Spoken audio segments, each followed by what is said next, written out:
Obunu gini kama chozunu Imana chukwa koti womo Onyele miu Nyelu yumi What am I looking for? See my God, he don't bless me, yo. He give you me, give me you. Obunu kife la chasha so Obunu kife me chasha me My baby, you know, say you go love me. Hey, yeah. I do go. I could go. When I call your name, Shakara for me. Oh, Roma. I will be your Romeo. You go be my Julie.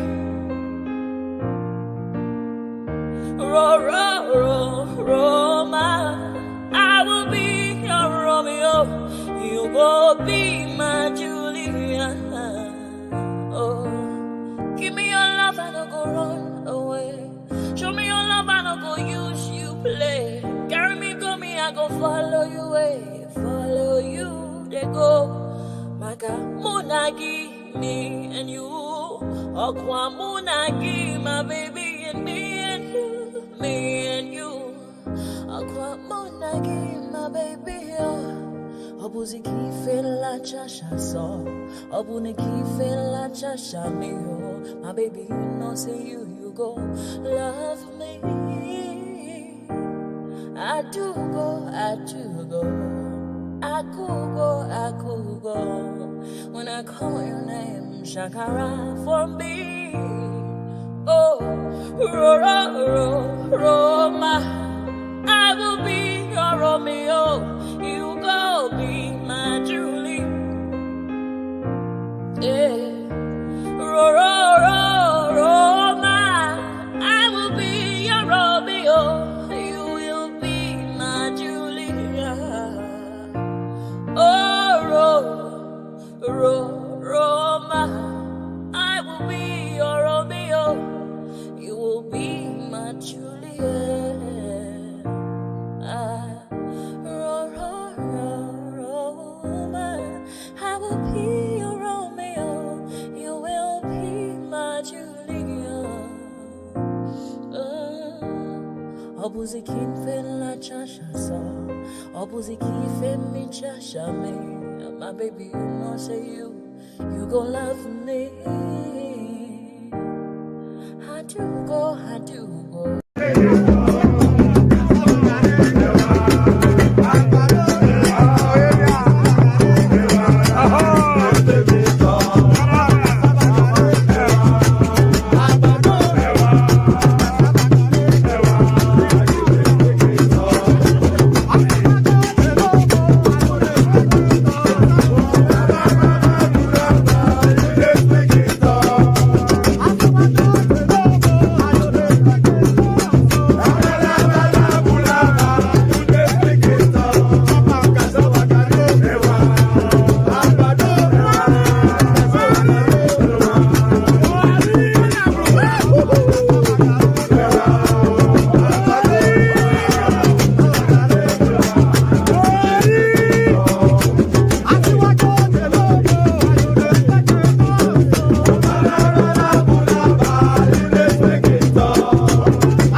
wọ́n dìde wọ́n pínlẹ̀ ogun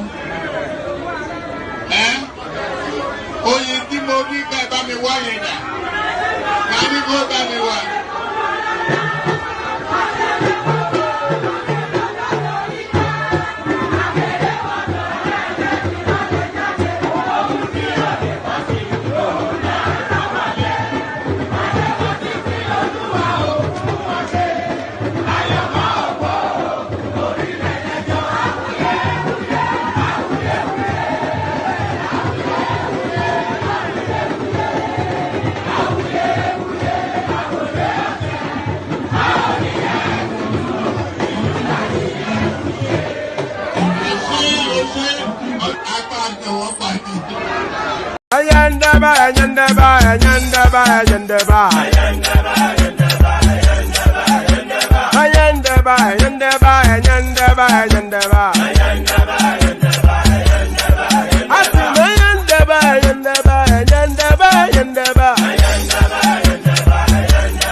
Since I was born, but now I am getting youth. Akuna motan akuna koga book. Ẹ̀jẹ̀ mi ni ẹ kí n gbọ́, àkọ́bí ewé ayò, ewé tún léje, ìtún ló ní ọ̀tún ẹ̀ ṣe, ìfà ló ní kan fà ẹ̀ mọ́ra, àìbínú gbogbo àtàrẹ, gbogbo méjì ọkà bàbà, gbogbo mẹ́ta ọkà wáṣẹ́, orí ló túmọ̀ ẹ̀dùn, gbogbo ọ̀nà ní túmọ̀ ẹsẹ̀. Akọni ìmọ̀ tú ìmọ̀ ọjọ́, ìmọ̀ èmi ni wọn kì í dálẹ̀. Bọ́bá lọ mẹ́lẹ́mọ́, wá fi jó ẹlẹ́mọ́. Akọni bọ́bá lọ bèbèrè, wá fi jó ẹrùkù. Bọ́wọ́ wọn bá tẹ̀ mí, wá fi jó aláre. àwọn mẹ́tẹ̀ẹ̀ta parapọ̀ wọ́n wá jọ ń pẹ́ mọ́ ẹ̀ẹ́mọ́ olóko jẹ wọ́n ń pa Akíntọ́lá ọmọ Ògún wọ́n ń pàdé ìyọ̀dà ọmọ àtàràbọ̀bà Àkànbí wọ́n ń pàdé ṣàtàdá dẹ ọmọ ọba Ìjẹ̀bú Mèrè Aṣíwájú odò gbólùkẹrẹ ajagun lólòdì ọ̀run tó bá ṣe pé tìyẹ tó bá ṣe pé tìyẹ náà bá ń darí jọ wí àpérò ní kún gbọ́wọ́ ọ̀gọ́ ti ṣìgìdì máa gbé àbẹ́tì ló máa ń gbé àyàn tí ìlàyàn ewúrẹ́ Ọlọ́run dákun má padà lẹ́yìn ẹ ó má gbàgbé ọ̀rọ̀ tẹ́ Aṣíwájú Ọlọ́run dákun má padà lẹ́yìn ẹ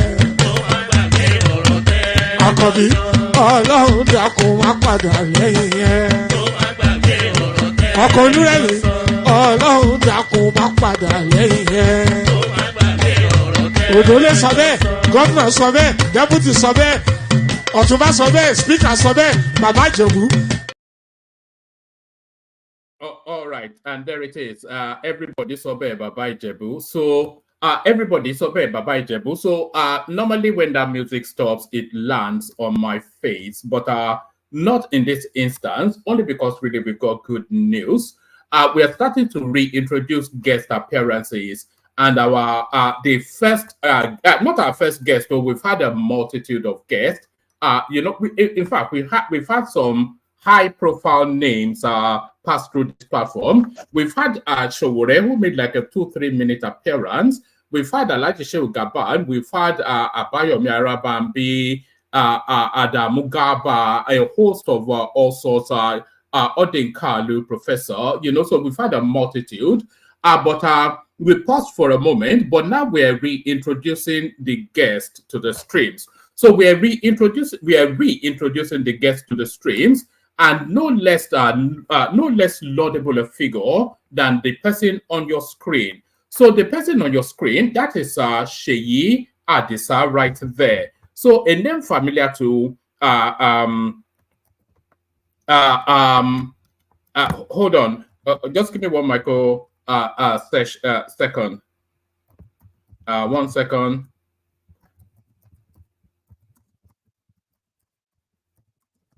I'm just putting together the link to send it in.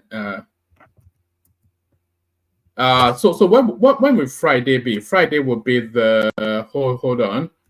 Friday will be the 19th.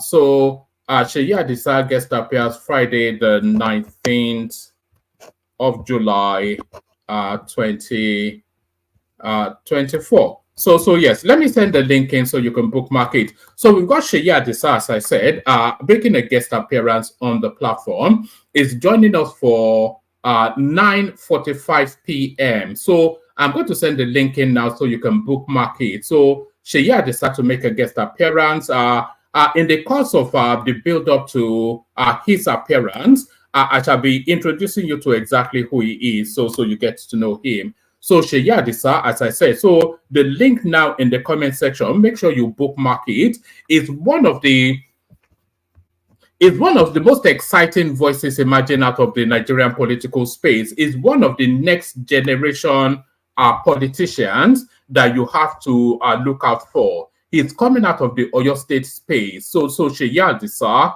he will be joining us on Friday. All the arrangements have been made, and it promises to be a high-functioning engagement with this super brain politician. So bookmark that. Seyi Adisa, Honorable Seyi Adisa, joins us. Is an active politician, by the way, in situation. So he's not an ex-dis or somebody looking for a political job. It's actually an active politician emerging out of the Oyo State space. So he'll be joining us. So I've sent the link. So bookmark it. Have your questions ready. Research him so you're ready to go. Friday, the 19th, 9:45 p.m. Seyi Adisa joins us. So there it is right there. And of course, we'll be talking about it a lot more in the build-up too. So all the arrangements have been made. So he will be making an appearance as I do so now. So there it is right there. So there it is right there. So we've got that excellent guest lined up. Don't say I don't do anything. Just for the size of our platform, the amount and the quality of persons that have been through, you have to, if you don't say well done to me, I'll say well done to myself. You wonder how I get there. I don't know anybody. I just scramble around and you know, and suddenly they appear. So that was me scrambling around. I look a bit funny with this thing. Or should I jettison the backdrop? I don't know. So I scrambled around and suddenly they appear. So I've scrambled and he almost certainly will appear. In fact, definitely will appear on Friday. So bookmark that. Sheya Adisa joins us to talk us through exactly what is going on in Nigeria from his prism. So from his unique and peculiar perspective, he will chart the course. I'm finding this this backdrop a bit disconcerting. So let me see. Let me go to the old and boring one because I don't know. Yeah, I don't know. Does it make me look weird? I'm not sure. You say I look weird anyway. I know what you're thinking. But yes, yes. Or maybe not. Let me put it back. Let me put it back up. I don't suddenly. Or should I leave that? Yes. Let me see. You can see, if you see that, it casts a shadow that then makes me look like something out of Stargate SG-1 or something. It makes me look like a character called Teok from let me see if I can show you actually. It makes me look like this guy, Teok from Stargate SG-1. So is that Teok? Let's see, Teok, is it Teok? Yes. Oh, is it from Farscape? Oh, it's from Farscape, not Stargate, isn't it? So it's from Farscape, not Stargate. Farscape. Hold on. I want you to see what I see when I. Oh, I can't find him. So. All right. Anyway, it makes me look like a character from science fiction, essentially, is what I'm saying. So I'm going to jettison the background and go with the old and boring, and the familiar. So let's go with that. I know that doesn't especially excite, but we go with that for the moment. You this guy, man, German. So yes, good day to you. Good to be in your company, and how are you? So good day to you. Good to be in your company, and how are you? The usual protocol. Click on the like button just as soon as you come in. So let the likes go up as I'm inviting you to do exactly that. So click on the like button just as soon as you hear my invitation for you to do so. So click on the like button. Click on subscribe as well if you're not already subscribed. We need numbers going up. So click on like and subscribe. And then if you want to be an active participant in the conversation, click on the hyperlink that says StreamYard. That will put you into a studio space. As soon as I finish reading out the body of the talking points, I'll let you onto the screen, invite your thoughts. So nothing complex, nothing complicated. So do all those things. Click on like, click on subscribe. Click on that hyperlink that says StreamYard if you want to be an active participant in the conversation. And the last click, that $sign at the bottom of the screen, click on that to super chat, super sticker to the platform. Follow the example as said by Ayo. So that's Ayo right there. As you know, he often does that. He does that again. Not once, but twice has he done that. And this is a Nigerian man who's been, is that even sarcasm? Obi for president 2027. And I'm not quite sure if you can make out the avatar on the screen. That is a unique and peculiar combination that he's promoting right there.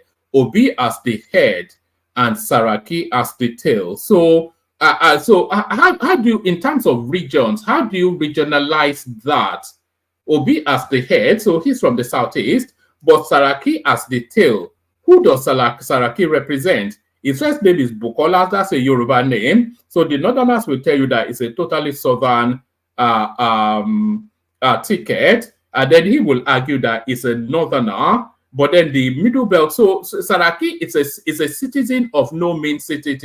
No mean city. It doesn't have an ethnic identity within the Nigerian space. So I'm not quite sure how that ticket works. Peter Obi as the head and Bukola Saraki as the tail. So thank you for that, Niger man. Keep them coming. Joined them by Isaac. Viva España Ganador de Europa 20. So he's boasting, of course, about the victory of the Spaniards in this recently completed European Championships. So all those nice things. So all those nice things. So all those nice things. Let's just get into the politics of it. Sometimes the preamble seems a bit longer than the actual session itself. So let's just get into the thickness of it. Let's get into the thickness of it, and we enter that thickness with this. So let's get into it. Hold on.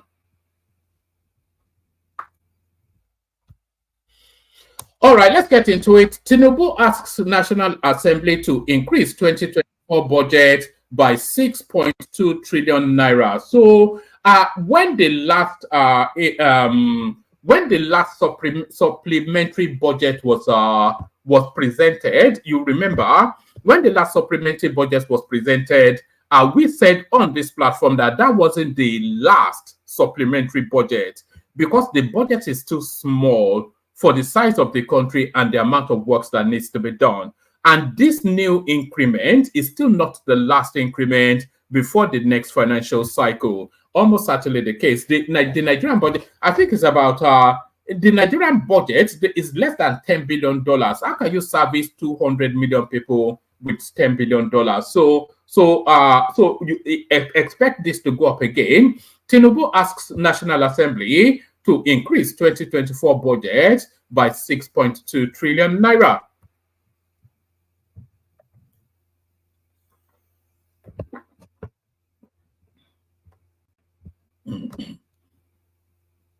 You notice that the wordings have somewhat changed, by the way. They are not even using the word supplementary, but it's a supplementary budget.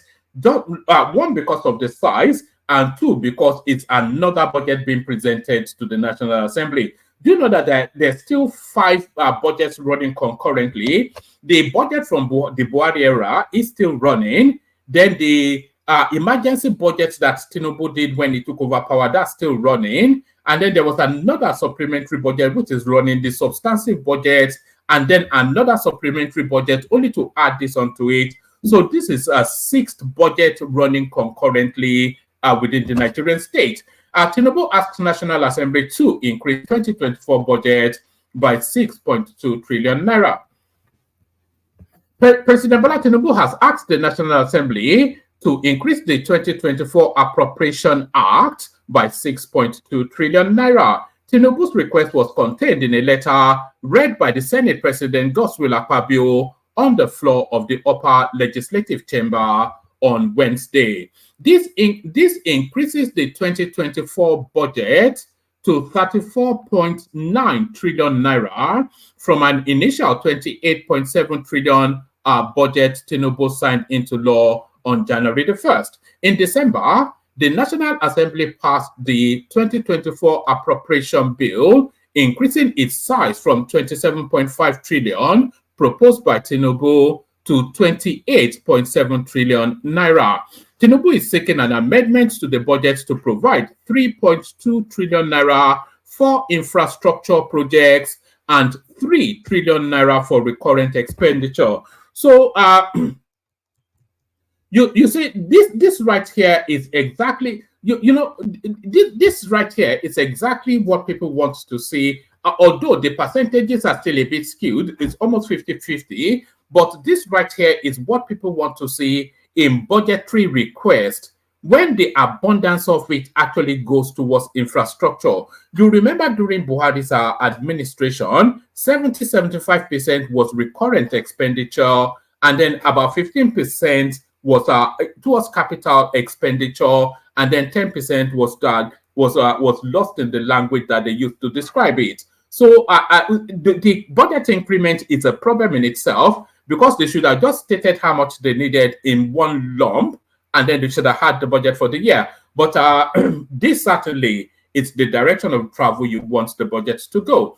Tinubu is seeking an amendment to the budget to provide 3.2 trillion naira for infrastructure projects and 3 trillion naira for recurrent expenditure, pursuant to Section 58, subsection 2 of the Constitution of the Federal Republic of Nigeria as amended. I forward herewith the above named bills for consideration and passage by the Senate. Tinubu said the Appropriation Act Amendment Bill seeks to amend the Principal Act to provide the sum of 3.2 trillion naira for renewed hope infrastructure projects and other critical infrastructure projects to be undertaken across the country, and the sum of 3 trillion naira to meet further recurrent expenditure requirements necessary for the proper operation of the federal government. They shall be funded by accruals to the federal government of Nigeria. So that accruals is a combination of taxation, all money, and whatever else comes in as earnings for the government. So that's the totality of the accruals. They shall be funded. So it's not a loan-backed budget. It's an earnings-backed budget or increment rather. They shall be funded by accruals to the federal government of Nigeria.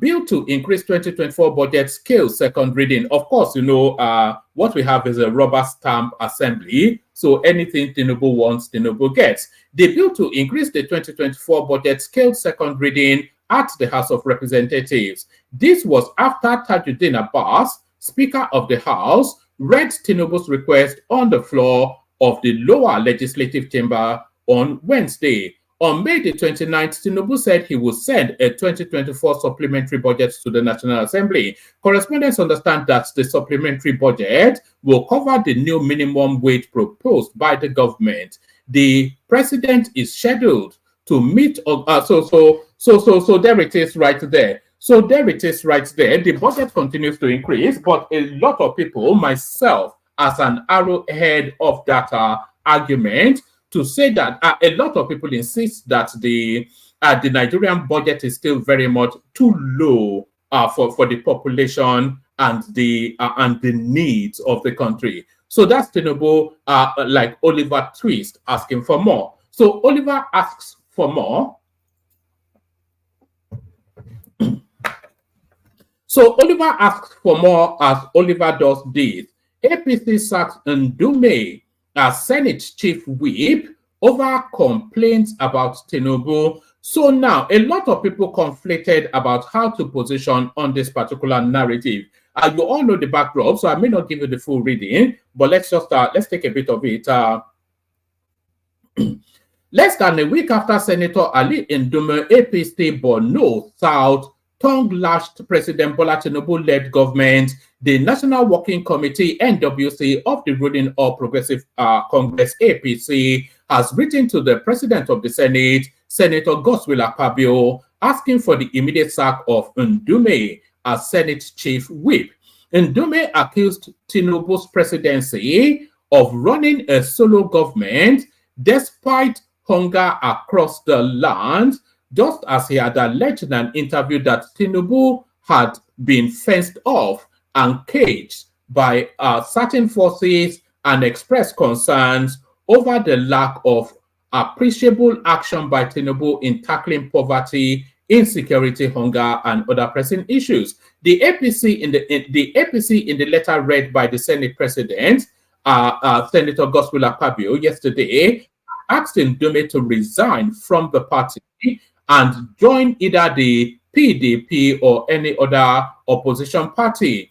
Immediately, the Senate sacked Ndume as the whip and replaced him with the chair, Senate Committee on Judiciary, Human Rights and Legal Matters, Senator Mohammed Tahir Monguno, APC Borno North. So it's a replacement of like for like. So that stands right there. APC in the letter also removed Senator Ali Ndume as chief whip of the 10th Senate and replaced him with Senator Mohammed Tahir Monguno. I think we did that already. The With this development, Ndume, as a principal officer who was made the vice chairman, Senate Committee on Appropriation, was also dropped and replaced immediately by Monguno to be the vice chair, Senate Committee on Appropriation, APC, Ogun, etc.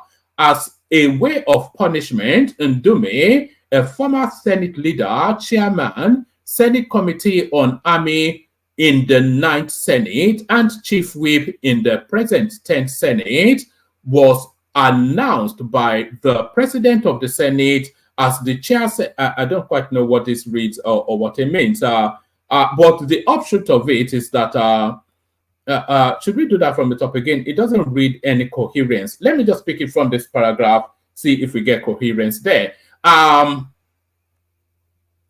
Actually, let me take it from the top. I beg your pardon, but I don't quite like how that was reading. Less than a week after Senator Ali Ndume, APC, Borno South, tongue-lashed President Bola Tinubu-led government, the National Working Committee, NWC, of the ruling All Progressive Congress, APC, has written to the President of the Senate, Senator Godswill Akpabio, asking for the immediate sack of Ndume as Senate Chief Whip.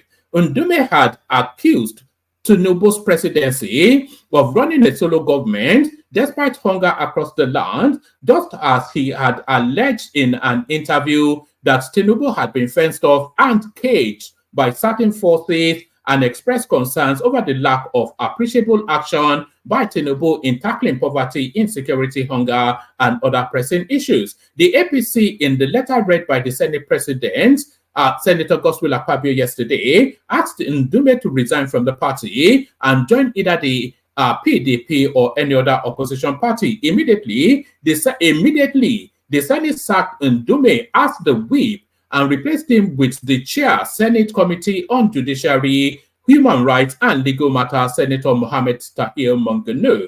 APC, in the letter, also removed Senator Ali Ndume. So we read that. With this development, Ndume, as a principal officer who was made the vice chair, Senate Committee on Appropriation, was also dropped and replaced immediately by Monguno.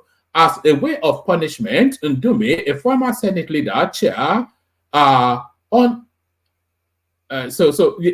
of it repeats.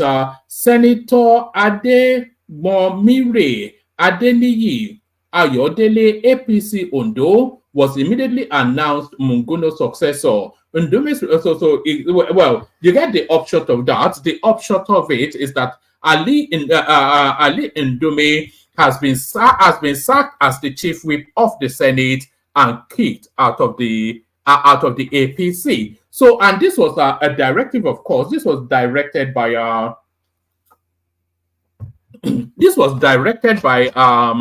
the chairman of the party. What's it called? Abdullahi Ganduje. So this was directed by the chairman of the party. So I'm a bit somewhat conflicted about this. So one, a member of the party should be should I say that categorically or ask that as a question? Should a member of the party be allowed to be so publicly critical of that party as we have seen Ndume do? So that's the question. Should that be allowed? Is that acceptable for not just a member but a senior member? Is the chief whip? He contended to be Senate president when we ended up with Ahmed Lawan, and he contended again, by the way. So he's a senior functionary of the APC and a senior political office holder within that party as well. So should somebody at his level, we saw his interview on Arise with Charles, should somebody at his level be allowed to vituperate to that level? That's one. But does the punishment fit the crime? That's two. To sack him as the chief whip and kick him out of the party. So that's the question. What's your answer? So we leave that there. Then we go now to these protest stroke riot. I see it not as a riot, by the way, being organized by the Showore space and the Obedience space, are purporting to want to protest against bad governance. I'll bring you their list in a moment, but let's read this first. Arewa youths Arewa youth, students announced withdrawal from planned nationwide protests. So the Northerners are backing out. We saw another section of the Northerners back out yesterday. This is a different section of the Northerners still backing out. A coalition of concerned Northern youth and students in 19 Northern states have on Wednesday announced their resolve to withdraw from the planned nationwide protest over economic hardship in the country. The coalition's national coordinator, Jubril Sani Bello, who kicked against the protest, whilst addressing newsmen in KANU, however, called on students in the country to desist from participating in the protest. Bello, who doubles as the National Senate President, National Association of KANU State Students, said plans to join the protest have already reached an advanced stage, but it resolved to withdraw from the protest because organizers and the aim of the protest were unknown. So this is it right here now. So a senior functionary of the Northern Student Space has decided to withdraw his space from the protest for reasons that he cannot vouch for what they are protesting for or against. Do you understand? And I've said severally that this is a protest against lost elections rather than a protest against bad governance or economic hardship. I think universally we all know that this is a this is a protest more against a lost election by the obedience space than a protest against hardship or bad governance. We're not witnessing bad governance. We are witnessing hardship, which is a consequence of decades of bad governance. So the chickens have come home to roost in terms of how we have lived our lives as a nation. But we're certainly not witnessing bad governance, but we are witnessing economic hardship. Should the people protest against economic hardship? Yes, they should, and yes, they can. But this protest is nothing to do with that. It's entirely party politics led. Sowore is organizing one. Sowore contended the presidency and lost woefully. The obedience space, they're organizing another one. They contended the presidency and lost woefully. So these are the people now purporting to be organizing protest against bad governance and economic hardship. So it's entirely a partisan thing. And the guy from the north is now coming to that realization. Bello, who doubles as the National Senate President, National Association of KANU Students, said plans to join the protest have already reached an advanced stage, but it resolved to withdraw from the protest. Why? Because organizers and the aim of the protest are unknown. He said that although they understand the economic hardship faced by Nigerians in recent times, protests in the past had caused setbacks to their academic pursuits. According to him, we understand the economic hardship in Nigeria, but as students, your future is paramount. Already, plans to join the protest have reached an advanced stage, but we resolved to withdraw from the protest due to the fact that the organizers and aim of the protest were unknown, especially with the sponsorship for us to fight for our rights, and so we are uncertain whether their intentions are peaceful or violent. So that's those are the Northern students bailing out right there. So the Northern students bail out. The Northern actually, before I go on to the next readout, let me share this with you. So this is what the protest is looking to achieve. So if I read you this list, then you will quickly come to the realization that it is not a protest about anything that is happening to Nigeria. It is a planned anarchy against the Nigerian state. That's the only way that I can say it.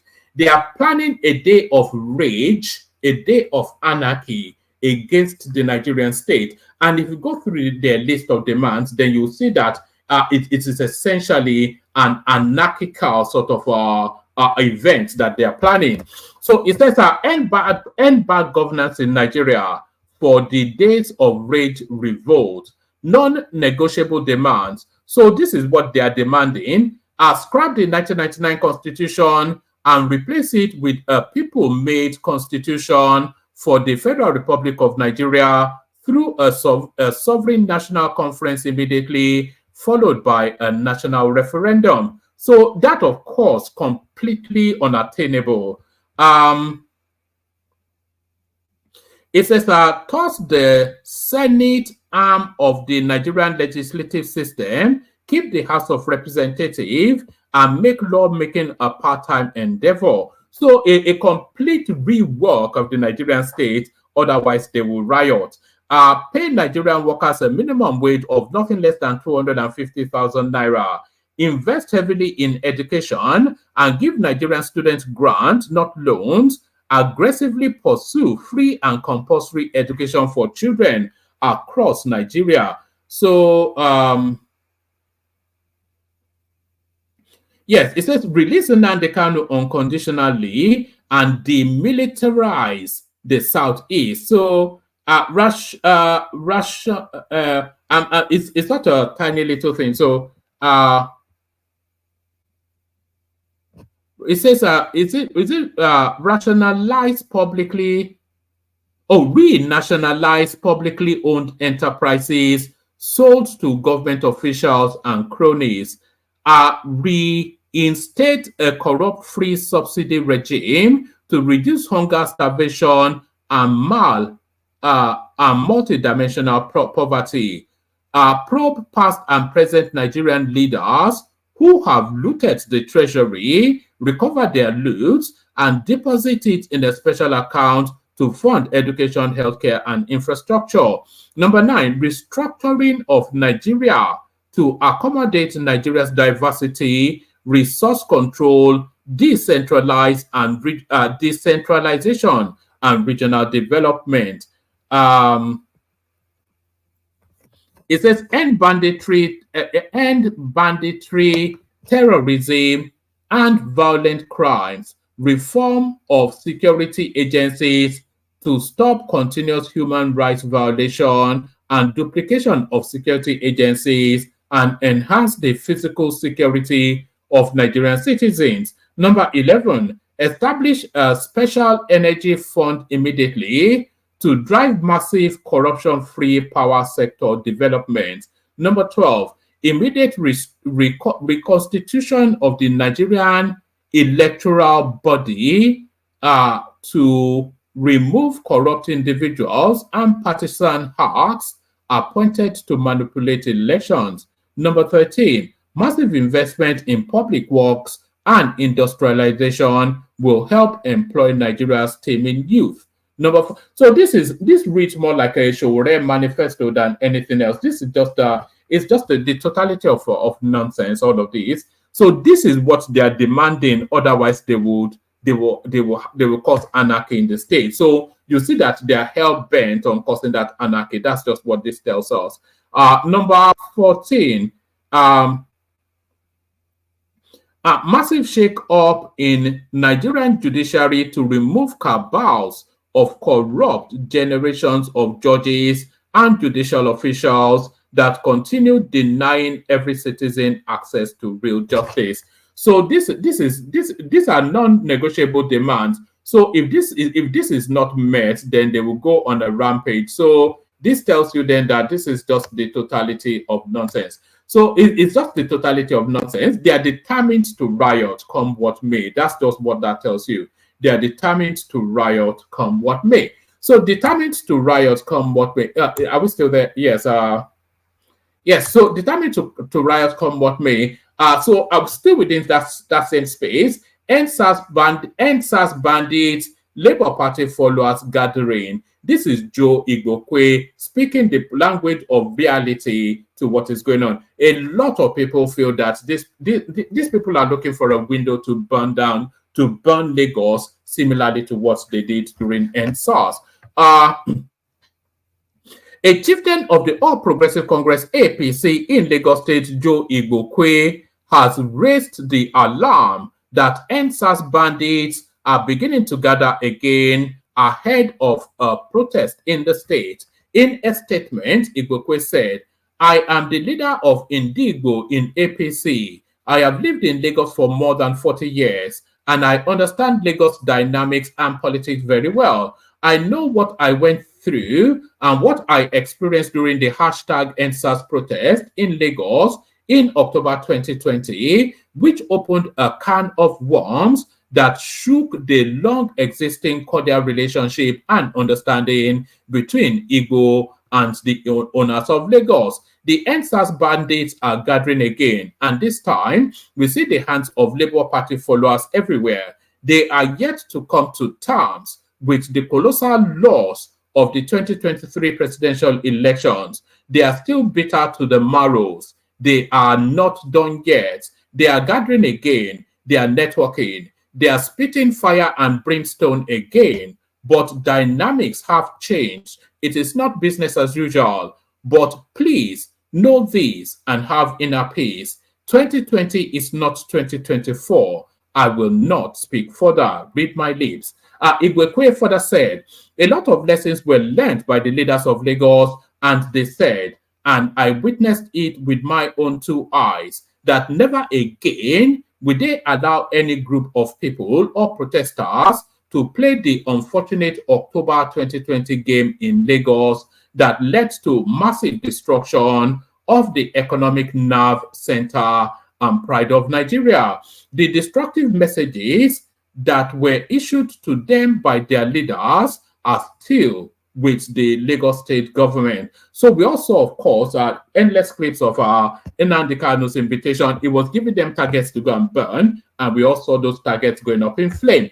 I am speaking as an insider who has seen it all, and let me say this. If you are one of those bandits trying to stage a comeback to test the will of Lagos leaders and finish the unfinished business of destroying Lagos, I fear for you. Please, in the name of whatever you believe in, leave Lagos in your own interest. Read my lips and learn.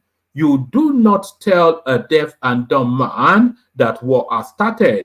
If he sees others running, he will run also. History has shown that men have not learned anything from history. So that's Joe Igbokwe speaking. He's speaking the mind of a lot of people, because this is essentially, they are not protesting against anything about anything to do with poverty, whatever. It is entirely solely about a lost election, and that is what the totality of it is.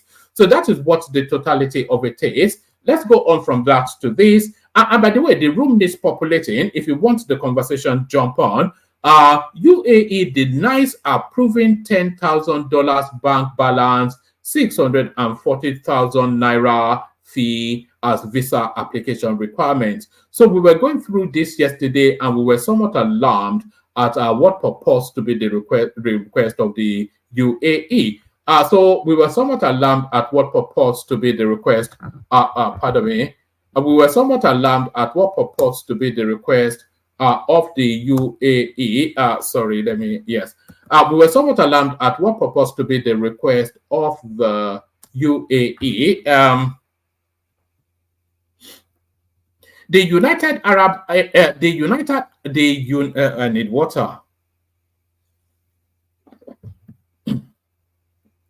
We're not saying the super chat streaming, by the way. Let them stream. Light the comment section up like a confetti with super chats. Light it up like a Christmas tree, not like a, well, like a confetti too, but light it up like a Christmas tree with super chats.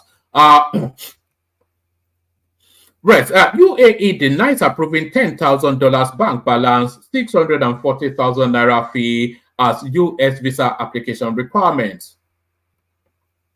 The United Arab Emirates says Nigeria has not been exempt from the customary visa application process. On Monday, Nigerians were thrilled to read that the 3-year travel ban from the UAE had been lifted, but their joy evaporated when Mohammed Idris, Minister of Information and National Orientation, said the resolution had conditions that were mutually beneficial.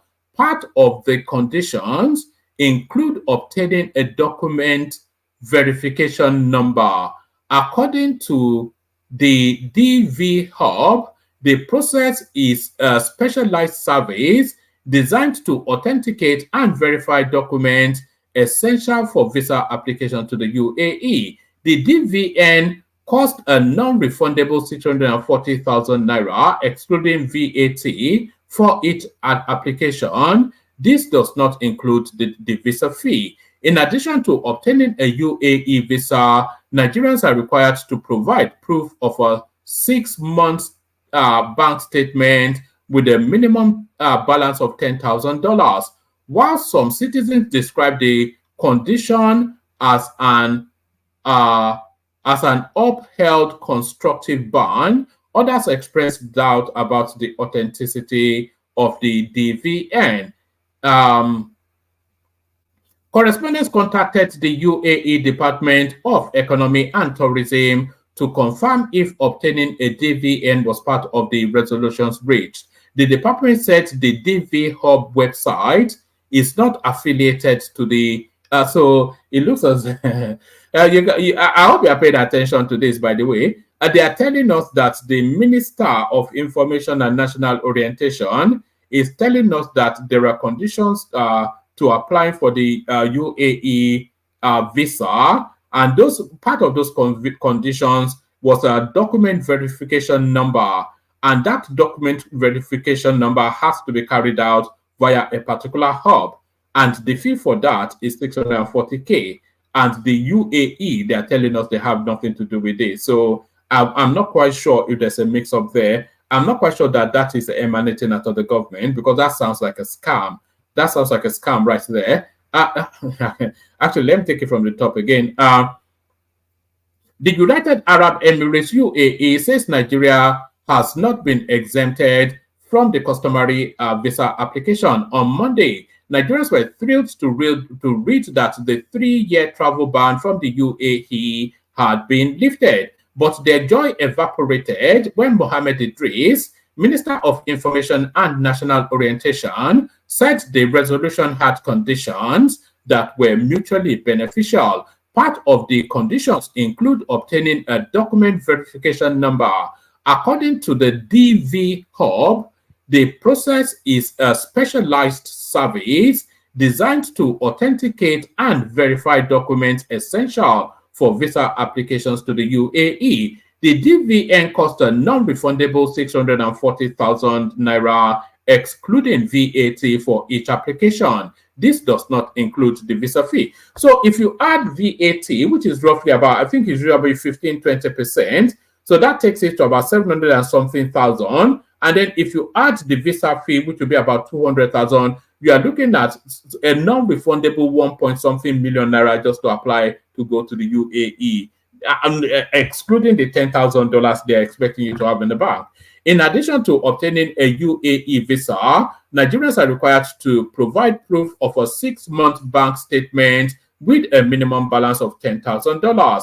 While some citizens describe the conditions as an upheld constructive ban, others express doubt about the authenticity of the BVN. Correspondents contacted the UAE Department of Economy and Tourism to confirm if obtaining a DVN was part of the resolution reached.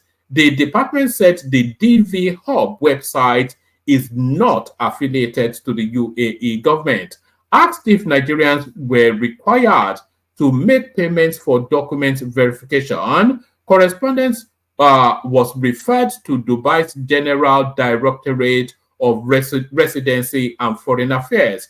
You will need a personal photo and a copy of your passport, which must not have less than 6 months validity, the department said, whilst explaining the process for a visa. A tourist visa costs 200 to 300 dirhams, which is 60 to 90,000 naira, depending on the stay. You will also need a travel ticket and a valid medical insurance within the UAE. asked about the need to have a bank balance of $10,000, the directorate said, "We are not aware of such requirements. Make your visa application through the GDRFAD." Eche Abu Obe, spokesperson for the Nigeria's Ministry of Foreign Affairs, told correspondents that clarification on DVN would be sought and provided from the ministry's office in the Middle East. So that sounds like a scam anyway, but so I'm not quite sure what that means, but what that sounds like a scam. That's just all I can say. So that sounds like a scam. So that's it. A lot of the conversation is going to wrap around, I suspect, the protest riot or whatever it is, day of rage that is being planned. Before all that, though, just to signpost you, we have a guest coming on Friday, Sheyi Adisa, Honorable Sheyi Adisa. So he'll be joining us 9:45 p.m. on Friday to talk us through all matters Nigeria. So we play the Kegite music, kick the session off. The room needs populating. Anybody that wants the conversation, jump on.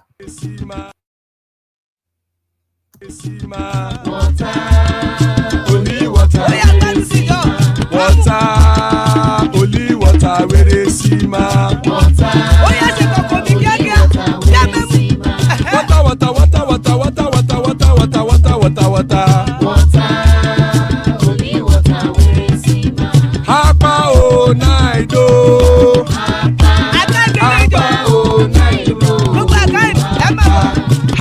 You don't come home.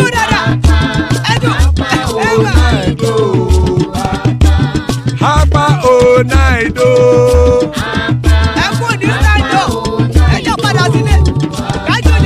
Oro kẹ̀kẹ́ ẹlẹ́mù yé o. Ibe sodi ya kẹ̀kẹ́ ẹlẹ́mù re o. Bobby master kẹ̀kẹ́ ẹlẹ́mù re o. Chief Waila ti kẹ̀kẹ́ ẹlẹ́mù re o. Erukulele ẹlẹ́mùdé. Erukulele ẹgbẹ́ ẹlẹ́mùdódò jàre o. Erukulele Ghana ti dé ẹgbẹ́ bọ́dì o. Ọmọ ẹlẹ́yẹ ẹyẹ o ó dilé o. Odúyẹ̀lá ẹyẹ o ó dilé o. Petro Sodana ẹyẹ o ó dilé o. Petro Sodunke ẹyẹ rẹ ó dilé o. Ẹlẹ́kọ̀ ọ̀run mú ìní o.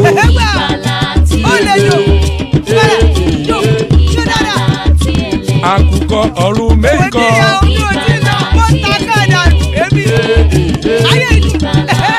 Ikú kò ní ríwà gbéṣe o.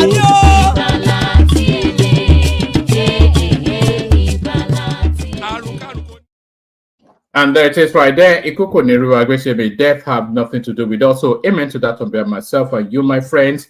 Amen to that on behalf of myself and you, my friends. Joining us, General Thomas. Good to see Thomas.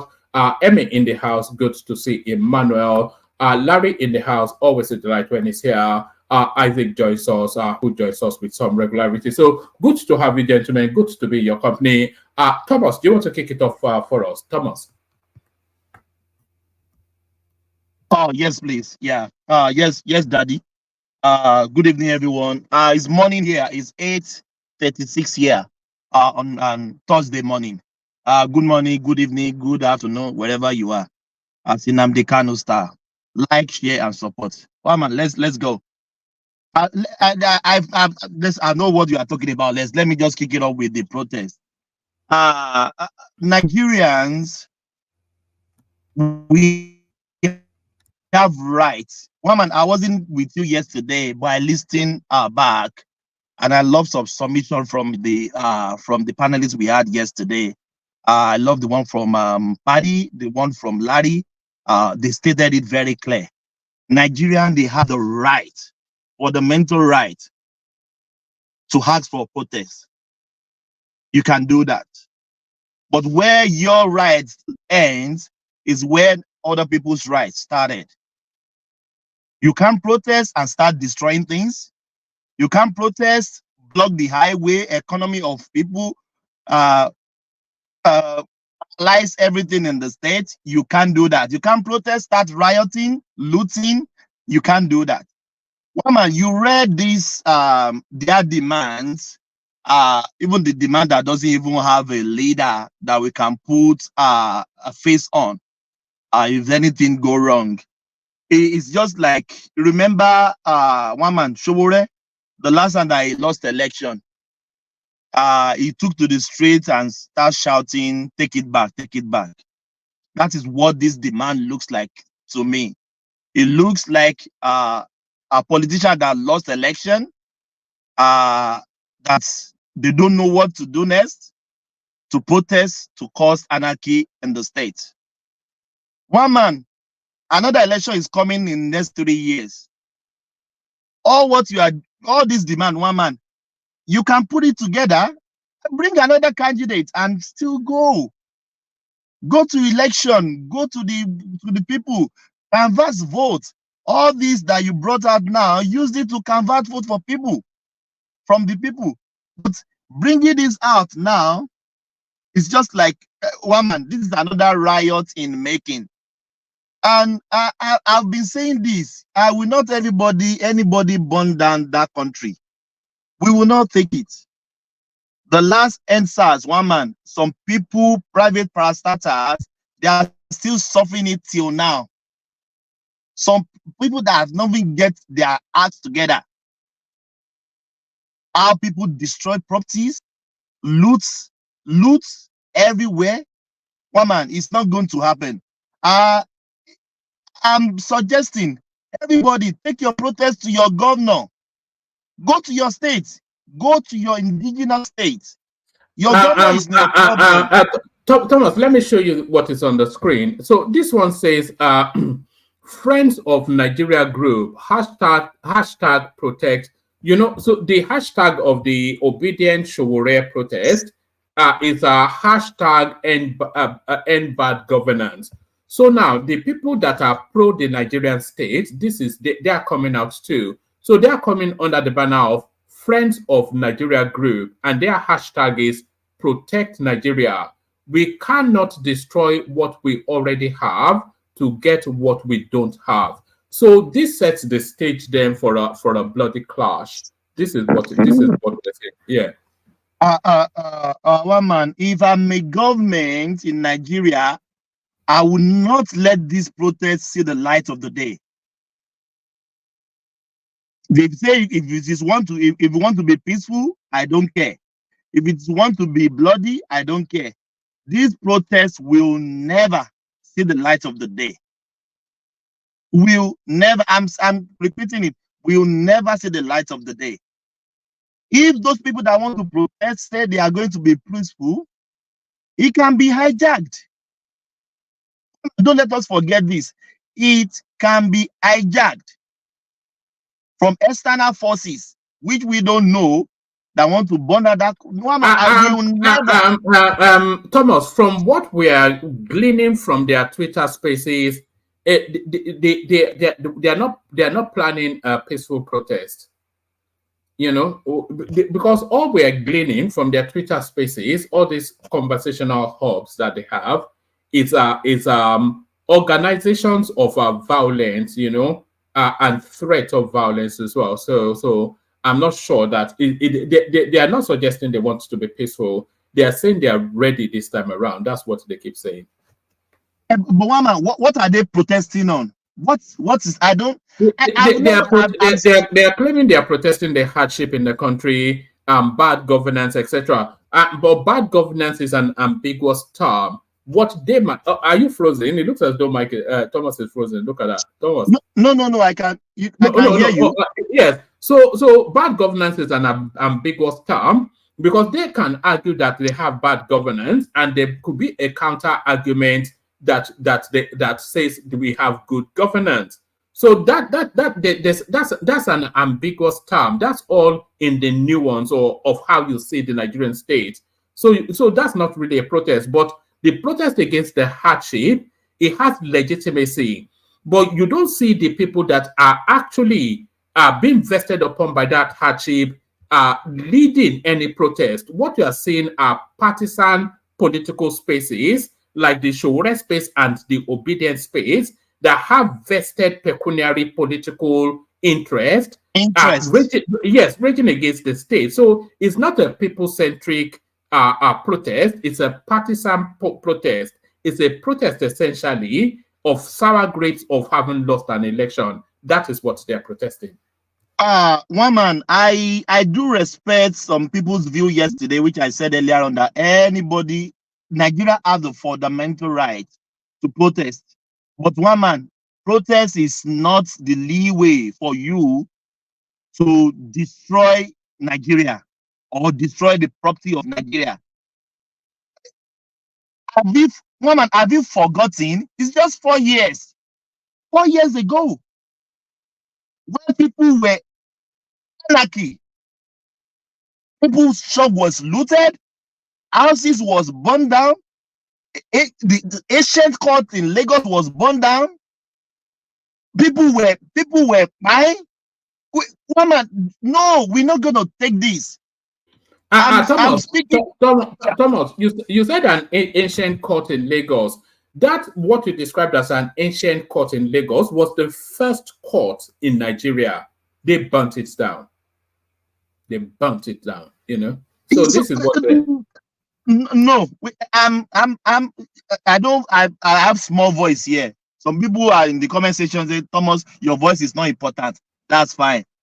I'm beseeching the federal government of Nigeria, please, and please, this is my opinion, or honorable opinion, $1 opinion. Don't let this protest see the light of the day. The hardship in the nation. And Thomas, just to add that there's no ambiguity on what their intentions are.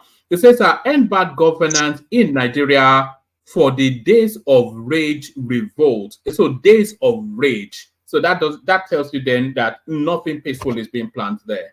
Days of rage.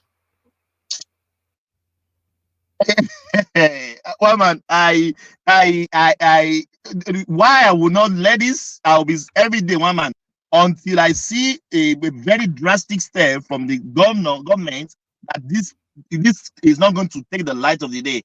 If some people in one man, and funniest thing, annoying thing, the saddening thing is, if we people, those people in the diaspora, fueling this thing, we know you on X, we know you, we saw your handle, we know your name, we know where you belong to, we are in your space, we know how far you gone. One man, if you listen some audios that I saw, you can't even play it here. So these people are not planning a peaceful protest. One man, get that now. Nigerians, get it to your skull. These people are not planning any peaceful protest. If you go to their spaces on Twitter, you see what they are talking about. This is another second answers. Nigerian government, don't let this happen. The hardship in the country now is enough for people to go out there. If it turns into anarchy, who should be held responsible?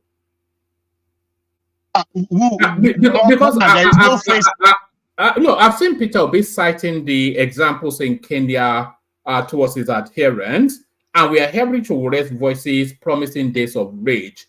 So if it turns into what we suspect it would turn into, who should be held culpable at the other end of it? One man, because Peter Obi can and should not be above arrest. Yes, you're right. Why should they arrest him? So what's the reason? One man, what's the reason of arresting him? Then one man answer me now. For instigating the process. So can you tell me what he instigated? Let's be clear. Go to his X handle now. It's all there. No. You that said he instigated, that you know what he said. So can you say that? Is inviting Nigerians to learn from the Kenyan example, which is an example of anarchy. That is not true. So what is true? Tell us the truth. Thomas. Yes, please. When you come to NSAS was actually very, very, very organized. Let's state the facts clear. It was organized peacefully. Most of us that participated in NSAS who started peacefully, going peacefully. So the government, when they killed, when they killed us, when they started killing us, that is when the chaos starts. Even this process that is coming on, when you see a problem is when the police kill one of the Nigerians. That is when you see a problem. But if they want it peacefully, they should guide us, make us follow us and protest. But when you will see a problem is when they kill one of the protestants. It's always a problem. So it's not even a protestant problem not to protest. Let them guide them well, and you will not see a problem. But when immediately they kill one of them, that's when you will see a problem. And that's what happened in NSAS. When they started killing them, that's massacre, that killing they killed, that's when you saw them scattering everywhere. No, the anarchy started before the authorities stepped in. But let's Thomas carry on, and then we'll One man, that is not true. Always say the truth. That shooting after the shooting. That is when they. No, the anarchy started, and then they rolled the troops out. Can you cite an example? Because I'm giving you an example when it started. We all witnessed it. Let Thomas carry on. The anarchy started, and then they rolled the troops out. We all witnessed it, so I'm not sure why you are rewriting it. They were holding flags, singing national anthem, and they killed them. About that. Don't worry, that's nonsense. That's total foolishness. Sorry, not you, but that narrative. Forget all that. We all witnessed it now, so. You witnessed is one man. I witnessed it too. I'm not. No, I think Prince wants to come in. Prince. Oh yeah, Prince, I was gonna say. By the way, Thomas, your opinion is not worth $1. It's 2 cents. Okay, but anyways. Anyways, this protest they're talking about here. I think these guys, they got you guys by the jugular. It's just online threats. If you ask me, they just getting guys balled up and trying to. I'm not sure exactly what they're trying to do. Put fear in you guys, into your hearts about what they're trying to do. That's what they're doing, and you guys are like falling for it. Really, these guys are good on the internet, on the social media. They're gonna say a bunch of stuff and holler and how. At the end of the day, I'm not sure what's gonna come out of it. I know Tinubu and his administration, they're not sleeping, and the security apparatus, they're not sleeping.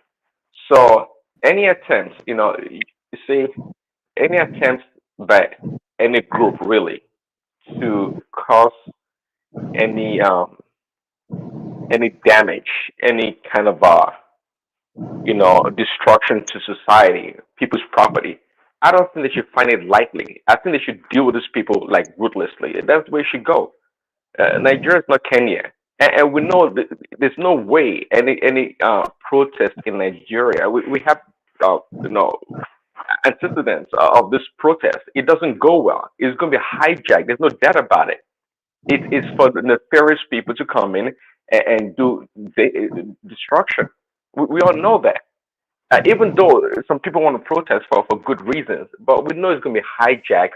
There's going to be right now that quote unquote people are hungry and there's hunger in the land. You don't think they're going to take advantage of it and steal from people, destroy property, and it's all for destruction. So the Tinubu should think straight and nip it in the bud before it gets crazy, both online and on the streets. Oh yeah, Prince Daddy, thank you. Woman, can you hear me? Yes, we cannot hear you. Carry on. Yes, yeah. Prince Daddy, do you know what's get me angry? Imana just said now is when they take somebody down, is when the protests and the destruction started. And I'll reiterate this. The last time I checked, ShopRite, it wasn't owned by the government. Sure, it's the government that shot people at Lekki. ShopRite wasn't owned by government. TVC that was burned down, it wasn't owned by government. Many private parastatals that was burnt down, looted, it wasn't owned by the government. Fine. If you say you burn down the court, you burn down BRT, fine. That one is good. Even though it's not acceptable, we can say that is government property. One of the individual property that was burned down, looted, what will you say about that? We're not going to take this. We have to start the campaign to stop this protest as early as possible. Anybody they knew that is protesting this, they should be picked up.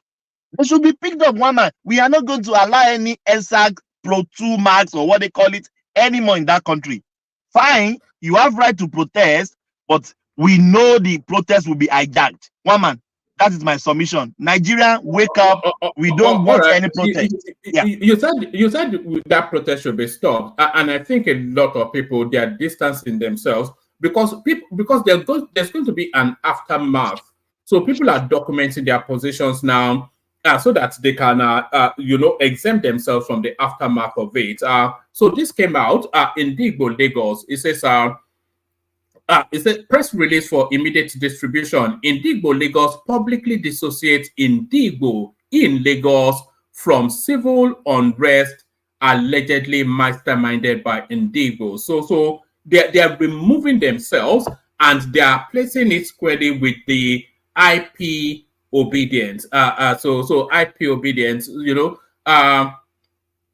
so it says for immediate distribution, Ndigbo Lagos publicly dissociates Ndigbo in Lagos from civil unrest allegedly masterminded by Ndigbo. The socio-cultural organization Ndigbo Lagos categorically denies and debunks the wicked and unfounded rumors making the rounds, which alleges that Igbo community in Lagos are planning to mastermind protests against the government of Lagos State and other parts of Nigeria. Those behind these wicked rumors against Igbos may be plotting evil against Indigbos in Lagos and beyond, and leveraging on this fabricated evil plot to advance their satanic causes.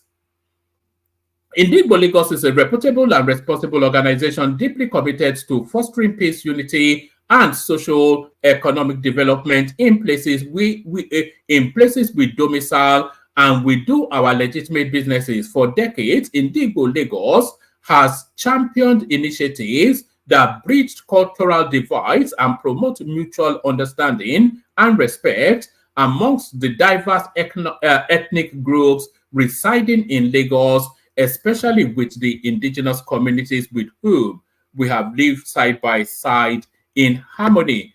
So essentially, so they are distancing themselves and isolating it to the IP obedient space. That's One man, is it a coincidental that people shouting these protests are the losers at the last election?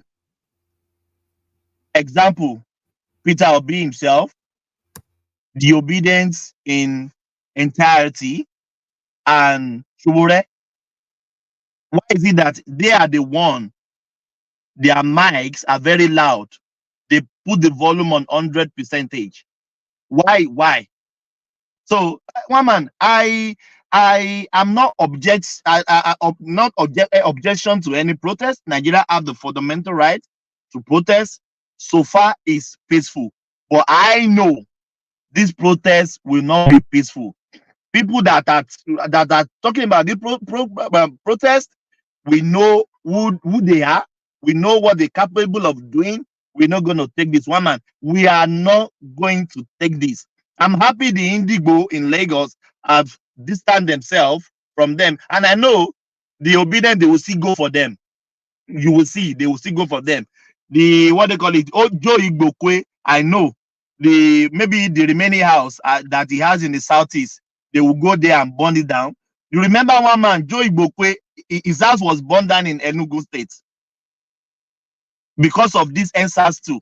So why are we want good governance, but little that people has sweat, work in their life to gather, you are burning them down. The little the government has, woman, if there's any decadence in infrastructure in Nigeria, who is going to take the heat? Nigerians are going to take the heat. Politicians and their kids are not in Nigeria. They are not suffering. They don't know what is going on. But a little infrastructure that they put in place because of riots, because of some people is the bloody loser at the last election, they want to burn it down. Woman, I rest my case. Nigeria, against this protest, I am against it. You can say anything you want to say, I am against it. That's my submission, woman. Thank you. All right, brilliant. Did you want to speak to Ndume, or do you want us to? No, I want to let me talk about the Dubai sports. Then you can move on. All right. Speak to Dubai, yes. Yeah, I don't know. I don't get it. Maybe it's right time we will tell Nigerians to stay in their country or go to the country that people accept you, where you are accepted. Dubai is fine. I've been Dubai once. I never entered their country. It's just like a connecting flight. When I'm coming to Australia, I've been there twice. Fine. It's beautiful. It's this, it's that. Fine. If they don't want you, sit in your country. One man, why are they asking about $10,000? Is Nigerian currency $10? Is their currency $10? Thomas, that might well be fake news, because somebody contacted the Dubaians and they said that the visa requirement for Nigerians is the same as everyone else. 200-300 dirhams, which is about 90,000 naira, is all that is required. So somebody is trying to game something here. Yes, now I'm hearing their currency. Now my brain is settled. Why be somebody will be asked? What am you can't be filing for Australian visa and they will be asking you to pay US dollar. No, they will ask you to pay for Australian dollar. You can't be filing for Canadian visa and they are asking you US visa. Are they spending US visa in Canada? Everybody have their currency. And I'm saying this, woman, this Dubai of 18, Dubai is beautiful. People love to do their holiday in Dubai. If you are not accepted, go where you have been accepted. Australia will accept you. There's many places here you can visit. Go to the country there we have been accepted. Dubai is not heaven. I don't know what is important about Dubai. I wanted to go there once before with my family. I will just cancel it, go somewhere else. So if they don't want you, stay in your country. Go where they will accept you. Oh, thank you, woman. Let's move on to the next people. I just love to kick it up today. You always marginalize me all the time, woman. Look at that. It's almost as though you were okay to or something. All right, brilliant. So that's Thomas kicking it off excellently. So from Thomas's submission, let's go on then to Larry, see if he's ready for us. Larry, are you ready? Hey, woman. Good evening. I'm fine. Woman, let me go now so I can go to bed. Oh? Yeah. Go after Larry, unless Larry wants to yield the spot.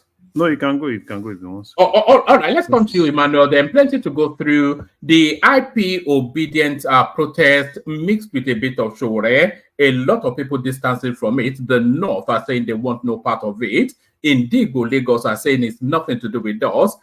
So are all these people not feeling the hardship, or they don't believe the narrative? So that's one. Tinubu increases the budget by 6.2 trillion naira.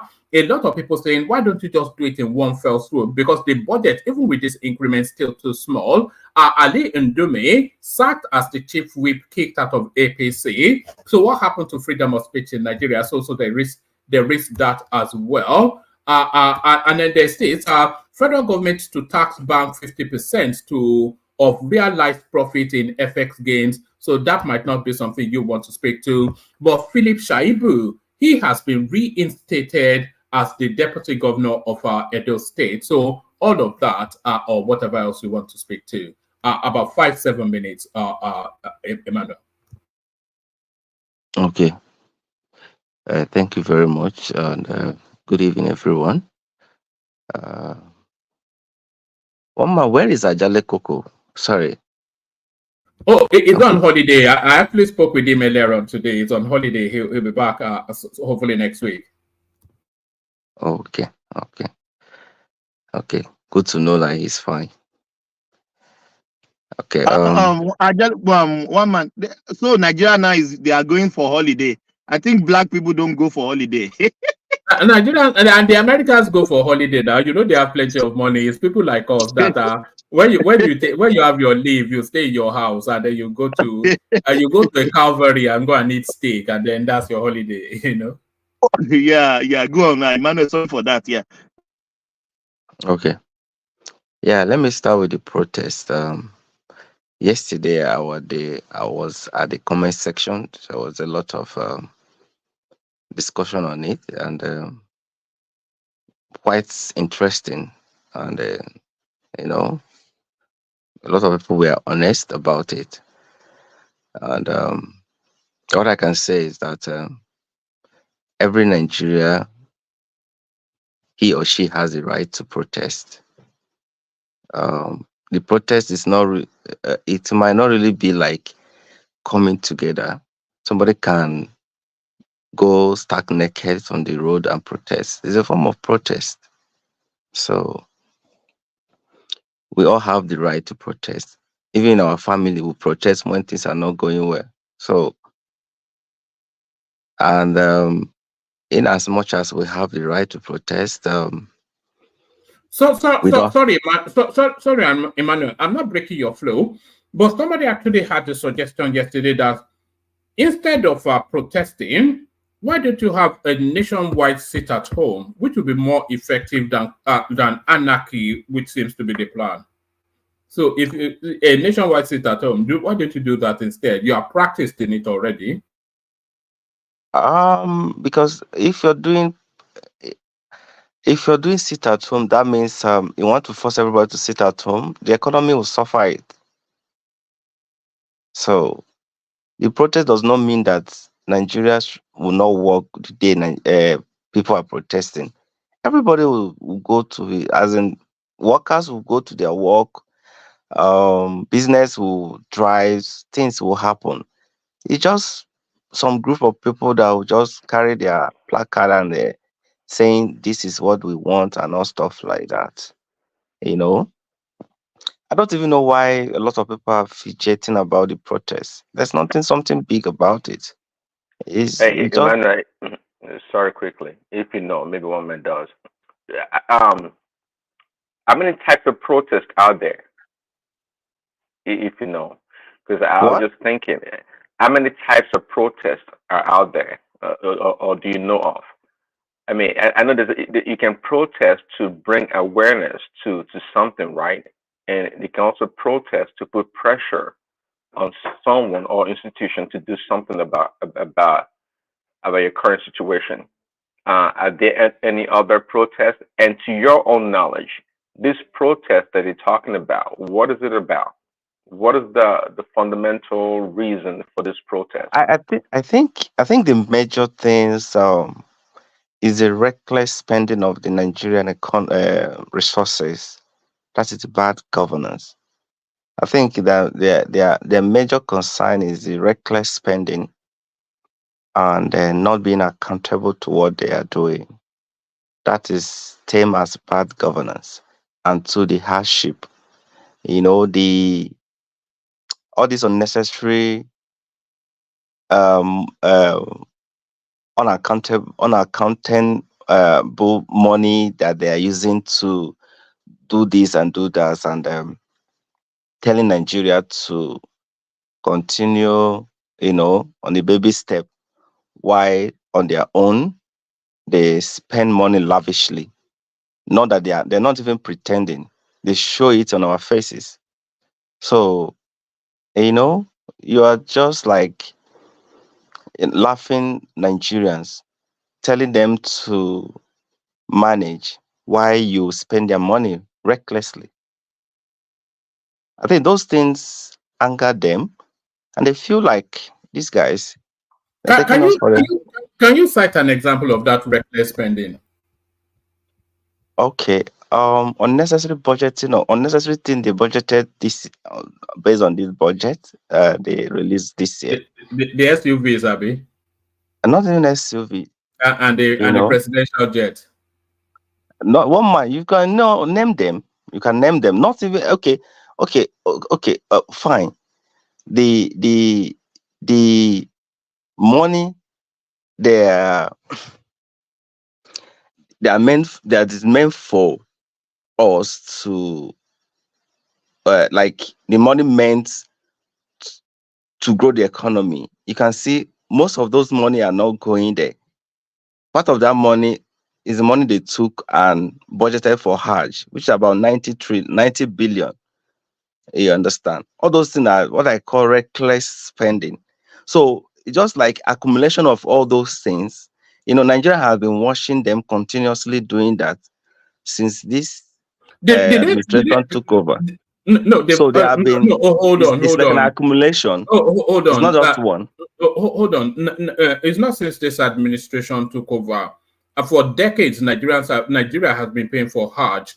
But were they paying for Hajj of government functionaries or Nigerian citizens? One man, I'm just telling you that the money meant to do for something, they are spending it recklessly. You understand? That money is meant for something good, but this is where it went to. They spend a lot of trillion to build the vice president, both the one in Lagos, both the one in Abuja here. This is all the thing they said, that why not put this money where it will benefit Nigerians? You understand? So, but that is to the benefit of Nigerians. What is the benefit of Nigerians?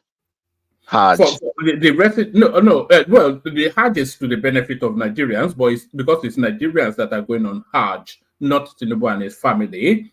And reckless. One man, are you in support of that?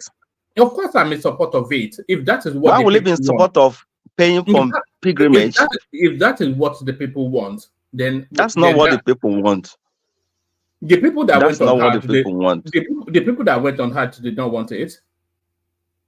One man, I'm actually highly disappointed that you are in support of. What things are tough? We have to, and I can agree with. You are in support of paying billions of naira for your country to go on Hajj, to go and do what?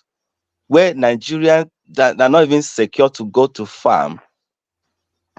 Emmanuel, one man is asking you, are they Nigerians going there?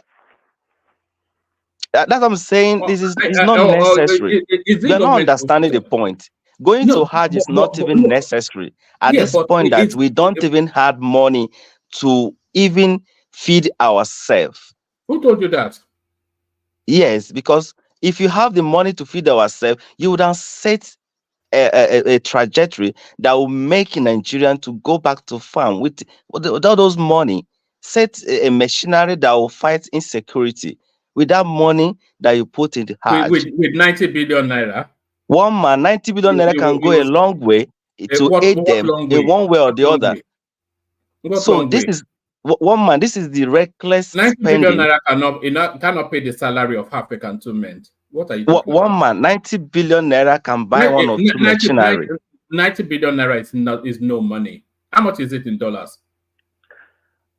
Well, I don't know why you're downplaying what I'm saying. I'm telling you that because it's a non-point, It's non-point. But they put that money out to pay for pilgrimage. There's no more money to transport lots of people outside Nigeria to another country to go and pay it in dollar. That was money that was meant for us to do one or two things, and you're telling me that it is necessary for them to go to Hajj.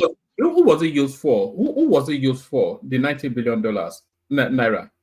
It was recklessly spent. No. Ask me. It was not planned. What do you mean it was not planned? They do it annually. They have been doing it for 30 years. What do you mean it was not planned? It's always been done. They have been doing it for 30 years. Do you know how long they've been sending? They've been one man. Let's say Jerusalem too. They send them to Jerusalem too. Okay, this is even why the protest is all about. Well, hold on. Did you think it was the Tinubu initiative? This hard thing. Whether Tinubu initiative or not, No.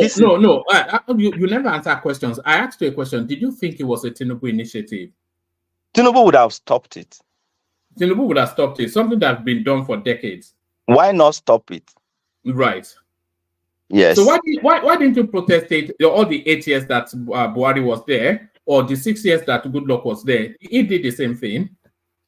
One man, this protest that is coming up now is not the first protest that will be happening in Nigeria. People they protested during Goodluck.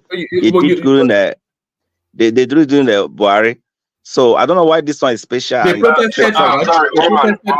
I don't have much time. I just jump in to support my brother is speaking. And one man, I don't know your stand. Few months ago, you were nation and complaining why must we be spending money for people to order personal belief going to Mecca and going to Jerusalem. Hajj is like Ruga, it's a personal belief. It's not the government's responsibility to be paying for people to go to Hajj.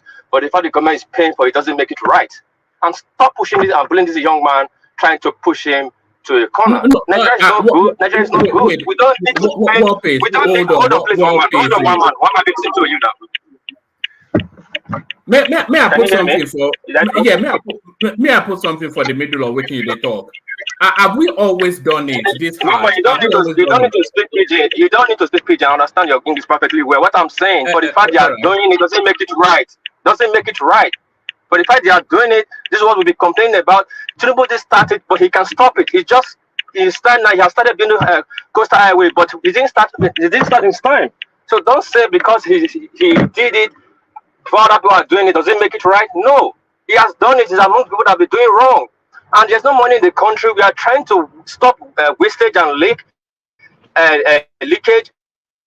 And these are one of the leakage, and people are talking about it. We should not try and justify it. He has done it. He has done it. Hard pilgrimage is wrong. It's a personal belief. And let me tell you again, it was Nigeria that was sponsored. The first people on that list was government officials that are receiving billions. All our Senate was in that Hajj, paid by Nigerian government. And they went there, and many of them died due to the heat. Double expensive. Government will not pay again extra to bring those dead cops home. So what about the traditional rulers who pay for us to go where? This is making some citizens super citizens than others. We should stop all this narrative. Doesn't it make sense? I'm not sure how you established that that they paid for government officials. How did they establish that? Everybody that went to Hajj, I have friends, I have cousins that went to Hajj on government expenses. They are government officials. So don't say that.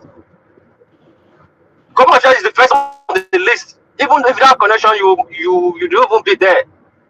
Then we'll come again as just like our scholarship. The first one will get it is government officials that will get it. So we should not say all these things we are saying now, try to cut corners or all that. We understand the protest is not necessary, but there's too many wastage in our government. Too many wastage. There's wastage in every. There's no government on this planet that there's no wastage. Yes, and there's no government that don't try to make a call, make that bet. I don't even know what you're trying to do, one man, to be honest with you. I don't get it, man. I trying to justify what the government are doing or what? Hold on, one piece. What I'm actually saying is that there is not sufficient enough grounds for this protest. Then we are telling you that the accumulation of... Wait, my brother, hold on, sorry, I'll soon leave. I'm going to school, I'm going to my school, sorry. One man, I'm not supporting the protest. People who have seen me, I think they have told you, I've been on different platforms challenging the protest. The protest is unnecessary. And it's not like Nigeria don't need protest. We need protest, but we must have a base where we are protecting. But right now, this protest is being colored and being biased and all that kind of stuff. So that's why I don't want it. But don't use that to justify what you are saying that, oh, all this is not necessary. It's necessary to protest. The waste is too much in Nigeria. No, I agree with that. I agree with that. And hold on one piece. Just hold on. Let me mute you for a moment because of the background noise. I agree with that. That the wastage is too much, and that wastage is enough reason for for protest. I also agree that the hardship in the land is sufficient enough reasons for the protest. But this protest being organized, I don't agree with it because it is partisan and it's propelling a pecuniary interest, and there is anarchy embedded in it, and a lot of people feel that they're targeting Lagos for destruction. So that's why I don't agree with it. And I agree with you with this summation. Like me, I've said it. I'm not in support of this I protest. disagree with I that submission. I totally I disagree understand. because everybody I has understand. You can. the right to. Yes. Yes, Yes. Everybody everybody right has right has the to right to protest. disagree. But me, I'm So saying my whatever, opinion. I'm not. whatever you want to color it. One voice. Yeah, Yeah. whatever you want to Sorry, color brother. it, Brother, you can color it. I'll soon leave. I know it's your time. I'll soon leave. Just please borrow me this time. I agree that this protest is. They should stop and reorganize it so you will have a better establishment. But for now, the one they are pushing, go and watch the Northern Youth in TikTok. You see what they are saying there. It's even worse than people that is pushing for the southeast. So the protest is not, for me, is already biased, and I don't support it. But there's a need the country to come together, have a front, have a reason of protection, something legitimate. So even this 2 billion NNPC is taking, just which day here NNPCs and they don't Dangote don't hold, Nigeria don't hold Dangote. I mean Dangote refinery, Nigeria don't have stake in it anymore. These are the things we can protect. That's not true. That's not true. You have to be careful. But that was I know, but that's what was on the headline. That's what was on the headline. That They reduced it to 7.2. Yeah, they have sped up the stake, and how? There's no proper explanation. These are the things you can protest Yeah, for. they reduced from 20% to 7.2. Hold on, there is proper explanation. So if you are not aware, that doesn't mean there isn't. There is proper explanation. Not that the proper explanation you're talking about makes sense. When Saraki said that the other guy said that he bought 5 planes, today he's in prison. When I was talking to you, you said, oh, he bought plane. But to look at it, no correct officer will tell you he's corrupt. But we know that it doesn't make sense. It doesn't add up. But that's not the point of argument right now. Nigeria should find a way to stop wastage. I've been a platform people argue no, this policy that Tinubu open up for food is one maybe by one too late, but it's a nice policy. Don't burn it down. I've been on different platforms to educate people, but that does not make me an hypocrite to say, oh, Nigeria does not need protest. The wastage in Nigerian government in Tinubu administration is highly too much. It's our way is good. You should find a way and balance it. You can't be spending billions and trillion billions up and down. It doesn't make sense. Anyway, my brother, it's your time. I've gotten to where I'm going to. One more time, I just drop in to give my 2 cents. Thank you. What is join us later when you are a bit more, and then you can tell us how your platform is going and all that, and give us your thoughts on politics. So that's world peace. So back to Emmanuel.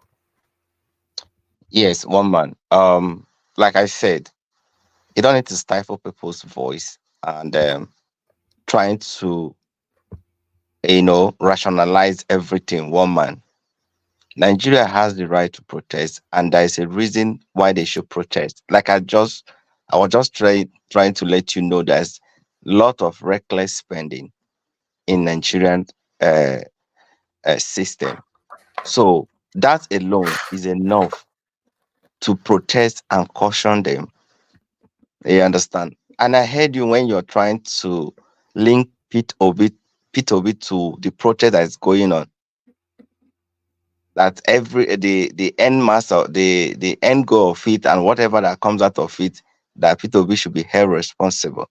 And I was asking you, why should he be held responsible?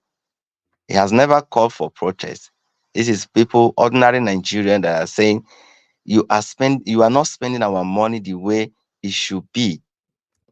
Why will it be budgeting things that is not going to benefit us? This is our taxpayer money. You're spending like this. Then they're asking you that find a way to reduce the food inflation and all this, high pricing of goods in the market is unbearable. So there's a lot of reason. So you guys are trying to color it and find a way to call it names. You always call it. But the only thing I can say concerning this protest is that The government should be very careful. If necessary, they should have more security around the protestants so that they will guide them properly. We have seen when other country protests, how it ends peacefully. Like I was telling to Thomas earlier, that NSAS protest was peaceful, started peacefully, and it only started going, the chaos started when they killed the protestants, which the record I know, because we all started those protests in Abuja here. The protest didn't happen just in Lagos. It happened almost in the whole 36 states. So it's not just in Lagos. The protest is for a purpose. But because the government tried to do what they know how to do best, that's what I'm saying. This one that is coming up now, they should not kill protestants. They should just guide them, lead them. So because it's only when they kill one person or something happened to one person, that is when these children will go against the government. It's always like that. Are you cautioning the protesters not to cause anarchy? Especially, please don't burn down the new rail system in Lagos, because I'm not saying that now. There's the suspicion that they are not going out to go and destroy. They are not going out to go and destroy. What do you mean? You are describing it as a day of rage. What does that mean? When they say rage is anger, doesn't mean the day of destruction. Is it what they said? One man, you will always try to color everything and try to give it a name, and that's how it's going to be. Is that not the historical backdrop of our protest in Nigeria? Always leads to anarchy. One man, some political juggernaut has protested in this country. You understand? I don't know why this one is actually giving a lot to everybody concerned. All right, Emmanuel, take us to another topic so that we can move it around and then go to some. So let's try understand that this protest that is coming up is not to come and destroy government property, and I want you to refrain from that sentiment. One man, only ask the government to guide them and lead them properly. That's the only thing we can say. But you see, the protest will go on. Some will go. Somebody like me, I will not, because of the kind of place I work. Won't be allowed to do that. I will be at work that day. But some will go and they will go and come back. The problem will only start when they buy one of them. So that is when the anarchy will start. Just don't burn the infrastructures in Lagos. Lagos won't tolerate it again. So don't burn the infrastructures in Lagos. Nobody is burning anything. Just march down the road, shout, "We no go gree, we no go gree," and then go home if you want to. Exactly. Don't burn anything, because if you burn anything, then you feel the heavy weight of the law. That's what I'm saying. Nobody is going to burn anything. So nobody should be afraid. It's going to be a very peaceful protest. All right, take us from there to somewhere else. I think we know your position on that. Take us to another topic. Okay. Talking about Ndume, that they changed his position from the position that Senate weeks or one man, Abi. No, they sacked him as the chief whip and kicked him out of APC for speaking truth to power. For anti-party activities. Is it actually anti-party? Because yeah, that's what they said. They says Senate sacks Ndume as chief whip, asked him to resign from APC. No. They never kicked him out of APC. No, one man, they did not kick him. They asked him to resign. One man, sometimes the way you used to color your own, sometimes I don't even understand. It's just that you're trying to add salt and sugar. So they asked him to resign. That means what he was saying does not align with the position of the APC. So it's just like an admonition. If you cannot continue from us, resign. But what I actually want to hold on, Emmanuel. I think Larry wants to chime in. Yeah. Be careful with Sahara reporters. Be careful with Sahara reporters. They are not sincere. That is not what happened. They never told Ndume to resign from APC. Sahara reporters just put their own Maggi and sugar.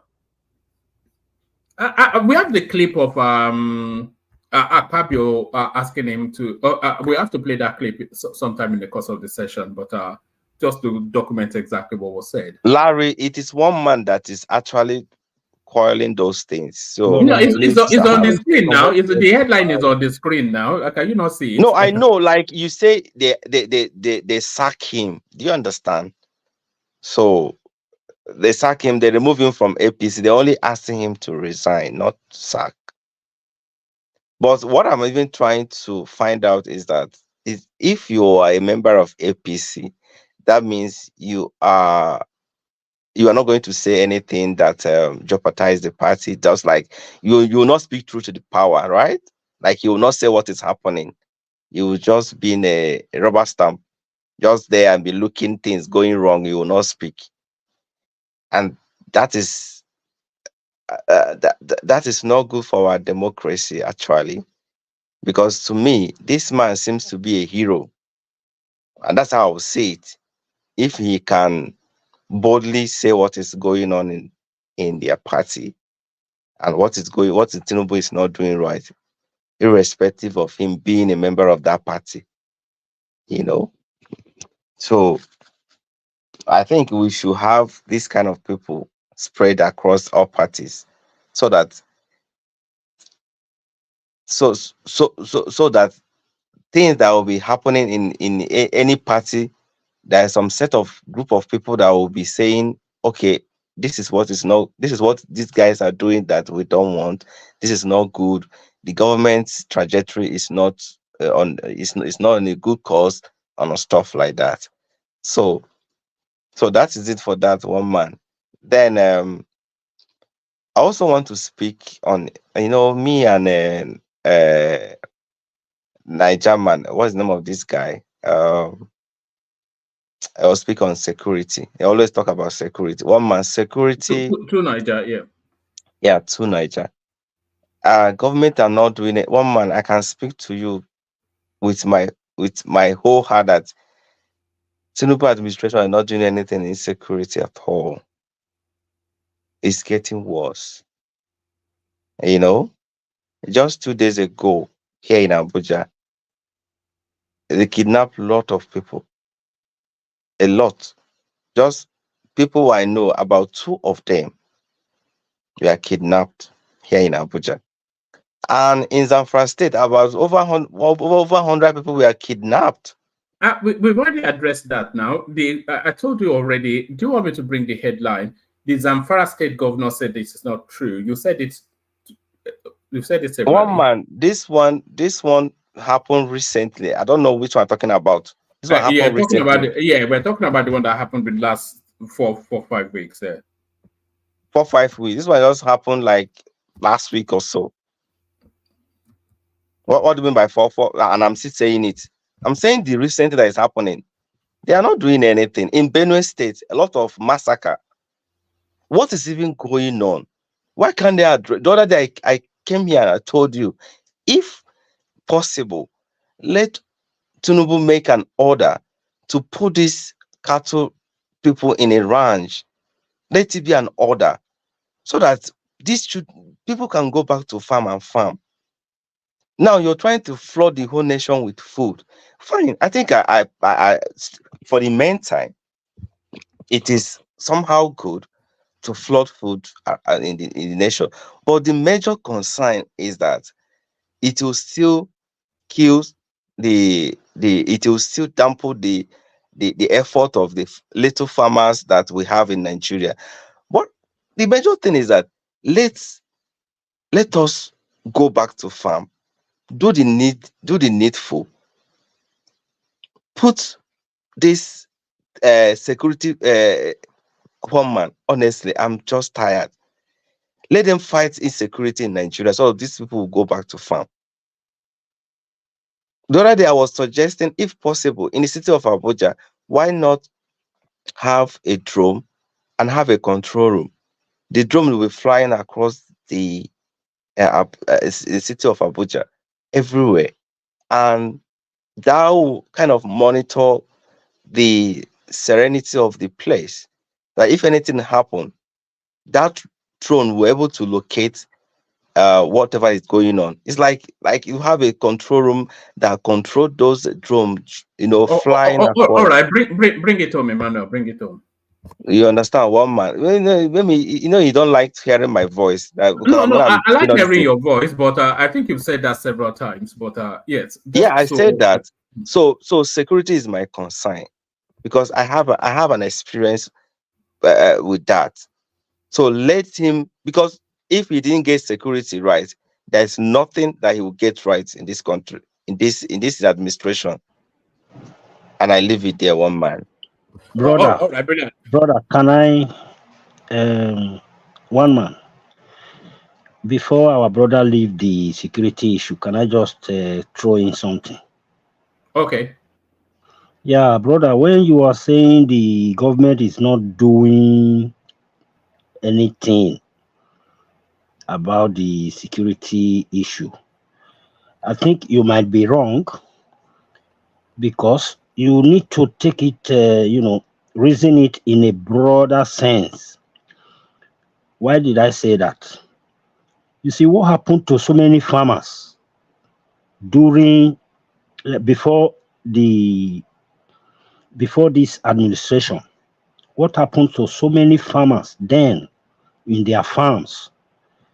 The ones they suffered from the Boko Haram group, the bandits, the whatever you want to call them. You see, many of them were, traumatized. So now that they are no more going to farm, even when the new government comes in and they put all measures in place to make sure that there is security in most of these areas. What measure? Can you mention the measure they put in place?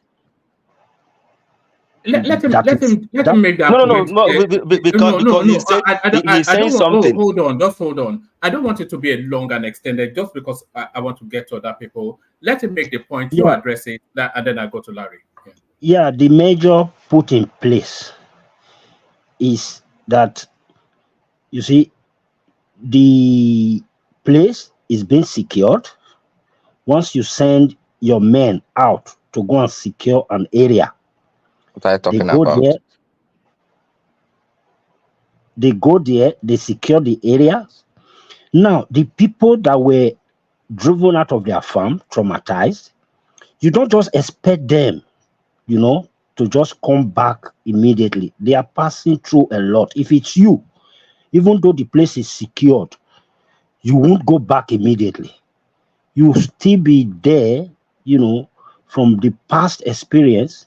No, you said they put a measure in place. I want to hear what you said they put. All right. No, I don't want it to be a long conversation. Let him just make the point. Give a very brief answer. We go on to Larry.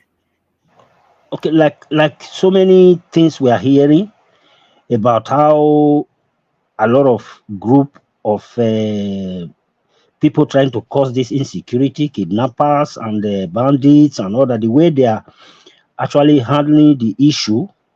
We also hear news of these people being apprehended, a lot of them. So when you say they're doing nothing, I think you might be wrong. So that is why I'm saying, please, sometimes when they are doing something, the people that were affected might not want to come back immediately to come and begin to function the way they were functioning. Thank you. Okay, because me, I didn't understand what you said. Like they put something in, they put measure in place that to oversee this, what is going on in Nigeria. I just told you that there's a lot of things they need to put in place. I just gave one man an example. One man, he doesn't want to hear my voice and all those things, So all the street lights in Nigeria, they would have planted cameras across those street lights. invisible security in some places, cameras that will checkmate these things, that will help them fight the insecurity, you know.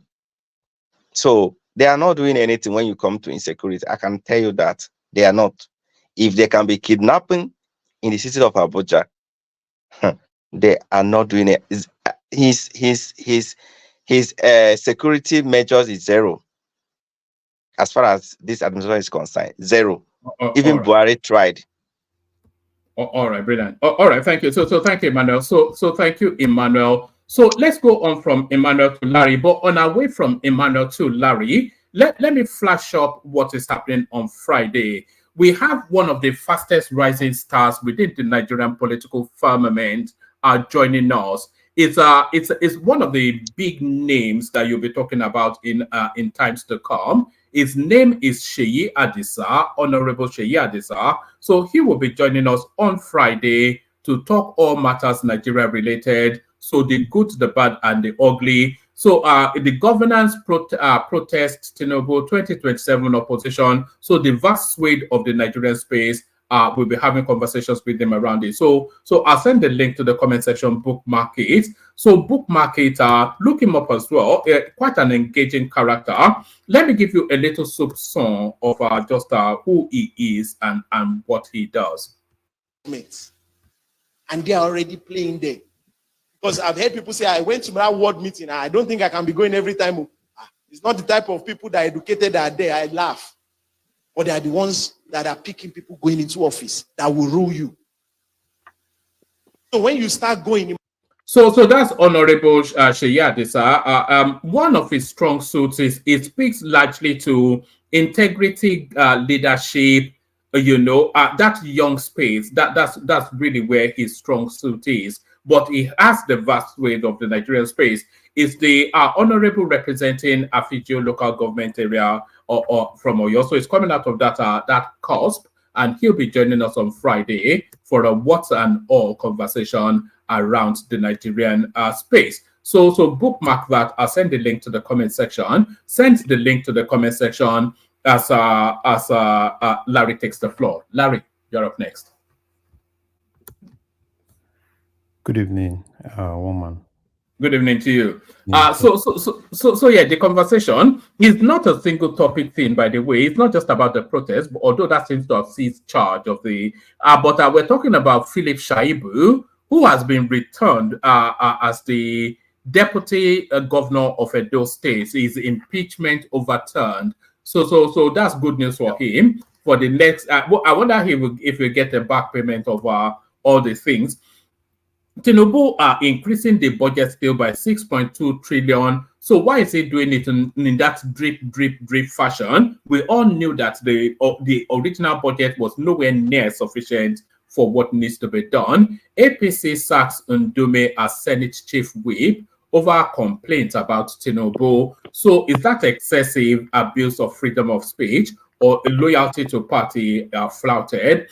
Arewa, you students announced withdrawal from planned nationwide protest. So a lot of people jettisoning that space, and it's narrowing down to an obedience/a protest. Our federal government to tax bank 50% of realized profit on FX gains in new 2024 budget. So that's Tinubu looking for new and creative ways to get that money for that budget.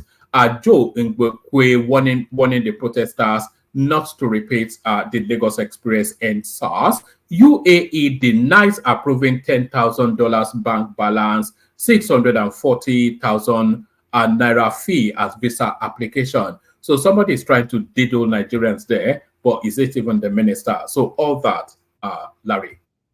Yeah, thank you. Thank you, woman. So before I proceed with some of all those headlines, I want to clarify something I think we've been flogging for a lot of for a while now. This issue of Hajj. And I saw my brother kind of like saying one or two things about it. And I think we need to just put some clarity to that. I understand that people, the headline or government paid 90 billion to subsidize Hajj and all those things. Yeah, it's good for the headline. But let's look at the reality of things and exactly what happened. Governments built people for Hajj, and they said the price was I think it was 8 million, and people paid. And once there is a transaction and you paid, right? That means government is the duty of the government to ensure that you get the value of what you've paid for. What happened? Thereafter, government came back. Government said, because dollar has increased, it has to be 9 point something million. And the people said, we had an agreement. So this is more like, here, you're selling something and you said this is the price and I paid for it. And thereafter, after 2 days, you now came back and said, you felt the price has increased in the market. I'm not obligated to pay the additional fee, which means that the Hajj Commission, they had no choice than to ensure that they give people the value. Even if government does not pay, the people also have the right to go to court to enforce them, to give them the value of what they paid for.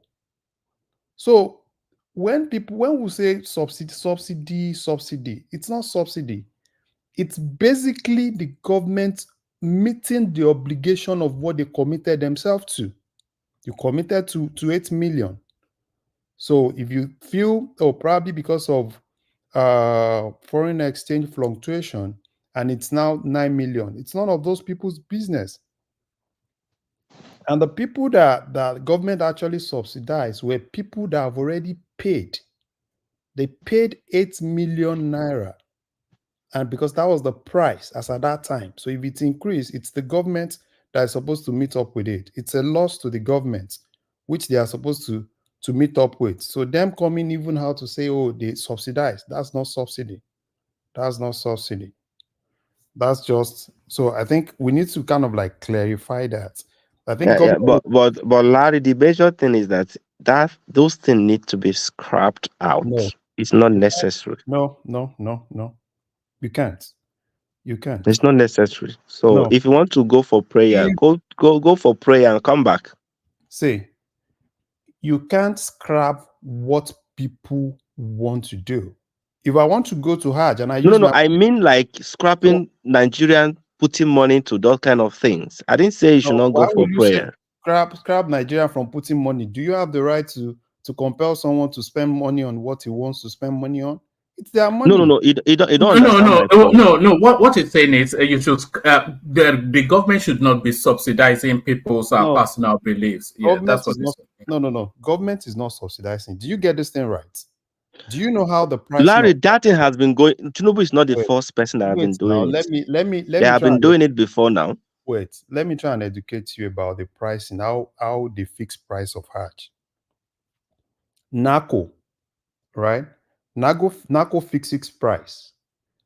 Like next year Hajj now, I've seen some people that have started paying, right? They fix the price. This is the price of Hajj, and people pay. So if there are economic fluctuation, right, after I've paid, because immediately I pay and you give me a receipt, you are bound to give me that value. Even tomorrow, if it increases, it's none of my business. So until probably government says, okay, fine, they should scrap NACO, people should directly apply for their visa with Saudi Arabia. Right? At that point, I can even get something cheaper. But what government does is they regulate that. They ensure that everybody go through one means, and everybody actually, pay through that thing. So it's basically not the people's fault. Because if I pay now, if government says the price of Hajj next year is 10 million, and I pay 10 million now, and they gave me receipt of 10 million, if government come tomorrow and say it's now 15 million, I don't have any obligation to pay additional 5 million.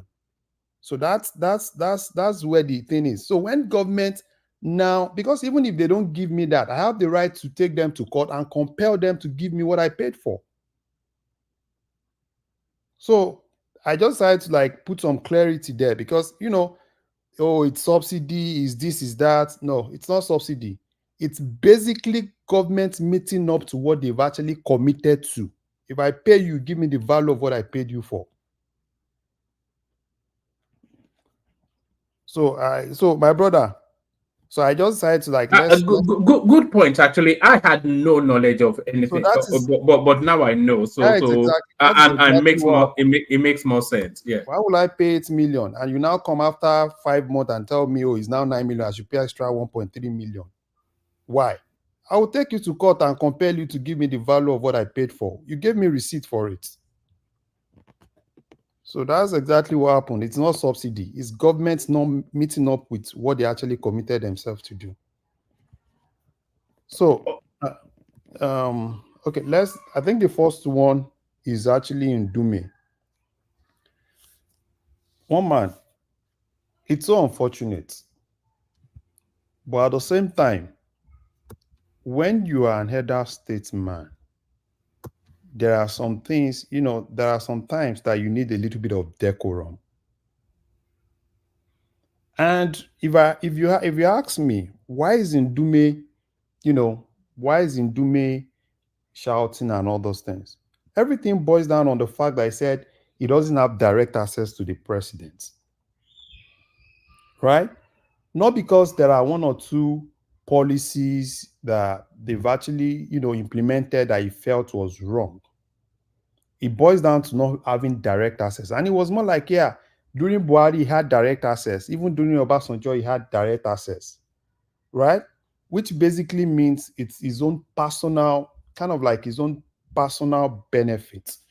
And number two, he went on and said, oh, these people are thieves, right? They are thieves. They are embezzling. The president has been caged. He said a whole lot of things. And I know that even after that, you should also expect that there will be pushback. Because once you are holding a position, you should definitely understand that that position that you are holding, it's a lot of things goes on with it. And him holding that ship whip position is not a position that just belongs to Ndume. It's an APC position. APC recommends for that position. And what the Senate president needs to do is to look for the APC caucus in Senate. If they agree to it, then Ndume does not have a say. And basically what APC did was they wrote to the Senate president. They said they wanted to change the person they recommended for that position. And that was why they said, okay, Mungunu should take it. And what happened thereafter? They went into a closed door session. And during that closed door session, the APC caucus in the Senate, they said they needed someone else. So for me, I think it's just, Ndume, is an elder statesman. He's been in National Assembly for over 20 years. And I think he should definitely know that in most cases, most of all these guys, Shewan Kimbaloye and the likes of them, they will invite you to interviews. They will do all sorts of things. They will put you, they will put things, into your mouth, and because you're carried away, you say a whole lot of things. And what you say, you can't even take it back. So, but for me, if you ask me, do I really like what they did to Ndume? No, I don't like it. I don't like it.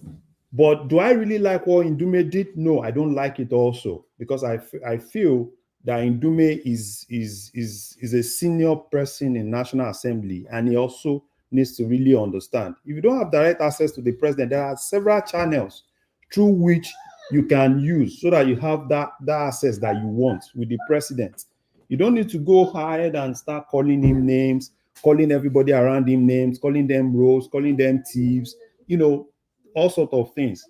So, but I think they should just look for a way to settle things, because I really don't like it. Because to me, I feel, it doesn't really speak well for them, and I think people should be given the opportunity, right, to hear to kind of like say whatever they don't really feel is right. But at the same time, people too should also kind of like exercise some decorum. So I think they will please leave our party. Go and look for somewhere else. So it's not up to him. The party does not want you anymore. So what are you trying to do? You are a senior legislator in the House, a chief whip. You are the one that will go around to gather the votes. So if you are going against the party, you are going against the policies of the president too. So leave the party. That's the way to talk to stupid senators who come with their own different agenda. If you cannot solve your problem, if you think maybe you have tried, the president does not want to see you, go and fix the problem. You are going about in the media saying nonsense about your party. You have to align with your party. That's how politics is. So since you don't want to align with your party, and leave the party now, go somewhere else. Go and meet Labour. Labour will accept you.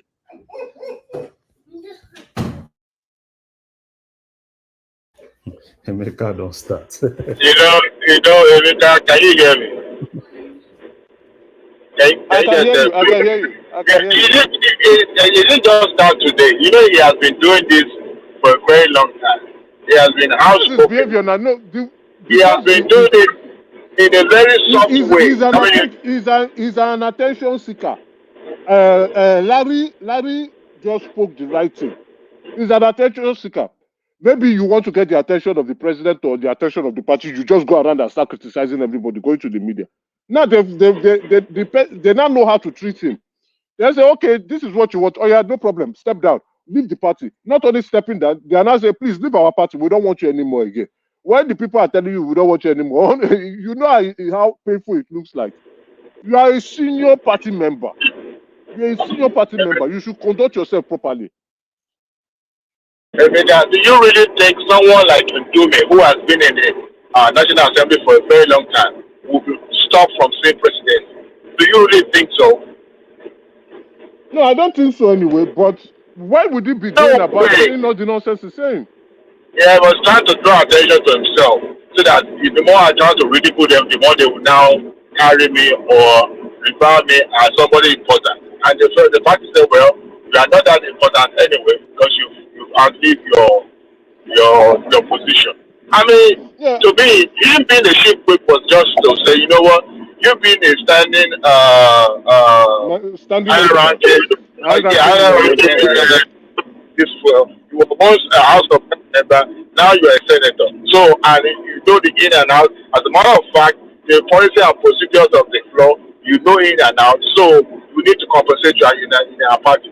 But he has been doing this in a very subtle way, right from the inception, right from the get-go. He has been throwing these jabs.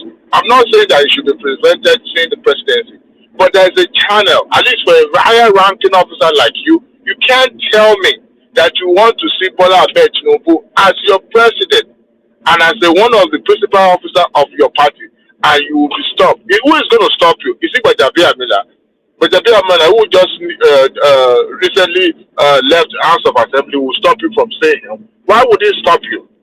He has been doing this down. He called them crazy. He called them kleptomaniac and all that. The same party you serve. I think it's just a way of. He has never supported a Fabio candidacy anyway. No, but he has never. He felt left behind. But that's not the way to behave.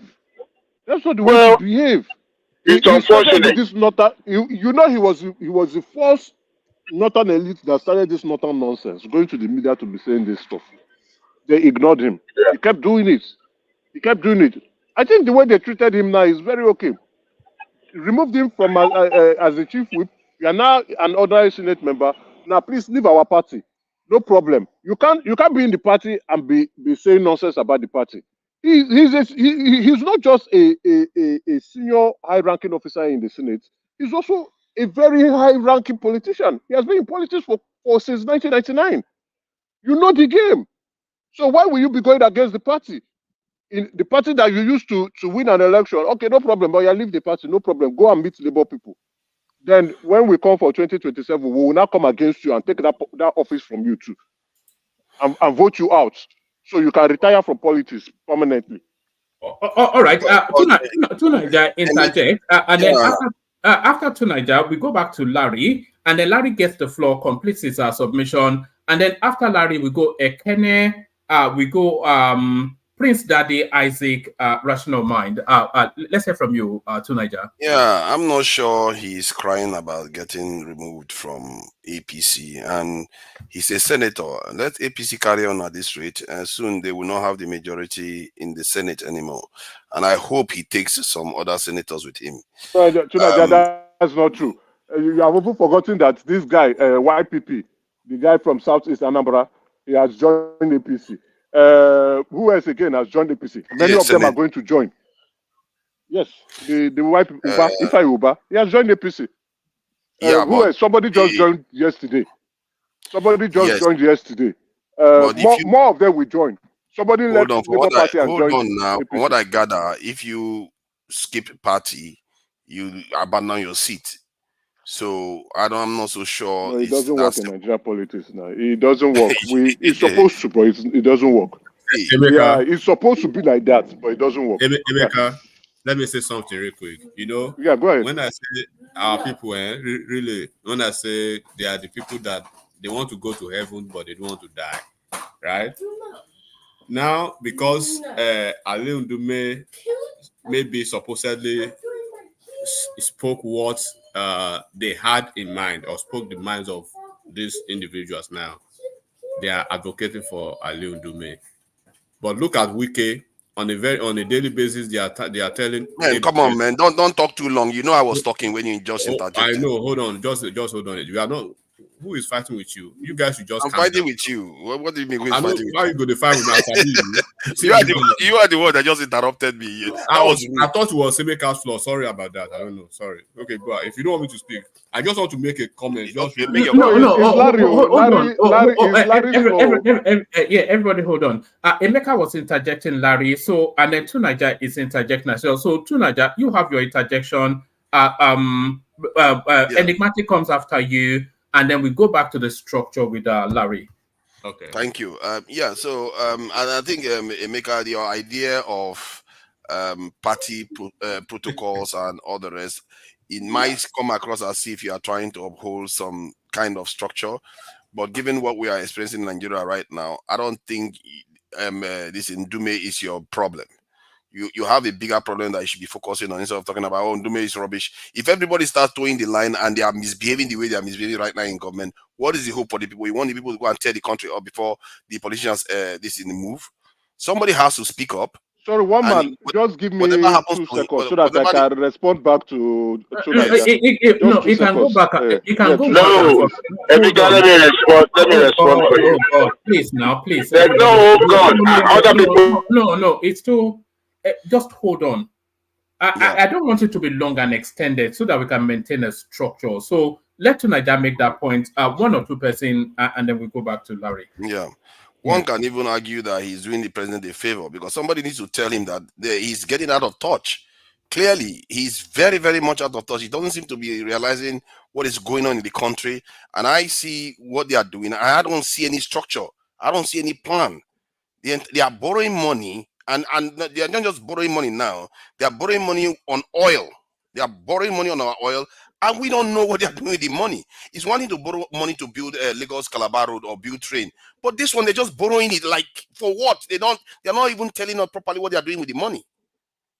And there's a serious problem going on in the center of government right now. Just like Beta Edu has returned back to government. This guy, there's no. I said it before now. Before when did she return?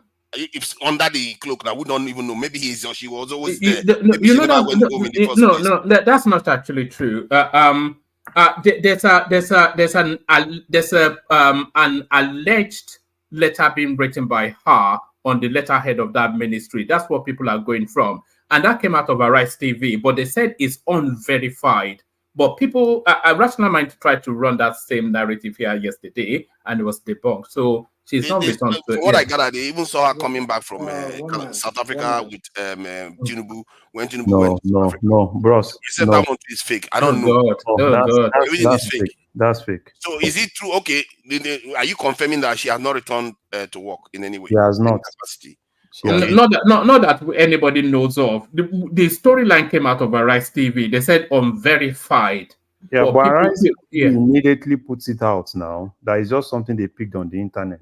That Yes. Okay, let's grant them that because hold if on, I don't have any But clear evidence for something, has there been any contrary thing out there? Why would there? Why would there be? The status quo remains now. You trust the Tinubu's administration. They will always want to say something. So No, the since there is status quo none, remains the same now. hold on one No. minute. Since there is none, for me, I will hold on to that for now. Since there's no Oh, God. contrary report that yes, she never did that, it was photoshopped or whatever crap they want to say. So I would believe that's what it is. So yeah. I mean, 2 days in passing now, 3 days now going now. Nothing from her or from Tinubu's government. So what I was saying here. So is it everything that comes out from the internet that the government come needs on. to respond to? You can say everything, but I Somebody mean, say, for so me, as long if as I it has not been debunked, I will hold on to that. Am So I able to if I in my now? room now, design a letter-headed paper, put it on Twitter, right? And some other guys just picked it. So I expect government to come out and say, oh, this letter-headed paper is this, is that. That's you don't even need government to respond. That's basically why. somebody makes such a categorical statement about somebody that is not working, then first of all you denounce it that it wasn't that you deny that it wasn't from the Better Edu. At the same time, the Better Edu will go take legal action against that person. And Twitter, if I'm not mistaken, X has people's details now. So, but the fact that nobody has come out to deny the letter itself. And there's also pictures of them saying that she was in South Africa with Tinubu. Tonight, what's the status quo now? That is irrelevant. The point is that there is a lot what's the status quo going on in Nigeria. What's the status quo? All right, gentlemen. Hold on, everyone. A lot of people waiting to speak. Say what you have to say in 2 minutes to Nigeria. Say what you have to say in 2 minutes. Enigmatic. Larry, take the floor. Progress your conversation. Then we go to Ekene. Yes, the point is that there's a lot of corrupt practices going on in Nigeria that we still haven't caught one person, that one big fish that has been stealing our oil or stealing our gold or nothing has been found. This government has been in office for over a year. They promised fighting corruption, but I said it now that they might as well shut EFCC office because it's not going to do any job. And EFCC has basically done nothing other than Bobrisky and a few others that they've thrown into jail. And you look at the malaise going on in the country right now.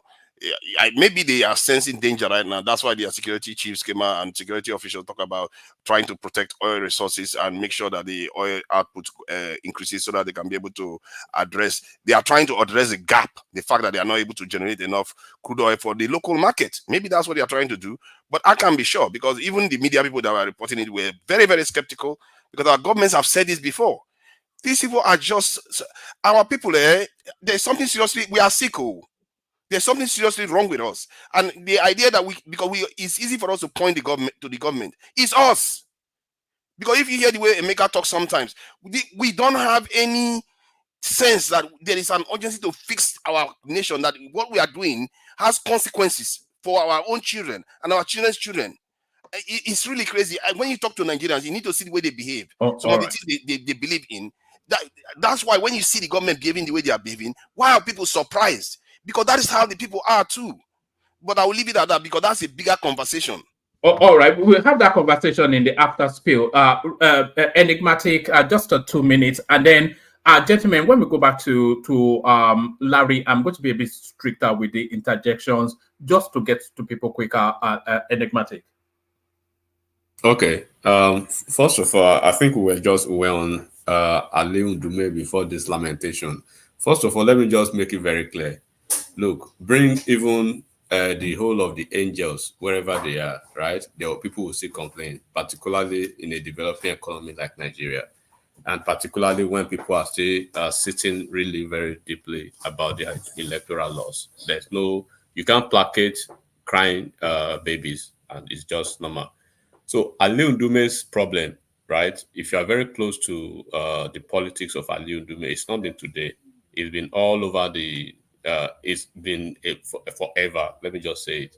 He had issues. There was a time that he was linked to the activities of Boko Haram.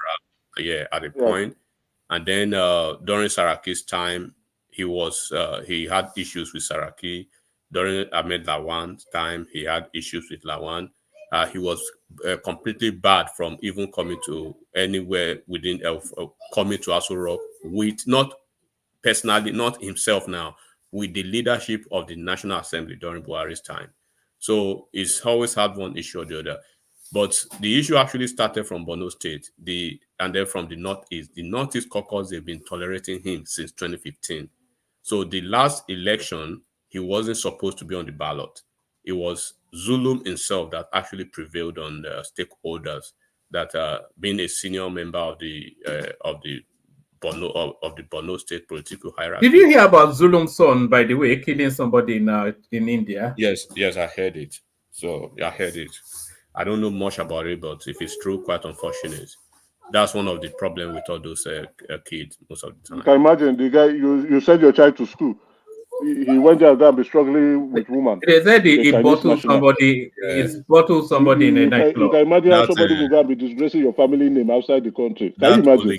Go ahead, entitlement was actually clear, especially when you are close to those people, right, from those neighborhood, you understand. But by the way, so Ali Ndume is having he's been undermining the vice president. Do not forget that from Borno State, right? He's been undermining the vice president, not even now. So it was Zulum who is a vice president loyalist that actually had to prevail that they should let him have the ticket, even if for the last time. As I'm speaking to you now, that Munguno that they actually replaced him with, and a lot of Ali Modu Sharif, all of them, they've been having issues with Ali Ndume. So it's not a situation whereby he had to speak. Yeah, whatever he had to speak, he's speaking the mind of people. That's why they are saying, okay, why is it suspended? And this actually suspension came from the National Party itself, and they wrote in a letter to the National Assembly leadership. That's by the way. So now they are trying to tell him, it's either you are in or you are out. You can't be in or out, and you can't choose and pick. Unlike the PDP's situation where they don't know how to name their irritants in the board. So this guy now, they've shown him the way out. He has opportunity to be an opposition. Sometimes you have to cut your enemies to size so that you know you are fighting an enemy from outside, not within. It's better when you fight an enemy from outside than within. Now they know he's an enemy, then he can safely go to the camp of the obedience now, or go to the camp of the PDP, so he can play his politics like that. So now they know that Ali Ndume's problem is out of their hands, and they have to fight other enemies that are still hanging on. So that's just the situation with Ali Ndume, and people who actually want to lash on to whatever he said. Of course, we know the rhetoric and the narrative they actually. Woman, please, just 2 seconds, right? We have to move on now. Just 2 seconds, please. I will take time. I promise you. To Nigeria, you say what Egrimati just said is true. When someone comes and begin to speak what they play on the emotions of the masses, they think he's their savior. Who Ndume? So Nigeria does not know Ndume. He's playing politics with Nigeria problems, and you are thinking that he's doing the right thing. So Nigeria, you better know this political elite. You think they are there for your problems. You have to understand that Tunaja is a new entrant into the Nigerian political space. That's why he has a soft. That's why he has soft spot for fraudsters like P2B. Yes. They can play hold on now, Emeka. Okay, sorry. Tunaja is a new entrant into the Nigerian political space. And correct me if I'm wrong, Tunaja, but I think your entry. It doesn't date back further than 4 or 5 years into the Nigerian political space. Yes, so that it is. Back to you, Larry. So the two Nigeria, oftentimes he doesn't even know what's talking about, so it's really the case. But back to you, Larry. Yeah. So like I said, Ali Ndume, it's unfortunate, and it's not even the chief whip position. I think the major key position that he lost is the vice chairman, Senate Committee on Appropriation. That's the key one. I think they said they gave him tourism now, which is more like they just made him redundant in National Assembly. He has been doing it, and a lot of people don't even know that Ningi issue, Ali Ndume was one of the brain behind what Ningi did.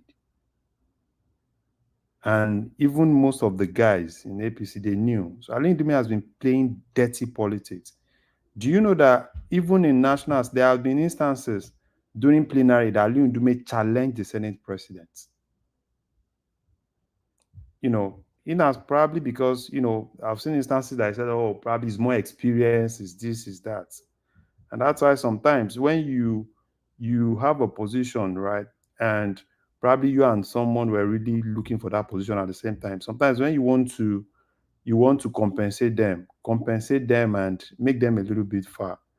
You know, I think what they just did was basically take him out of the caucus, the main caucus in National Assembly, and make him normal National Assembly member. It's so unfortunate, but I think he would definitely understand the politics there, and particularly at home in Borno State, he needs to play the politics well in Borno State. So that's Ali Ndume. God will help him.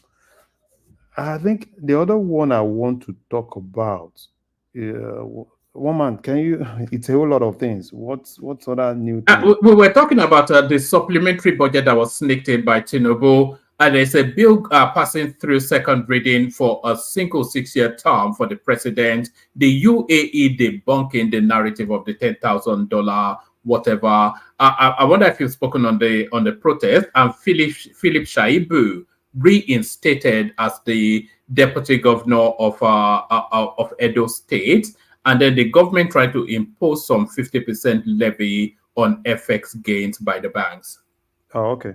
Let me quickly start by the. But you only have a couple more minutes, just so that we can get to people. I might not even use up to 2 minutes. So I think I don't know why people are surprised that there's going to be another supplementary budget, right? We are talking about new minimum wage, and that's really going to take a whole lot, which was not really planned before now. So if they are telling you that 2 trillion will definitely go into recurrent.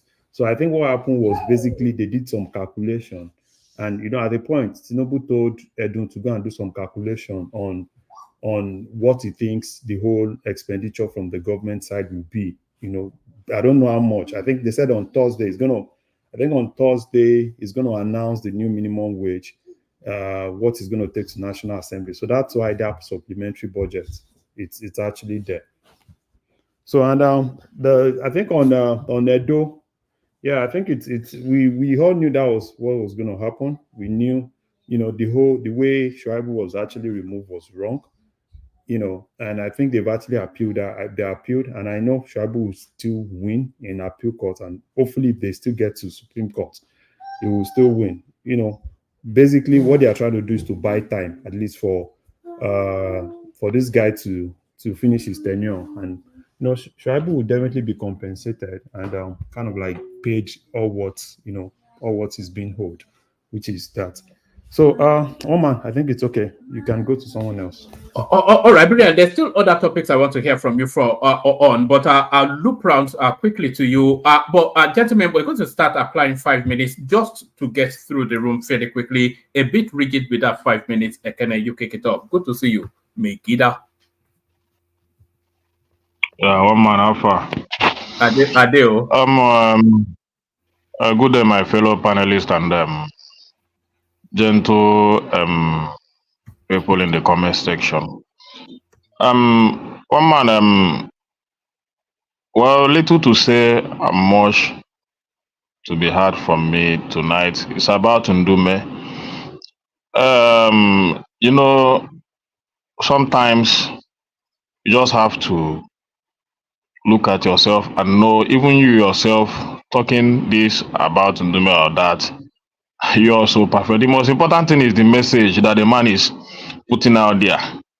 Because if you begin to put his context by context, even the vice president also has his own bad side that is also related to the Boko Haram issue and all those stuff that you want to paint Ndume now that he's speaking against your evil government. So I want to hear, what I really want to know is what Ndume said. Are they true or false? I don't care whether it's an APC or whether it is, because even me as a Christian, there are things I hear from Muslim cleric that's also meaningful to me that I can take back and say, yeah, This is true. You understand? That's how life is. You don't just because that person is not from your religion or is not from your side, you don't learn or you don't see his word, any of his word as even in this platform, people that I regard to be an opposition say some things that I also learn from it. Go back and meditate on it. You understand? So that's how life is. And if you think because you're an opposition, you cannot say something good, then you are not a good, I don't know how to put it, but what are the words of Ndume that are not correct about this government? Is it the word that, is it kakistocracy that he used? I searched for the meaning. It's the government that is governed by incompetent people, least suitable individuals in our society. So what are you trying to tell me? What I want is the message of the man, not really who he is. After all, Ndume is most, if you tell me, that's the only senator that I see that appear on news platform almost all the time. Other senators are just there. And I commend him for that. So the word he used, kakistocracy, is you know what is? Tell me who is competent in this government. He's starting from the president to the governors, even to the senators and to the ministers. Tell me who is competent. We have just one or two that, even if you look at them now, it's like the bad side of those incompetent ones is beginning to inflict their own characters and they're depreciating. You understand? So coming here to say, trying to condemn Ndume because he's trying to put out some message, that is to show. He said that they are running a chamber that looks like cultism. Is that not true? That even as a member, you know how cultism is being run most of the time, that you don't say things against your cultist organization. That's how APC is. And it's like they have that oath that once you're a member of APC, you dare not have any right to criticize the ill of the president or even the vice president or even the Senate, or to speak against your party, even when the party is sinking the livelihood of Nigerians. Just keep quiet, maintain as if nothing is happening. That's how cultists behave. That's words of Ndume. Is that not so? So, and that is why, as a cultist organization that APC is, they were able to raise against him and took over the position they gave to him as a chief whip of the Senate and give it to another person, because the man is no longer able to keep their secret, so that they will continue to torment the life of innocent Nigerians. That's what it is. So what I just really want to hear from all these defenders and party faithfuls and all this in this platform is, what are really the words of Ndume? Are they not true?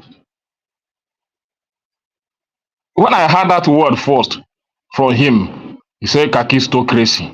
I was laughing. I never knew that it has a strong meaning. I decided to check.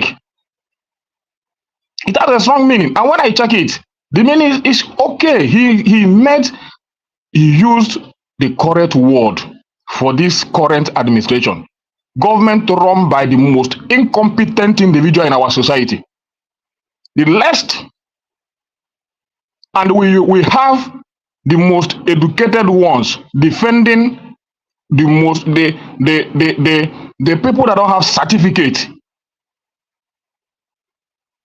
We have the most educated ones defending somebody that the people that don't even know the trace of where they attended primary school, secondary school. We have the most educated one defending the people that have all manner of evil and a bad record in their lives, ruling you, governing you. So you have the less and the most incompetent one leading the most competent one are the most competent one and now defending the most incompetent one in our society. That's the kind of country we are running. And that's why Nigeria is not moving forward. So I just want to hear the words of Ndume. Which one is not correct? Comparing it to the attitude and the characters of this organization called APC. Is it the cultism that he used? Is it the word kakistocracy? Tell me. Even the finance minister that I talked was going to make a difference. Look, seems as if he's the most dumped in the minister. And we are believer, and if you think about this government campaign on the ground that this man knows how to source talent. You saw the appointment he made the other day. There is this one that was flying on the internet that stole palliative during COVID-19. She gave her an appointment. She gave her an appointment. So you see, is it Matalawi or waiting? All the former corrupt politicians, putting them in a critical position of our society or of our country. How are we going to move forward? The ones that we think that is going to perform, the Minister of Work, they are nowhere to be found again. They are the government taking away from the people to better their own lives. They take away from the livelihood of the Nigerians to better their own life. That is how to define this government, because it is task here and there without any positive impact to the life of the. Now they have raised their own tax against them, the bank on forex. So let's know how that one will pan out. Everything is task without any effect. That is even the most annoying part of it. They only tax to buy jets, to buy houses, to increase their own allowances, and buy their own SUVs. And then buy a cup of rice. And to build super highways. Yeah, that's up to you. And then to the masses, they now buy a cup of rice. You know, one bag of rice for 7 houses. They share it one cup. That is what the masses get after paying that tax. Plus students' loan. Now you collect the loan now. And credit schemes. So these are the definition of paying off the country's debt as well. Who is paying debt? Pay up what? Which debt? Go and check our debt profile now. No, go on. I've checked it now. I've checked it with Fitch. I've checked it with Fitch, who continue to tell us that we're now in the top tier of credit worthiness. Do you know as how a much result we're of. owing now? You know our debt is over 100 trillion. Our debt is over 100 trillion now. Go and check our debt to GDP as it's Tinubu came in. And Nigeria is under borrowed now. Everybody knows. No. Hold on. What's the economic size? You're borrowing. What's our economic size? I want to mean Canada. No. Do you have the kind of economy those ones have? Do you know what the threshold is? Do you have the kind of insulation that they have? What do you mean insulation? How do you mean? Because they have the economy. I think you should allow Rational Man just to express himself. We're just hypocrites, right? We want minimum wage. We want minimum wage to go to the roof. We want minimum wage to go to the roof, the one that the government cannot afford. And when the government go and borrow, we still criticize them for going to borrow. I don't know what is wrong with us Nigerians. But Rational Mind, go ahead, express yourself.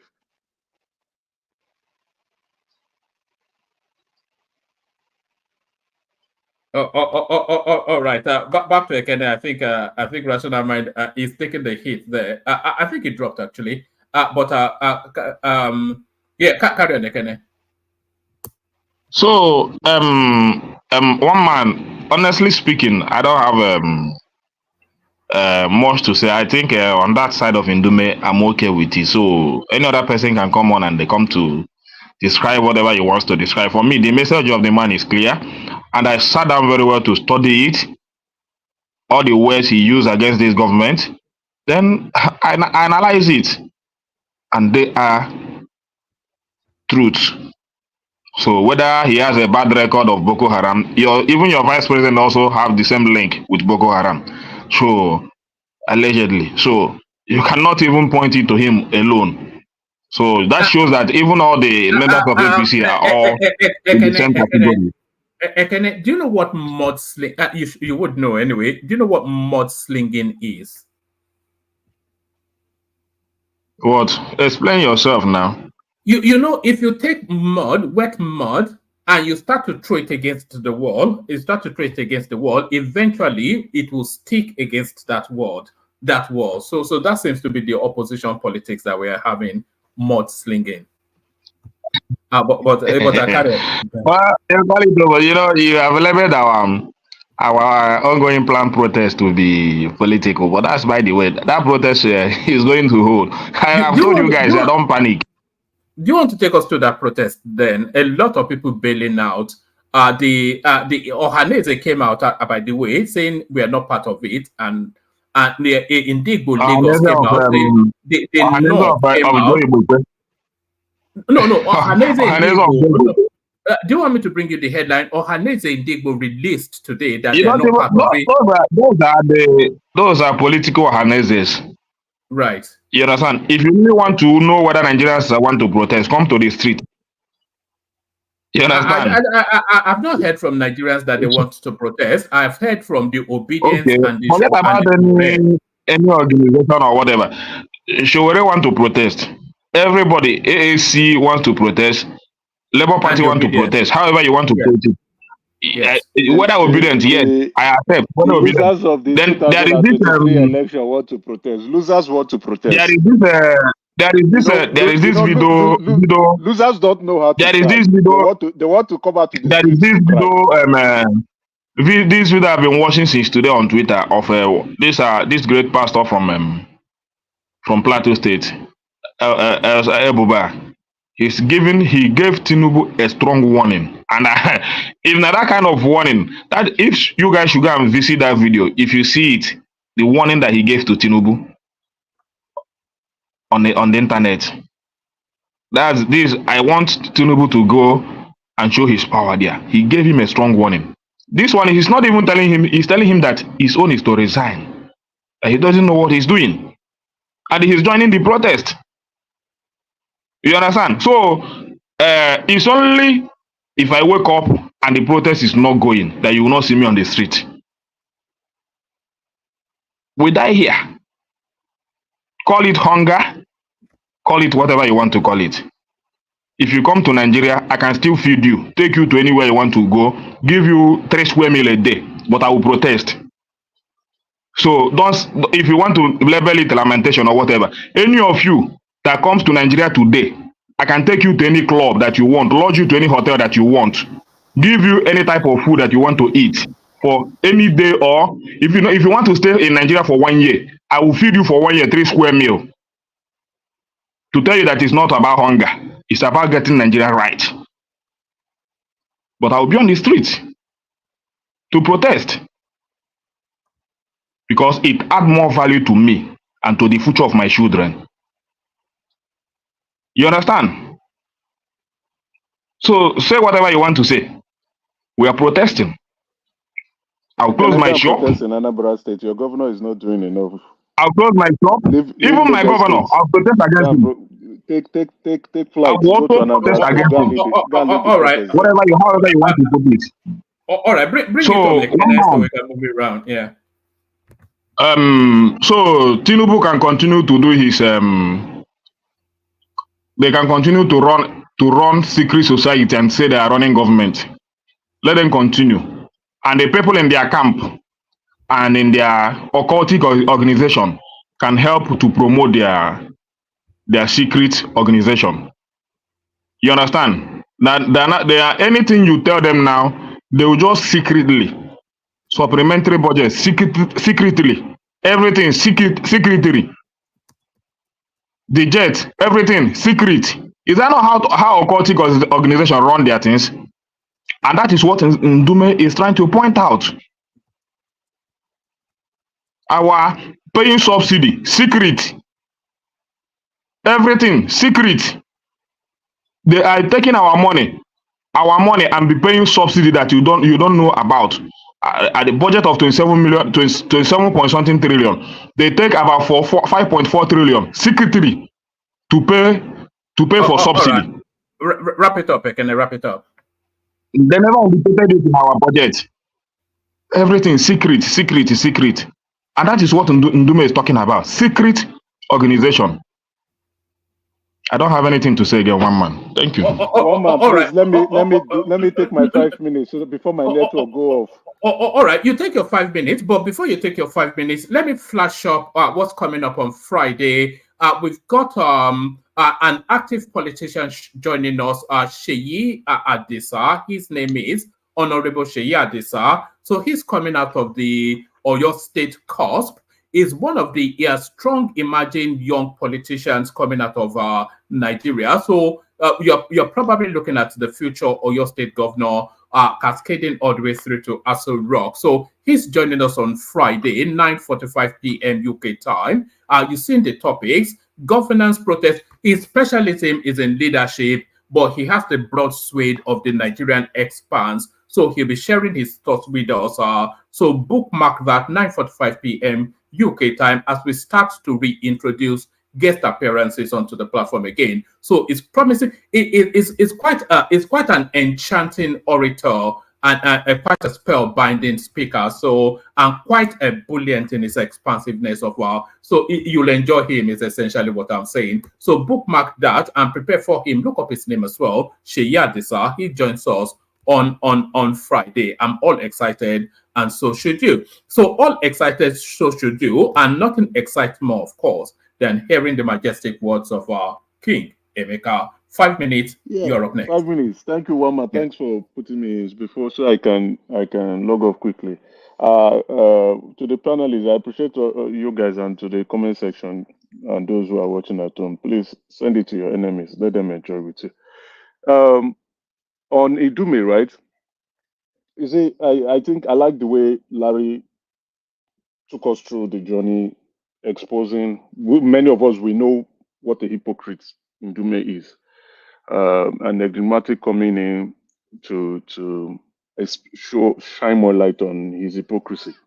You see, the losers of the 2023 election, they like to hear their voice. When people are echoing things, especially politicians are saying things that they enjoy hearing, they want to hold on to it. That's what losers do anyway. But it's just that they are bad losers. Now they are trying to organize protests. Even when in states where the governors are doing very well, they will not go and face their own governors that is not doing well. They will, in December time, they will run home and go and enjoy. When time to protest, they want to destroy another man's land. Face your governor. Your governor is not doing the right thing. Take a flight, go back home, and go and protest there. Let your governor do the right thing. As I said yesterday, the governors are the problem, not the president. Or those who are legitimate in the states where they are supposed to protest can protest there. But don't go and destroy another man's property and keep your own father's property somewhere safe. Burn another man's land, but your own land is okay. Take flight. Since you can feed everybody in the country, you can buy yourself a private jet and go to your state in Anambra and go and protest there. Burn everything in Anambra, even burn the governor. Emeka, the one thing we know is that this protest, if it does happen, and by the way, to Nigeria, if you're there, check the private chart. The one thing we know, if this protest does happen, it will be heavily policed, heavily. Oh, it's going to be, because it's, we know the game plan. These are the toes and tears of losers, enemies of Nigeria. Emeka, why you say make you go born in governor now for you? Yeah, the governor. No, let's be very realistic. You see, I hate hypocrites. I do hate them. They disgust me. Your governor is not doing well. You are busy protesting in a state where the governor is working. You are not living in your own state. You are living in another state. They should even start from Abia State now. The guy who cannot even pay $30,000. You understand? He's paying 15,000 for 3 months. Why they go there? Go to my state. Go to that useless one. That short hypocrite. Go and burn him. Burn everywhere. Emeka, if they introduce the new minimum wage, does that not bind him, Alex Ote? They can't pay. They don't know how to generate revenue. That is why Sheyi Makinde yesterday is trying to connive and saying the federal government cannot control him, but he wants to control local government. These are bunch of nuisance, bunch of wicked people. These are governors who don't know how to work. They are just taking money from federal government and putting it into their private pockets. They've gone to mortgage funds and take loan. What did they do with the loan? Nothing. Now, these people will go and protest in Lagos State, where Lagos State is progressing, and burn down assets that are very useful to the residents of Lagos State. But they will not go to their own state. They will keep their federal lands intact and burn people's property. Is their state working? No. Is my state working? No. Those are the places we need to protest. But guess what? Their king in Finland said that they should not participate in the protest. You see hypocrites everywhere. You see them, enemies of Nigerians. You see how they behave. Telling them not to protest. They have not protested for sit at home. They have not protested for poor GDP. They have not protested for poor governance. They have not protested for poor infrastructure. They have not protested for poor leadership in the Southeast. But they want to go and protest in Lagos State, the most progressive state in the country, and burn down assets there. And somebody will come and tell us that he's doing the right, he's doing it for the betterment of who? For the betterment of who? What betterment? If you want betterment, go to your state. Your state is rotting away. You can protest against your governor.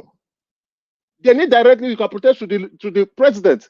Your governor is not doing the right thing. Can you just stop with this?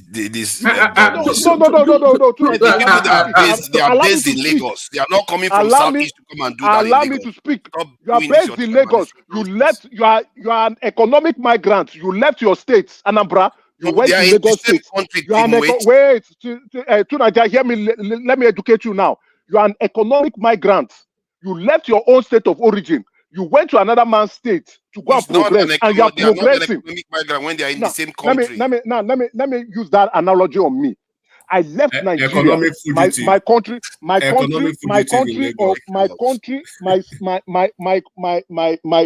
where I was born and grew up almost half of my life. I am now in Canada. Okay, currently I'm in Seattle. I'm now in Canada, right? And I am protesting against Canadians. I want to go and burn their assets. Am I okay? When my country is not doing well, why don't I go and start with my own country first? Sorry, Emeka, that's a wrong analogy, though. You are a Nigerian in Canada, but our people are people. I wouldn't want to. It is not the right. Sorry. Wait. I am a Canadian citizen. I have equal rights as a Canadian. I'm a Canadian citizen. I am not a permanent resident. I have equal rights. Not only wait, hold on. Not only am I a Canadian citizen, I'm a member of the. Wait, no. I told you when I told you to express yourself. When I told you to express yourself. When I told you to express yourself, you kept quiet. Let the guy finish now. This interjection is too much.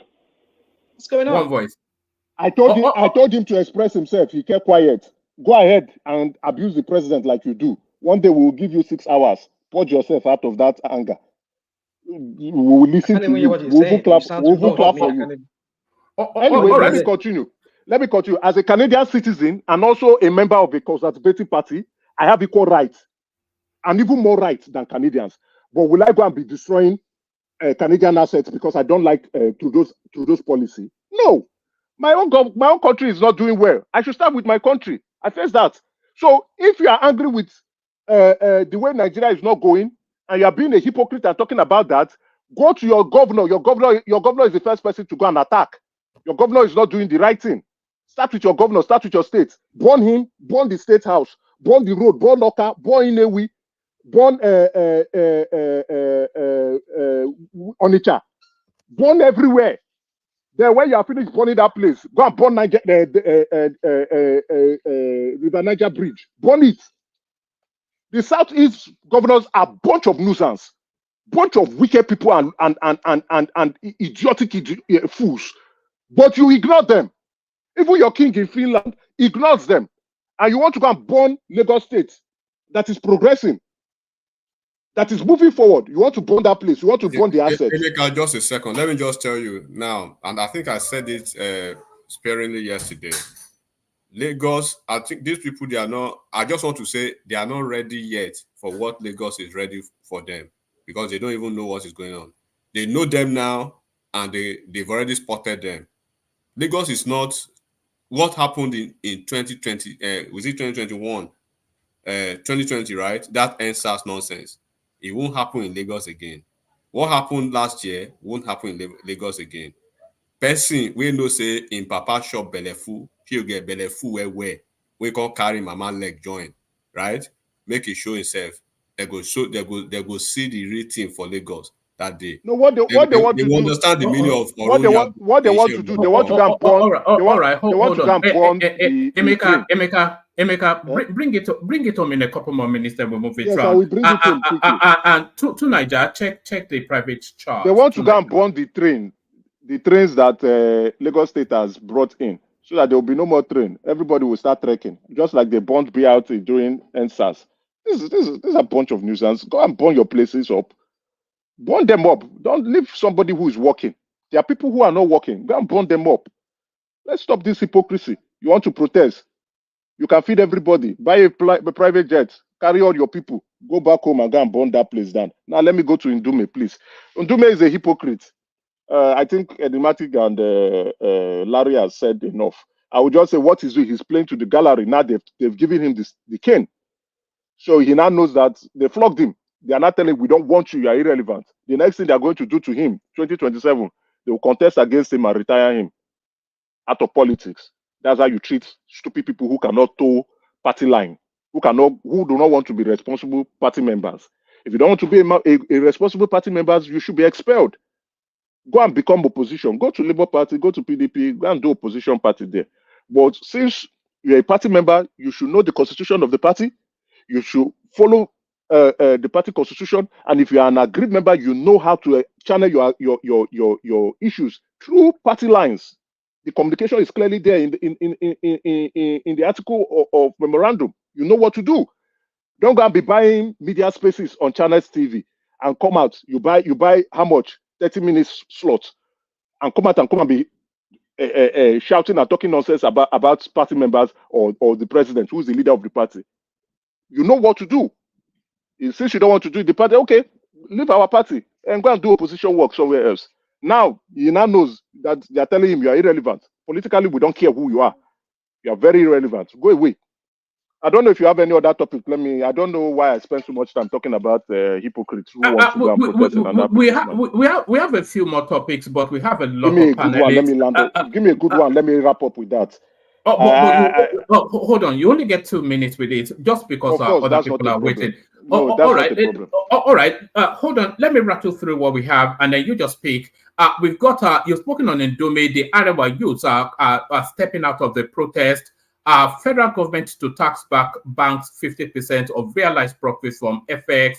Shaibu reinstated as the Edo State deputy. Tinubu are begging for more. Oliver Twist additional budget. So all that the UAE. Yeah, I want to speak on the budget. I think that yes. one is all right. Is more important because just, you know 2 minutes and then. Yeah, 2 minutes. It still boils down to the hypocrisy I'm talking about here. We cried for minimum wage increment, which is understandable, right? The government made proposals.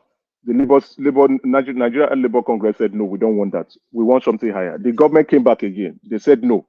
The government came back again. They said no. We have increased it. What that translates into, the government, we saw the budget. We are running a budget deficit. There is no magic anywhere.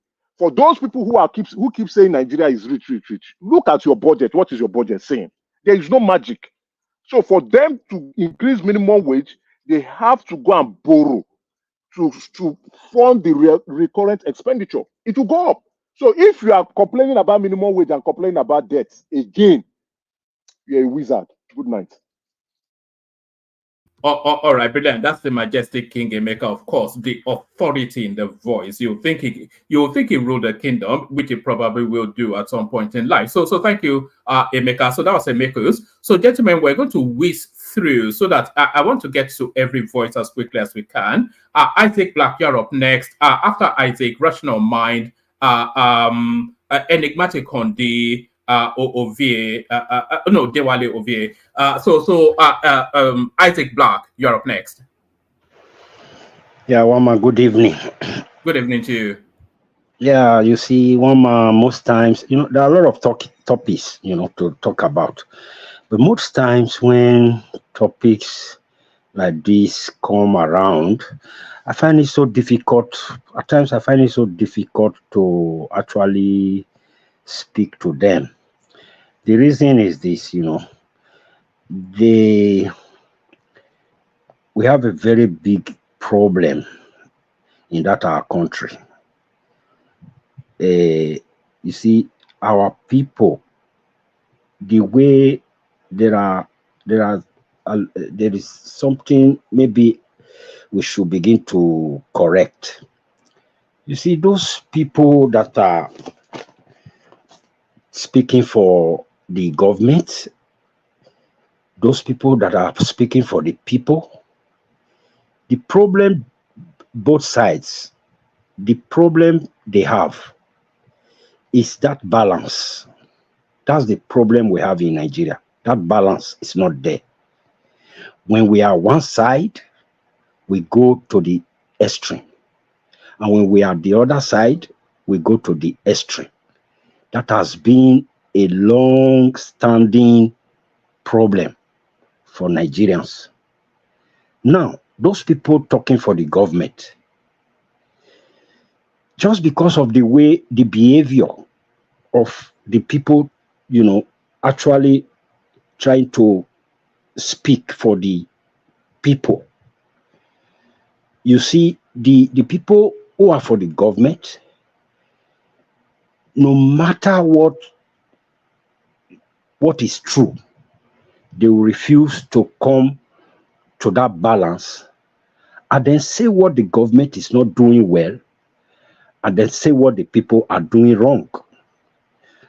You see, I'm not going to be here only talking about, 10 people are sharing 10 people sharing 1 cup of gari,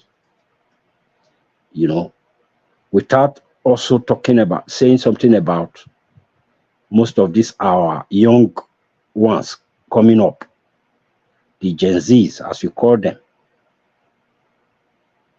They don't want to use any phone that is any phone that is not of standard.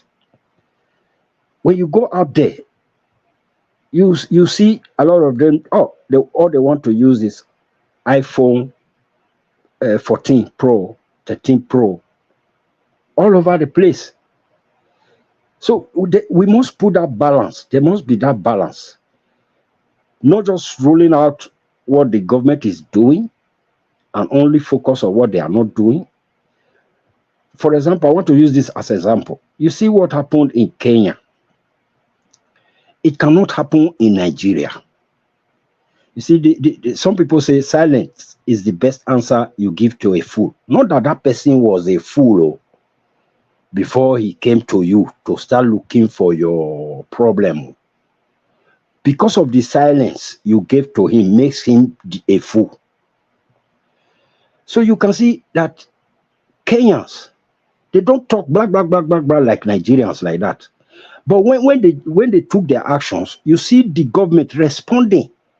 But in Nigeria, because of the way the other side, the ones that are for the people, because of the way they handle things, when they come out like the Kenyans, you will see those people, the elites, they will begin to resist. So there must be a balance. If you are for the people, you want the people to have good life, talk about it and get a balance. What is the government doing well? Okay, this is what the government is doing well. This is what the government is not doing well. if I have to condemn the government, I'm not going to condemn them totally. Like one man was interrupting somebody when he was dwelling on the negative sides, and one man was trying to incite some of the positive side. So when you are for the people, you just try and do that. By the time you start, put that balance there. Anytime you want to come out to protest, the government will be afraid. So right now, you say you want to protest. If you like, go to Abuja, go to Lagos. They are going to, that resistance will be there because they are going to misinterpret it. They are going to, all these groups we are naming, I don't want to name them or name Showore or name whosoever. Because of our attitude, it will be very difficult for us. Let us set a balance. That is my message this evening. When there is that balance, when it's not there, we are not going to forge ahead. Thank you, Mama. Thank you very much. All right, brilliant. Stay with us, Isaac. We'll still loop around in the conversation to you. Up next, Rational Mind. So, Rational Mind, you know what the talking points are, so just free flow as you will.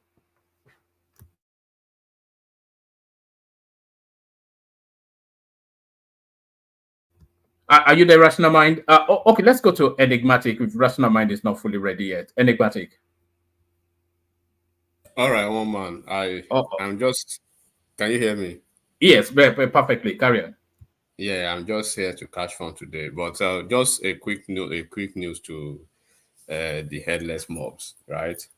There's this guy. I don't know if you know him, Balami Isaac. I think most of those guys should know Balami Isaac. He was the national deputy campaign manager for Obidati Presidential Campaign Council. Then he just resigned his membership of Labour Party, and he has moved to APC.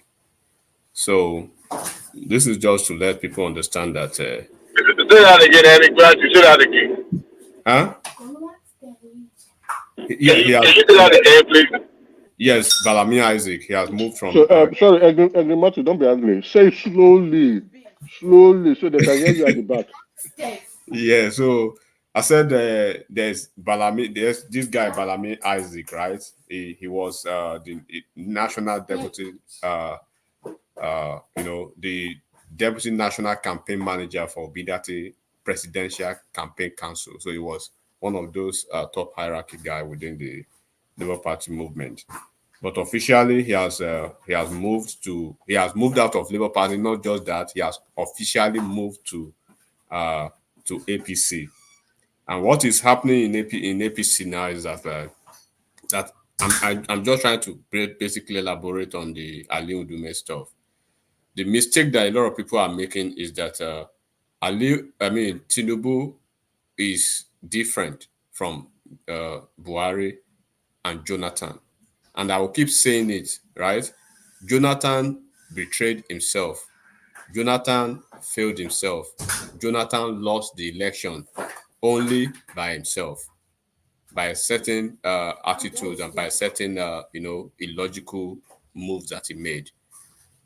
What Atiku failed to do, ab initio, is why PDP is where PDP is now.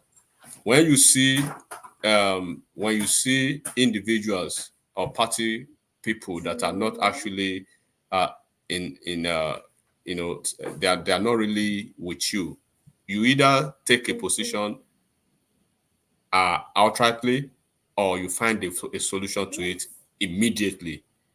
Look at what Wike has done. Look at Wike now in APC, in PDP. It's not in PDP. It's not in APC. We can't say it's in PDP. It's ambivalent and is causing trouble here and there. The same thing with all the 5 governors that he took with him. And the same thing that is happening in Edo State as we speak now. Edo State, PDP has been polarized. And that is what is happening in most of the states. Look at Labour Party, for instance. They had a Gbadue as a leader who couldn't lead. Now you don't have a leader in Labour Party. And then when you have individuals like this, people can see. And either you like it or not, governance is one side why they are doing it, but governance still has to do with politics, right? In the Northwest, they are making alliance here and there. There's this guy from Kebbi State, this former Alero, Adamo Alero, is trying to move to APC. A lot of those folks are trying to move back to APC from PDP because they are not seeing the future in PDP, and they are not really sure how they would deal with Atiku, because as provided as if may God continue to spare his life, provided he's alive, there's always going to be the possibility that Atiku will always want to run from PDP. So all these things have to come with ideological point of view to know where you want to be and where you want to go. And this is to tell all these Lilliputians once again that politics is not a do or die affair. It's about self-interest at the end of the day. Look at this guy now. Tony Okupe left. Who left again? Okonkwo is neither here nor there now, right? And a couple of folks around that Peter Obi, Kenneth Okonkwo is on his way to APC.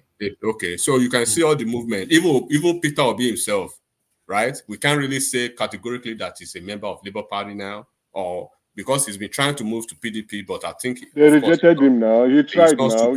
Yes, he tried. He went to Atiku. Atiku gave him conditions, and he ran away. Then they now release that picture. Don't forget that picture. Don't say it so that the losers can hear. Yeah. So what this guy says that my decision is not far-fetched, right? I cannot continue to be equally yoked with the present party leadership that will not respect our collective interests. Who said that? Is that Okonkwo? This guy that I'm talking about. So you will see one by one. One by one, they're already finding their route. And you see, enigmatic. Peter Obi is in somewhat of I won't say a precarious situation, but certainly it's in a bit of a dilemma because the Labour Party is no longer big enough to satiate his ambition, and that party is a basket case, But the PDP is not going to open that window outside of a deputy something. Because of Atiku. You forgot to say a basket case of losers. But it's in a difficult position anyway, because he just has to carry on with Labour Party. But they are not. They actually tested his loyalty to Labour Party, but he failed. When they actually proposed that Obedience should officially register with Labour Party and become official Labour Party card carry members, he went on Twitter and made all those silly epistles. Sorry, enigmatic. I know you're in a flow, but do you know what I think the best the best outcome for Peter Obi? The best outcome is for him to completely jettison this silly idea of being president. He knows it's not going to happen, but to leave that Labour Party and then use this movement to form a political party, which then has that political party. It has the best chance of being the main opposition and a real threat to the central space. But he has to just give up all this silly idea of it's not going to be president, because it won't be president in 2027, and then after that he goes to the north. So his best course of action is you show too much respect to these people. Has Tinubu ever built anything? Did he build any school? Did he build? So why are you expecting him to build a political party? No, maybe not him personally, but he has acolytes now. He has. You are definitely trolling, woman. What you are doing now is you are trolling. That's what I can say. No, I'm not trolling. No, that's what I. Can you see anything outside of that as a positive capacity? You know the capacity of this dude, woman. Peter Obi is nothing but a political serf. Right? No, but I think it's involved out of that. Or it's a senior player. We cannot ignore that it's a senior player now within the Nigerian political paradigm. You can't ignore it now. Okay, but we look at the Labour Party that actually warehoused him now, right? And his bunch of headless mobs, right? they are basically, they've told him, you can see the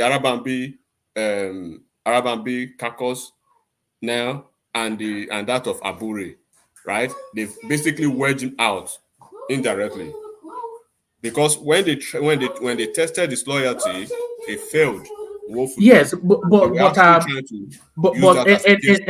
enigmatic. It doesn't really have to be loyal to you. You know,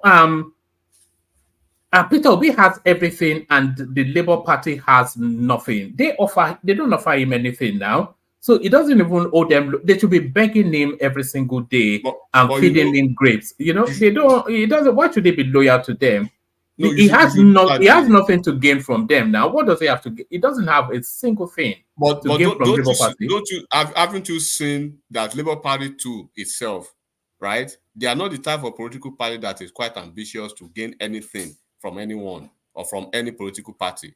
Yeah, but they love the moment and they love the money, and you know, so they know the moment. They know that is the moment is not coming again because either we like it or not. But they're still in the moment now. You know, if Peter Obi wasn't there, who would be discussing? Are we discussing Labour? Which other party? Are we discussing YPP? Why are we not discussing YPP? You know, okay. Now, if Peter Obi wasn't there, who would talk anything about Labour Party? They would just go back to the graveyard of also rants. What is the subject matter of Obi being in politics? He wants to be something, right? He was in Labour Party because he wanted to be president. Yes. Now, 2027 case study for 2027 now. What there's no way he will find his way back to APGA.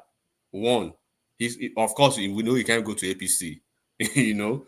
So PDP, he's been romancing PDP here and there, but he's been able to see the sharks that this guy no just come with this your badge because his bigger brother Atiku is still there, right? The Wikis are still there. Even Saraki, all those guys are still there. Bala Mohammed, that they are all nursing the presidential ambition for 2027, they are still there. And then the Labour Party that you had on a platter of gold, you messed it up because you just like this leadership character. You don't have it. He has not been able to build anything. He had three different or two different candidates, gubernatorial candidates. Obazi or Zeluka, he failed. How many people do you think Peter Obi control? Now? Yes. He controls the headless mobs, of course. The MAGA. Yes. Do you want to put yes, we know that, but do you want to put a number to it? Do you remember this MAGA thing you are doing? It backfired on Hillary Clinton when they called them the deplorables, but they ended up in White House. But how many people do you think Peter Obi controls? I'll say conveniently he controls the more than 95% of the headless mob now from the southeast, basically. You are wrong there. The headless mob controls him. I'm trying to be nice. Let me tell you. Let me say this, and then you can push it back. I think Peter Obi controls about 10, 12, maybe even close to 15 million people. Where? I think it does. Where? You know, if you take the numbers from his votes, that's one. And then if you look at the pockets of spaces that speaks to his narrative all over Twitter, all over YouTube, all over the social media, that's two. And then if you look at the organic followings on the floor, the way these guys what year? When? It's still there and alive now. We cannot pretend like it's not now. What the picture I'm painting to you, you are not seeing it. Because the I think the danger will be to underestimate this guy. No. Nobody is underestimating any politician in Nigeria. Even Kwakwanso that holds KANU firm, nobody will underestimate Kwakwanso. Sure, good. But what I'm saying now is that look at in 2027, the North Central, they are not the Christians or the North Central folks that actually went with him in 2023. The numbers wouldn't be there. Even in the south, the entire south that actually went with him in numbers. Look at what is happening in Edo State, for instance. Do you know that after the election, since after the election, they've not added a needle to their number. Edo State do you know that? Do you know that the spirit of the moment in Nigerian politics right now is Peter Obi? The spirit of the moment. Well, not Tinubu, not Atiku, not the spirit of this moment in Nigerian politics is Peter Obi. The only way we can test the spirit of that moment politically, I'm not talking. I don't want to speak in hypothetically now. Politically, the spirit of the moment is in Edo State and Ondo State. Now, elections are coming up in those two states. So the spirit of the moment, we shall see it in those two states, in Edo State and in Ondo State. So they have only one governor so far. And members of House of Rep and members of the Senate from Labour Party, a lot of them will move either back to PDP where they came from. Right? So now, as I'm standing on your point, spirit of the moment. Let's start with Edo State. What is the spirit of the moment with obedience in Edo State as we speak? One man. Is Edo State not supposed to be their corporate headquarters, quote and unquote? So politically, we are not speaking, in abstract now. Spirit of the moment, Ondo State is having a gubernatorial election. Edo State is having a gubernatorial election. Spirit of the moment. What spirit are you seeing from not Labour Party now? Because Labour Party is quite different from the headless mobs, from the Ipobian, angle of the Labour Party now. What spirit can you speak to in Edo State that the Edo people are chasing them out? That stay in your lane. In Ondo State, do you see any spirit? Are you hearing any spirit of the Ipobians in Ondo State? Enigmatic. So when you are speaking to the politics of it, right? We can speak to what we have in our hands. We have Edo State and Ondo State. Hello, Enigmatic, can I come in, please? So I'm not saying Peter Obi will not in 2027. I pray that he will be alive. Atiku will be alive. All of them will be alive, right? And I pray that Peter Obi will be on the ballot, one way or the other. It must be. I personally want him to be on the ballot, so that this conversation will be laid to rest finally, once and for all. Because after an electoral cycle, 2 weeks after that, they couldn't muster more than just a governor, and the governor they can't even replicate. They can at least fight for 2 states to hold the floor to say, okay, we have 2 more states with Abia State. They've not been able to do that. Are they increasing the numbers of their representatives? I'm not talking of, you can be talking about how many numbers it controls.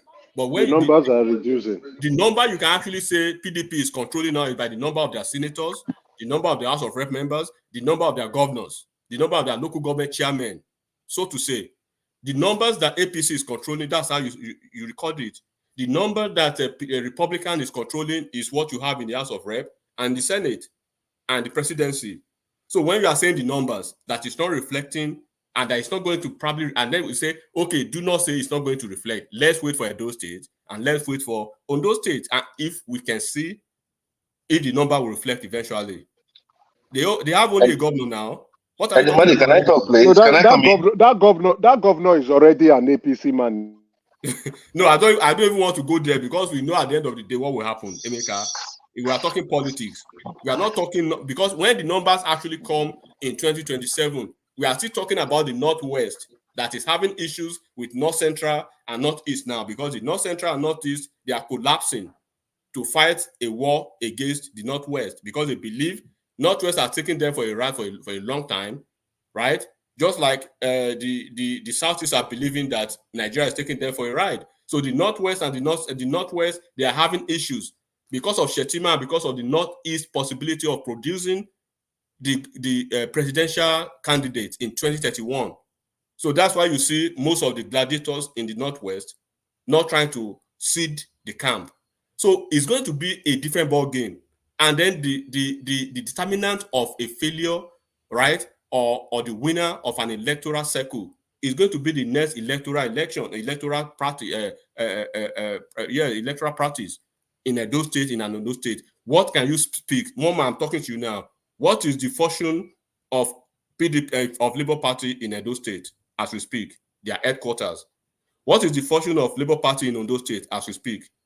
What do you think the numbers will be in the House of Rep and in the House of in the Senate in 2020 before 2027? Are they adding numbers to these guys, or they are depleting the numbers? Are these individuals, are they even adding numbers on a daily basis to the base of obedience, or they are depleting the numbers? Because they keep fighting almost everybody every day, and you cannot do politics like that. You have to find compromise. Enigmatic, let someone else talk now. Let me just interject small. You asked a question now. When you get your floor, you talk. I think he gives us time. You asked a question about what's going on in Edo State. I think. But the division, there's division amongst obedience in Edo State, which is notable because some people want to be. Go ahead. Go ahead. So when we are talking now, we are going through the electoral cycle in the US. The only way we can actually judge what party controls what or who is going to be in November, right? So now, if I have a political party and I'm the political, like the chairman of a political party, and then we've had three electoral cycles. I think in Imo State, they couldn't win a governor. They couldn't produce a governor in Imo. They couldn't produce a governor in Kogi State. They have another chance in Edo State. Let's see what will happen. They have another chance in Edo State. Let's see what will happen. They will have another chance in Osun State in 2026. Let's see what will happen. Then, are they going to lose some of their House of Rep and the Senate? So that's how you equate these numbers. Because at the end of the day, come 2027, it's these governors and these members, right, elected members, that will be canvassing the votes from the grassroots. And then it is one in a lifetime. It is one-off situation that you will see what happened in 2023 repeat itself. Because Muslim is not going to be a campaign slogan again. Christian, take back your country. It's not going to happen again, right? All those nonsense that happened in 2023, it's not going to happen again. All the games that they played in other states, it's not going to happen. So it's going to be a field for who has the numbers and the structure, the real structures now. And the guy is still having problem with his with the legacy Labour Party. At a point, it was just their Papa faction. But both their Papa faction and their Aburi faction, they've now collapsed their structures against Enigmatic, the possibility of them kicking him out is even high.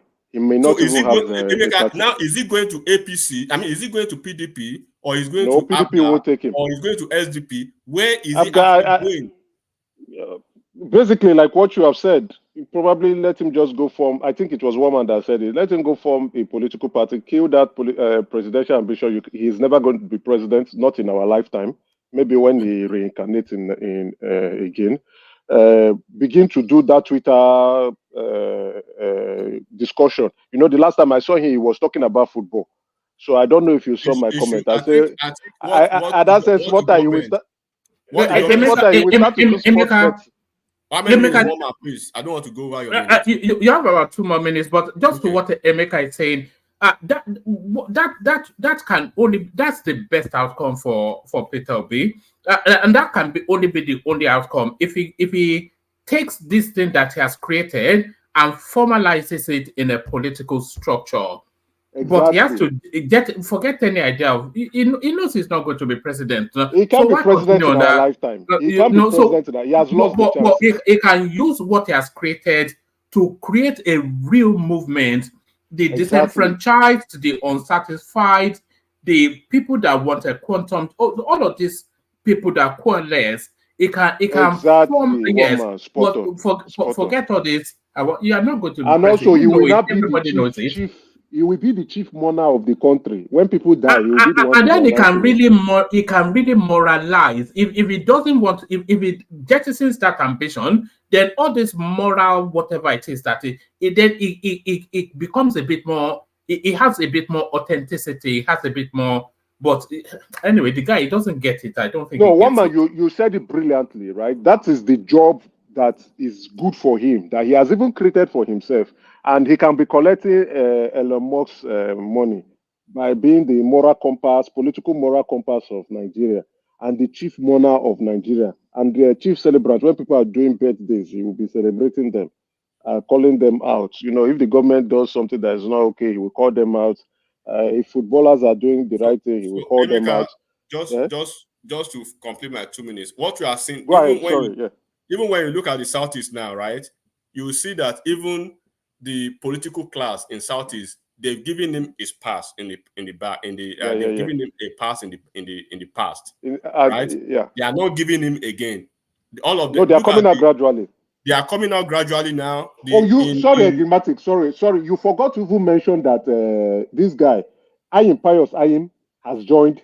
Yeah, APC I'm going. That's why I'm structure. trying to Okay, that's where you are going. Okay. Yes. Enigmatic, continue, please. One man, give Enigmatic another 5 minutes, please. No, make a no cut from your bed. So when you look at Southeast now, right? The two political, I said it earlier, one man. The two political parties, they will find a way. PDP, APC now. Ganduje, he was in Southeast for maybe 2 days, right? In Anambra State, you could see they are reshaping the ideas of their politicking, right? He was in Ebonyi State. I think he was in Imo State, and they had. So what you are, and then PDP will probably do similar stuff very soon in the Southeast. So what you will see is that they will position themselves, because they are not blind, they are not stupid. One man, they've seen the positional game, the political intelligence of the South now. South is ready for 2020 to take over from Shetima to be the VP. And these people are still, Obi are taking them backward, and he has exposed them politically. And that's what you see. What is happening in Lagos now is Obi exposed the Southeast. So the political leader, they won't let Obi continue like that. The Ekurima, the Anyim Pius, Anyim that you are seeing, the leadership, the Senate leadership, the legislative caucus from the Southeast, the governor's caucus, all of them, they will come together and find a way. They all want the vote that they come with. That is themselves. Obi is bigger than all those people. All these things you are talking about during the election. During the election, the people will talk. I beg you, this is your talk. When you still talk about before election, we carry 6 billion. So we are talking realistic. All right, bring it to me, enigmatic. Okay. I think maybe Rational Mind will be ready for us now. Yes, yeah. So we are talking realistic politics now. They've seen that each region, they are positioning themselves one way or the other, right? The North Central, they are solid with the Northeast to give a robust fight to the Northwest. Now the South, right? They have their numbers. It's like they are united now. The only region that seems still divided is still the Southeast, and this OB factor is still a very big deal for them. And the politicians on ground, they will find the way, right? To, of course, we know this obedience now, right? The headless mob, they are lost because they are not getting the politics. But the ones that they can actually salvage back into the fold, they will find a way to salvage them. When you have somebody like Umai, right, a flagship guy in APC, and they are trying to rubbish him, then what politics are they playing, right? So national politics, you will see it in APC Southeast, PDP Southeast, and Obi will definitely have to find his way. It's either he moves back to those two to the fold of PDP, or find a way to Abga. But Labour Party, where he is, Obedient cannot carry him, and he knows that, and he's not stupid. And I'll leave it at that, one man. Rational Mind, I think you have your floor. Thank you, one man. All right, brilliant. That's the majestic. One man. Let me just add just 1 minute, then, and let me just 1 minute, please. And first and foremost, I just want to say this: the structure of OB is still very well and intact. you cannot use the outcome of Edo State election to judge Obi. Why? Because at the state level, the politics is different. Now, elsewhere, there is this thing in Edo State that the governor should come from. I think they said, is it the central area that this other side have gotten.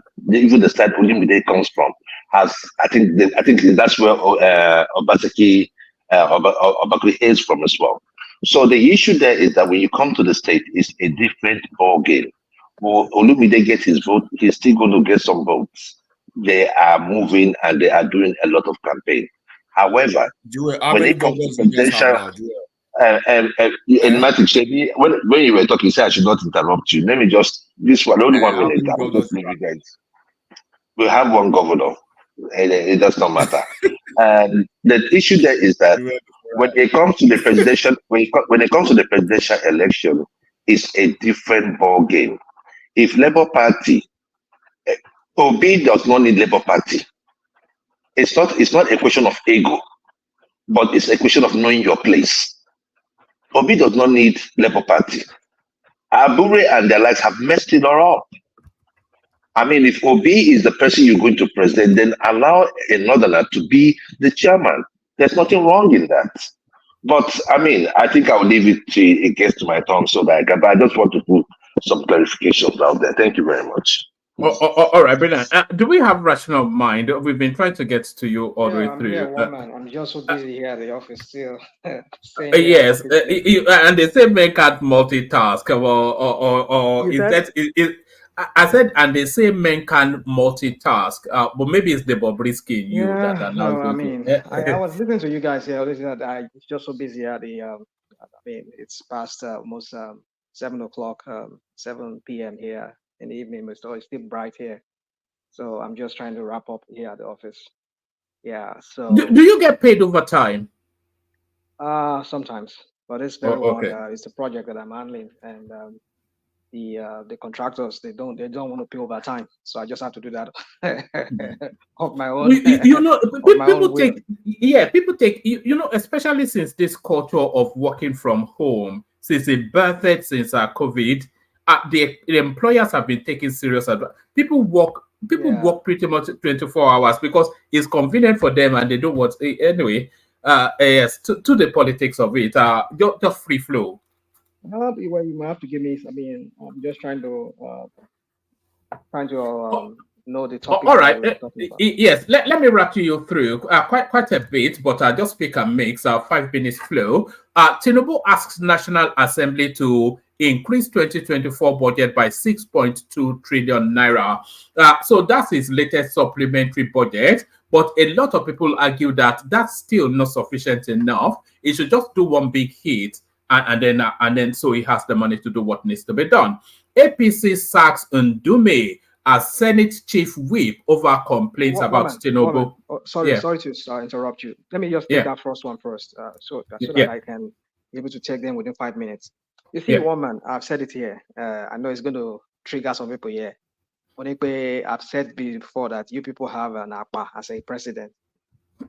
Somebody who doesn't he doesn't maybe because he doesn't work for those money ever since he has become the governor of Lagos State. We've seen him just like the one that is there right now. They'll just go and just taxpayers' money and just say they are giving out money that is not yours. I mean, I don't even understand. I want to say this guy does not have anything to offer you guys. You people think maybe we're just trying to because we hate him. This guy does not even know what governance is all about. Whatever he did in Lagos was just because, I don't know, whatever. I mean, maybe because Lagos, no other state can compare to Lagos. And he had a state that is on its own, viable on its own. You just need a good manager who will just come in there and understand the space and take advantage of whatever Lagos opportunities Lagos have to offer. It's late already in Nigeria. To really turn around that state and make an imprint on the rest of Nigeria. Come on, I can't even hear. Somebody's talking behind. No, it's enigmatic. It's just saying it's just saying it's goodbye. All right, thank you. No, it's enigmatic. I think it's just saying he wants to go to bed. It's almost 3 a.m. in Nigeria now, so we see. Are you in Nigeria? Uh-huh. God. So yeah now. That very now. Everyone back man on Nigeria padà ni. Look at this guy.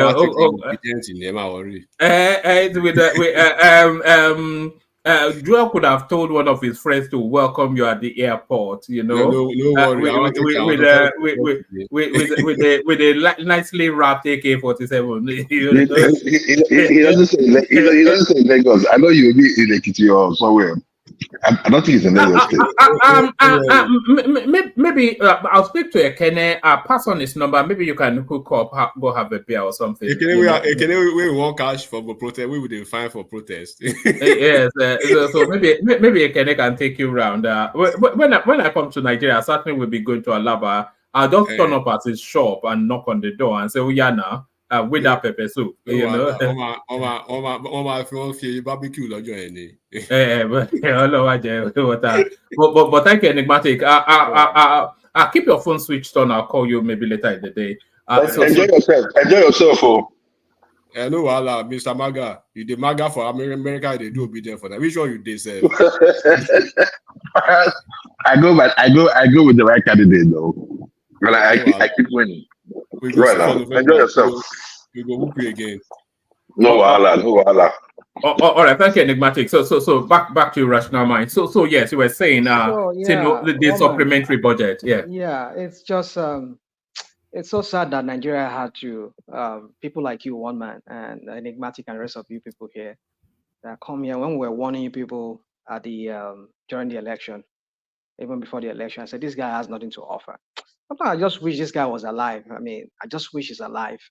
If he were to be alive, or call Yai, I mean, without stopping from himself, he knows if he back here now, he knows very well. Oh my God, no, Bill, no, that you know, I mean, we know what Bakari did to him now when he was alive, but then we know the story how it goes. Anyway, woman, you see, it's just so unfortunate that we have this guy at the end of our affair. Ndume himself talking, you know, you see, this is what we talk about here. When I don't know, we are creating. Okay, let me go back a little bit. When Saraki and the rest of them, all of them, the former governor of Sokoto State, Tambua, when they became, when they were fighting, what's his name? In 2013, 2014, and they were going in the party. Some of the Akado people here, some of them are hailing that yeah, good opposition. They call it a new PDP. I mean, we never had that. You're breaking up a bit. You're breaking up a bit. Yeah, can people hear him okay, or is it just me? We can't hear him. He's breaking up. You're breaking up. Yeah, you're breaking up a bit. You're starting to play the guitar. Not even a bit, sef. It's broken. It's broken up.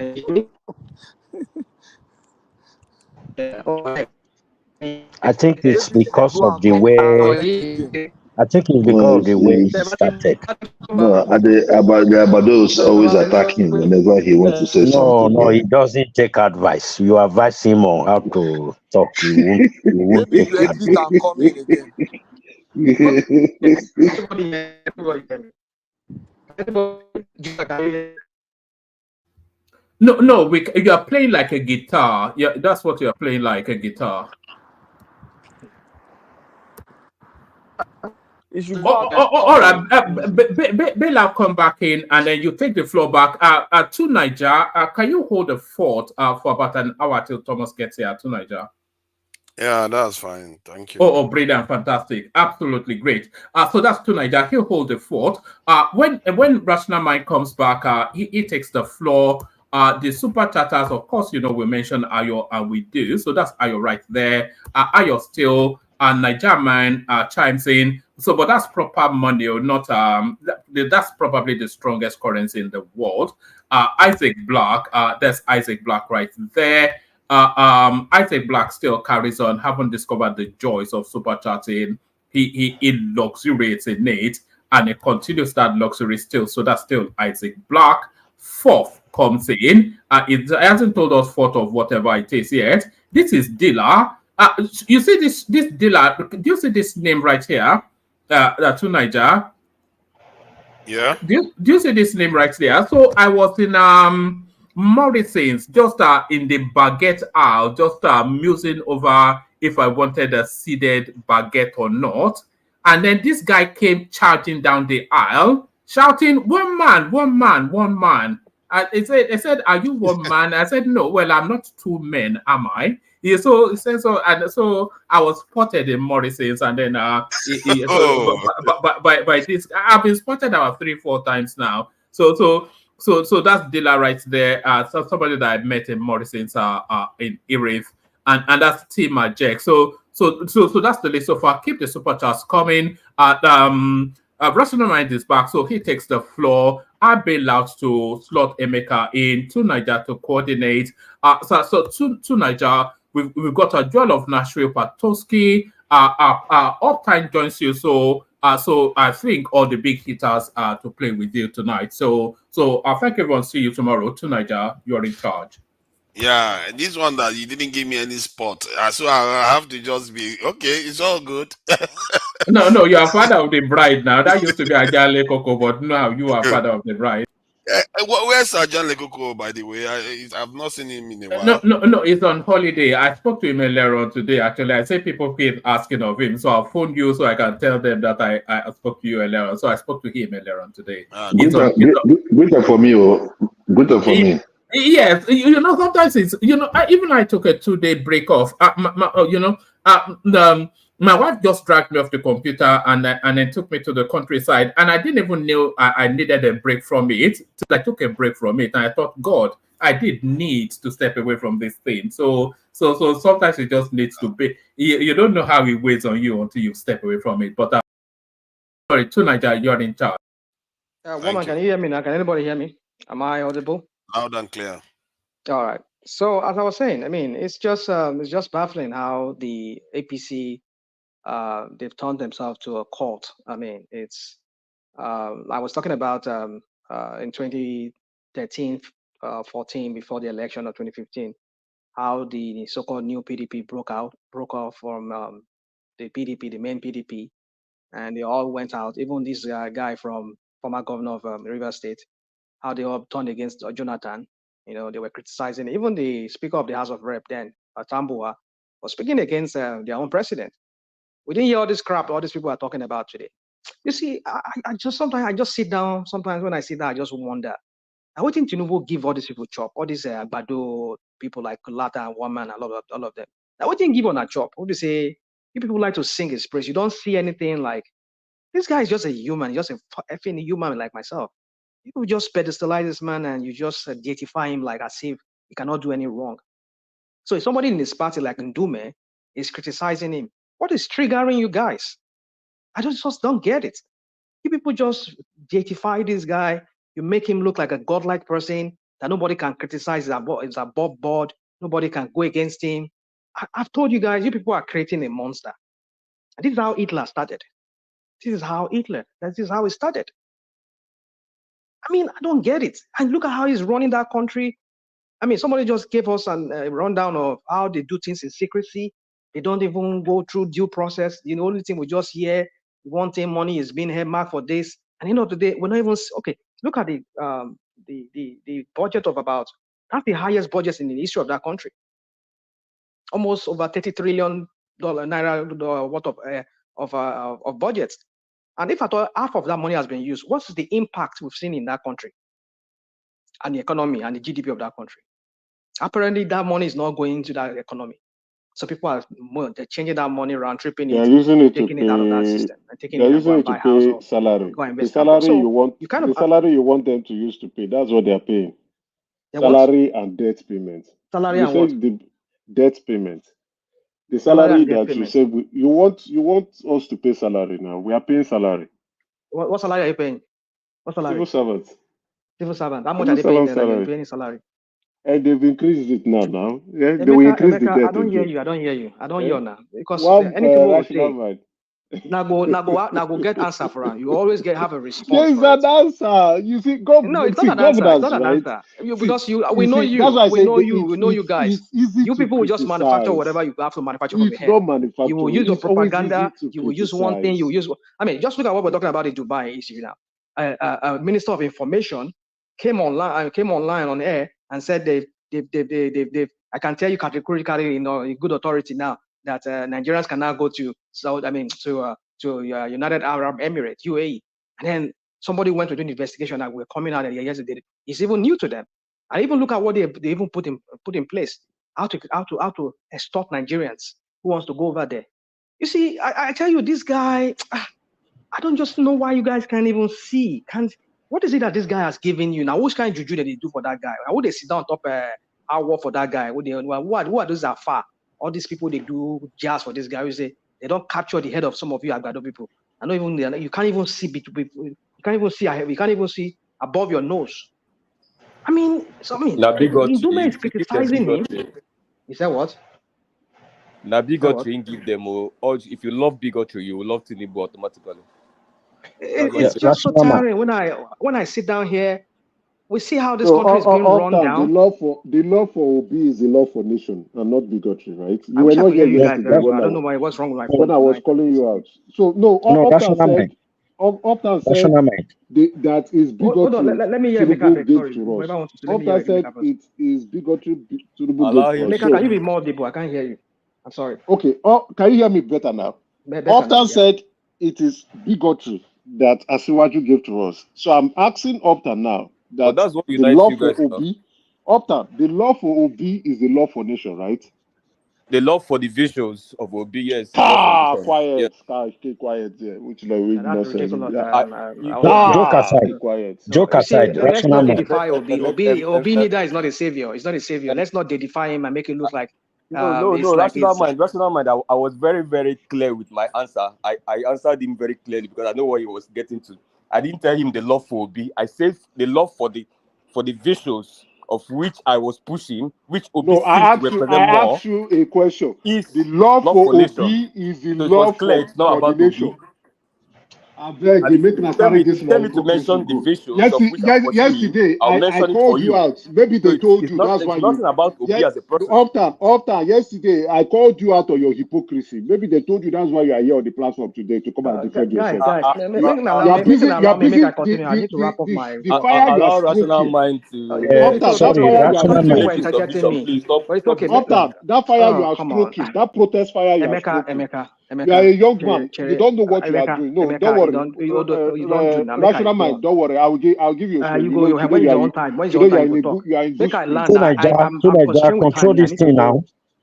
I need to go somewhere after I leave off. Yeah, it's okay. It's okay. Let's take it easy. Please carry on. Thank you. So for me, I don't know why we just turn this man to a never do wrong kind of person, and we're seeing all the wrong and the crap this guy is doing.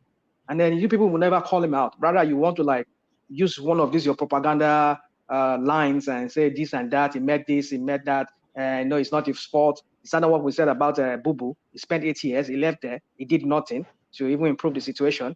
I mean, it's not the same thing with it's not the same trajectory we're going again. So what's the wrong? This guy is borrowing over almost 2 trillion. Please, rational man. Please, rational man. Let him finish now. Let him just finish. I think he wants to move to the next person because me too. I was supposed to have my own say before they make me. You cannot have your own say now. You are the moderator. I'm going to have my own say. You cannot have your please carry on. No. Tunaja, please. Not actually. I just wanted. Sorry. Rational man. I just wanted you to from your own perspective, educate us clearly. You understand? With this, I just want to put to you, it's very sincere. This 6-point-something trillion, whatever, naira that he now requested for. Is he going to? Are they going to borrow it, or they are going to take it from our treasury, and then wherever they want to take it from? What did he provide any? Thing that he said, okay, this is what I want to use this 6 trillion for. Do you have all this knowledge to educate us on all these areas? Isaac, Isaac. As far as I know, is this Isaac, right? It's Isaac, yeah. Isaac, okay. So as far as I know, he only said when they gave it to Akpabio, they're supplementing the budget. So what are the details of that what are they supplementing? That's what I'm not doing. That's the secrecy we're talking about here. Okay, he didn't give the details. Is that what? He didn't give the details. I didn't say I've not seen any details so far. I only had supplementary budget or something supplementary. And he asked National Assembly, the rubber stamp, the already compromised Senate president that he has dirt on him because he's a criminal himself. EFCC, if he do anyhow, Tinubu go remove him, they will carry in case file, give up, say, yeah, you are this. So that's why the idiots just act like idiots inside that Senate, for that National Assembly as a senator, as a Senate president. Just they do anything with Tinubu does once, they just do it. Look at the Ndume is out. I'm not as if I'm crying over in Ndume that is out, but the thing is that we're treading on the path that a lot of us will live to regret it, especially these Agbado people. Because you people are creating a monster that nobody can criticize Tinubu, not even within his own party. We saw the likes of Saraki and Tambo and the rest of them, and this guy from River State, former governor of River State, how they turned against this guy. And you people were all chanting and we all follow you. Not maybe you know, I've never met you all of you by then. I'm talking about back then. We know how these all APC idiots were all chanting, hey, yeah, serve him right, yeah, go against him. He's a clueless man. He doesn't know what he's doing. He's just there. They are just using him, whatever. I mean, we saw all of that in 2015, 2015 election. How they all now run to APC, likes of Tambo One, the rest of them. They join APC. What is Kasaraki? The one from River State. They all joined APC then. Nobody said, oh, they were doing anti-party activities. They were going against it. It's wrong. Like all of you are saying today now. You see, this hypocrisy of APC. I'm not too perturbed anymore. At the beginning, I was so worried, concerned about the way Nigeria is going with all these APC minions and all of them, how they just sing Tinubu's praise. They don't see anything wrong about what this guy does and what APC is doing, the crap they are doing. I used to be concerned, but now I just find out like, well, these guys are just, I think Tinubu the 41 back paro. That's just my conclusion. If you understand what rational mind, rational mind. Wait, let me push back. You say, can you hear me? No, guys, I'm just trying to add shock value to it. Rational I'm not mind, trying to insult anybody. Let me just push Go on, something. please. Let me say something. Can you hear me? I'm hearing. I can hardly, but I'm managing. I have to put my phone to my ear. The point is, it's not everybody that is hailing Tinubu. Some people are criticizing him, and that's what you have. That's the beauty of democracy. You can't say everybody should be criticizing him. Those who are hailing him, maybe they see the rationale in what he's doing, and then there are some who will criticize him. People like you, people like World Peace, people like Uptown, people like me, like Ekene. We still criticizing. But I can't crucify those who are not doing that. That's democracy. And they are not inferior. We are not superior to them. It doesn't mean that we are the ones that are right. If Tinubu eventually perform, then in the end they will look back and say, you people were wrong. We will be the one in the wrong. But you said Tinubu has done so many things wrong. To me, he has not done anything wrong. The only thing is that he has refused to do the right thing. All the things that he has not sufficiently done the right thing. All the policies that Tinubu took and put in place, they are all right, correct. Nobody will tell you that it is not right to remove subsidy, to float the naira, to do local government autonomy. There is not one that he has done that is wrong. But because this country is so in a bad shape, my own argument is that he has not done enough, or he has not put in place the something that address issues in the immediate. Can I ask you a question? Can I ask you a question? See, is there any policy that any government has implemented in Nigeria that is on paper a bad idea? Yeah, there are some policies that that is bad. Like bad policies. I can't bring myself to think about that. But there are some bad policies. Because most of them on paper seem reasonable.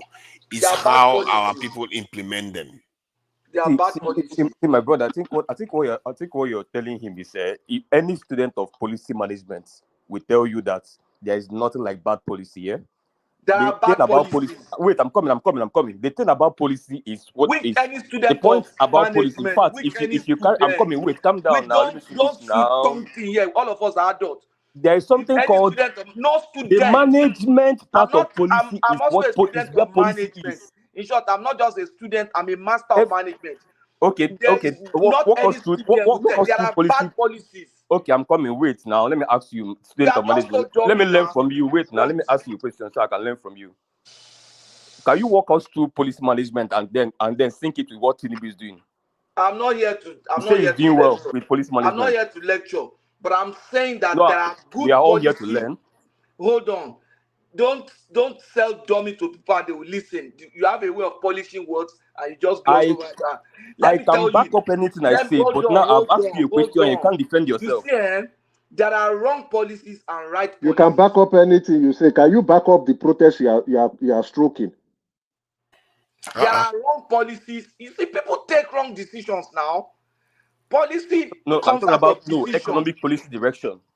They are wrong. There are wrong policies. Yeah, but you've not named one that you know on paper that is bad. That's the problem. You are not giving us the thing. Let me give you one bad policy. Let me give you one example of bad policy. You can't say they are For not example, bad.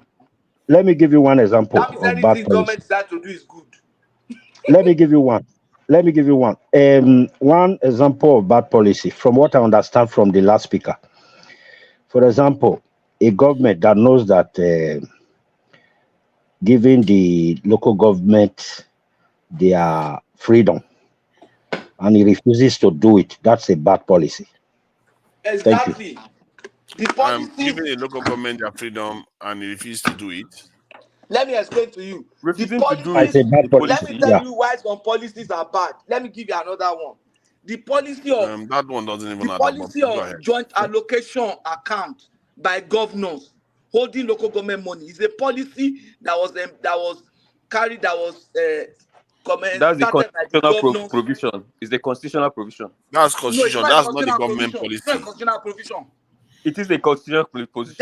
Jack account. That wasn't a law that was passed as a policy.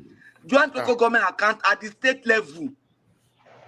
It's not that wasn't a law that was passed as a policy. It's a that's a bad policy. That's a bad law. That's what we are saying. That's a bad law. No, but I'm telling you, you are talking about policy that the government is doing. Let me give you another example. You see, the constitution of a country is a national policy. It's even a more ingrained national policy.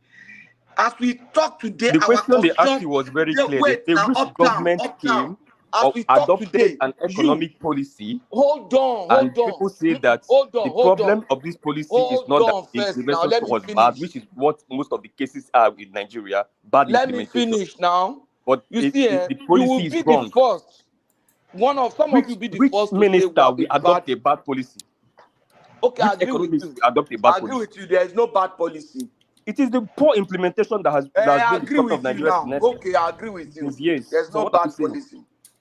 Anything. The implication of your argument is this, and it has no common sense. The implication is that any policy carried out by any government is good. That's the argument. That's what you have just said. Even the Nazi policy is a good policy because there is no bad policy. Can I give you an example of what I'm talking about? No, that's what let's you not shout about. No, calm down. Can you see let's that? have this as a conversation, my brother. No, calm down. I'm asking you. When you say there are no bad policy, that's a blanket statement. But hold on. Let me.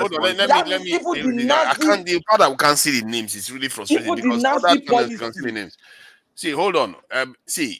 Policies, even the nasty policies can be said not to be bad because you are looking at it. Policy. Can you let me finish, please? Let me finish. Because you are looking at it from after the effects of the policy.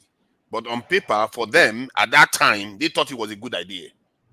Just like you now, you are thinking that the policy the government is carrying out right now is a good idea, but you are not looking at what is surrounding it. And not to even mention what the result is. You're not even looking at the result. That is what I was trying to point out to you. Please go ahead. My argument is that it would be wrong to say. Guys, Oga Patrick. Yeah. Yeah, let me just wrap up. I know you guys have your bad policy, not bad policy. I don't even know what that even means. I mean, if something is either there's no in between. Is either something is bad or is good. So Or if it's it's good, not exactly. good, You can't it's say bad. something is not. There's I no in can get between. But you are trying to make me believe that there's in between. That's what you're saying to say. Because if you say that it's not a bad policy that he did, so what did he do then? If it's not a bad policy, so No, that I'm must not be saying it's a good exactly. So policy. there must be bad policy. Then we But for have to me, I agree don't think what it's a a good bad policy policy is. Okay, because what a do you policy. define as a bad policy then? Well, we have to agree on what a bad policy is. Is it that any policy That's a that the different. That's outcome a is Bad bad? different policy is a argument. policy that fails.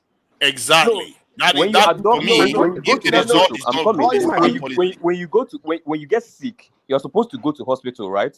So going to Yes. hospital is a good policy, but what you do in hospital makes all the difference. Now you can go to hospital and decide to diagnose rightly or diagnose wrongly. If you diagnose wrongly, you might take wrong medicine and die. And you went to hospital. So that means you took Those the are right not decision by policies going now. to Those are hospital. I'm decisions. coming. I'm Those coming. are decisions you You take. took Those are the right decisions. step by probably going to hospital, but you went to hospital But and the died. outcome was negative. Yeah. You see, don't know. You see, those are decisions. When you are talking of Patoski, policy, when we talk about policy, we are talking of something that is close to a law or close to a culture.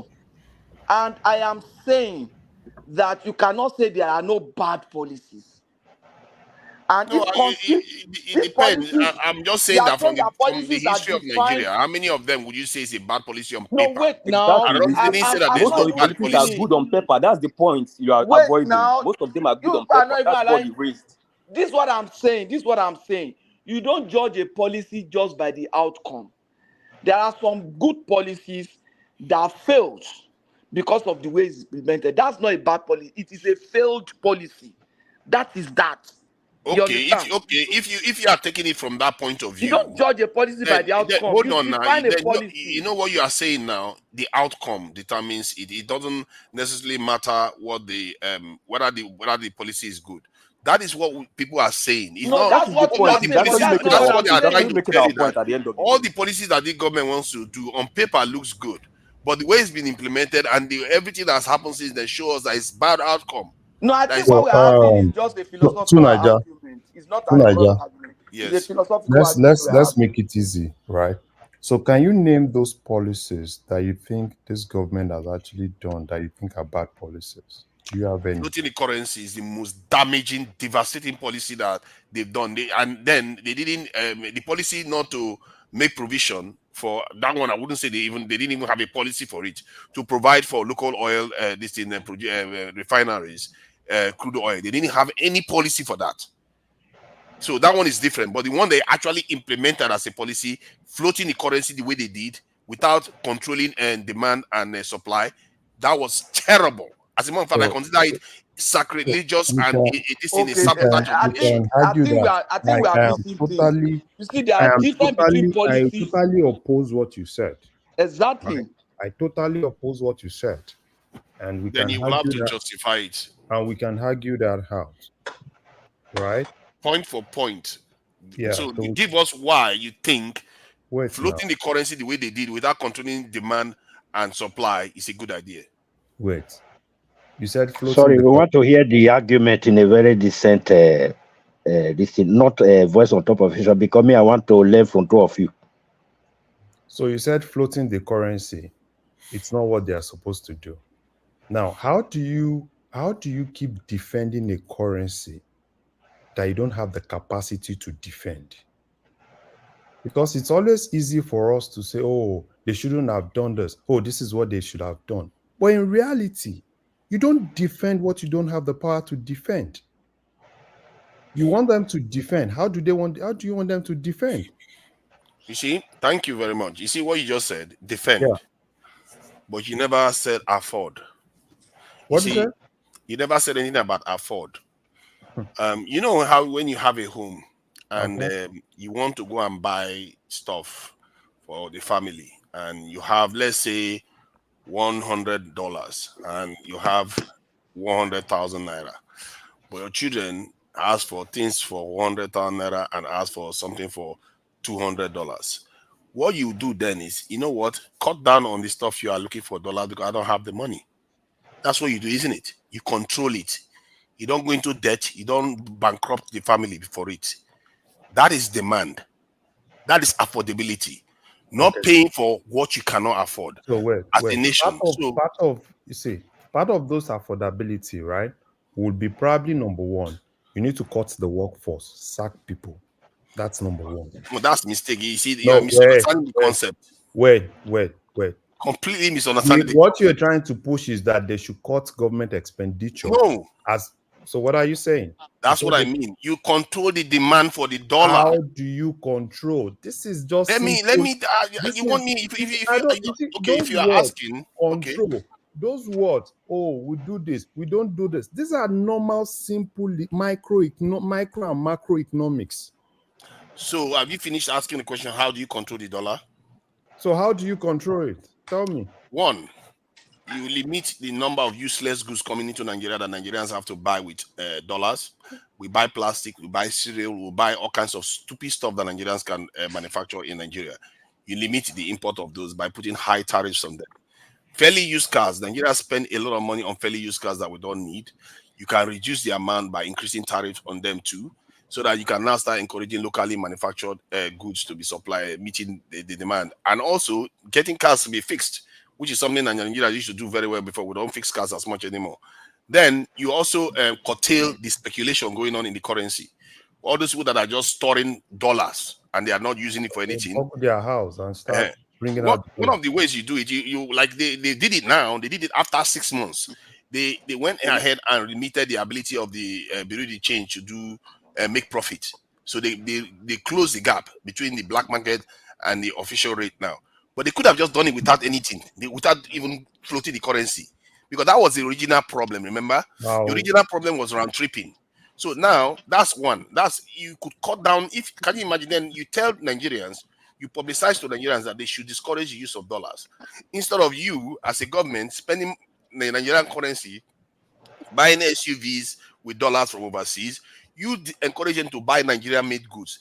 Now you're not buying as much this in the foreign currency anymore, isn't it? So you are reducing demand. Another one you could do is get your refineries working. Focus on because one, if you can get your refineries working, the demand for the foreign currency reduces. Then you can even afford to float the currency. Then, but no, they didn't do any of these things. That is just one direction. Before you go, let me give it to you one. Number one, you said, oh, increase tariff.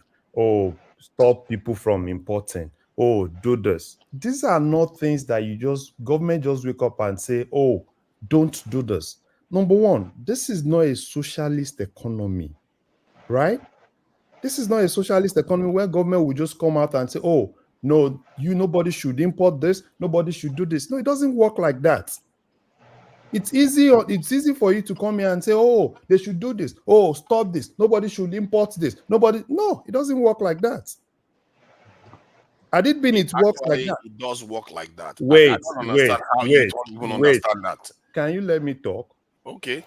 The other thing you said, oh, people that kind of like that kept dollars. Oh, probably government should just go into their rooms and start boggling and start bringing out the dollars. Does it work like that? You can incentivize them to bring it out, which the government did. The government also forced the banks. So you said, look at what you said. You said which the government did. Which yes, they did most of those things that you are saying is impossible to do. They already did it. Now, no. Because they did it the normal way, they didn't do it your way. No, they didn't. Of control, which can never. Oh my God!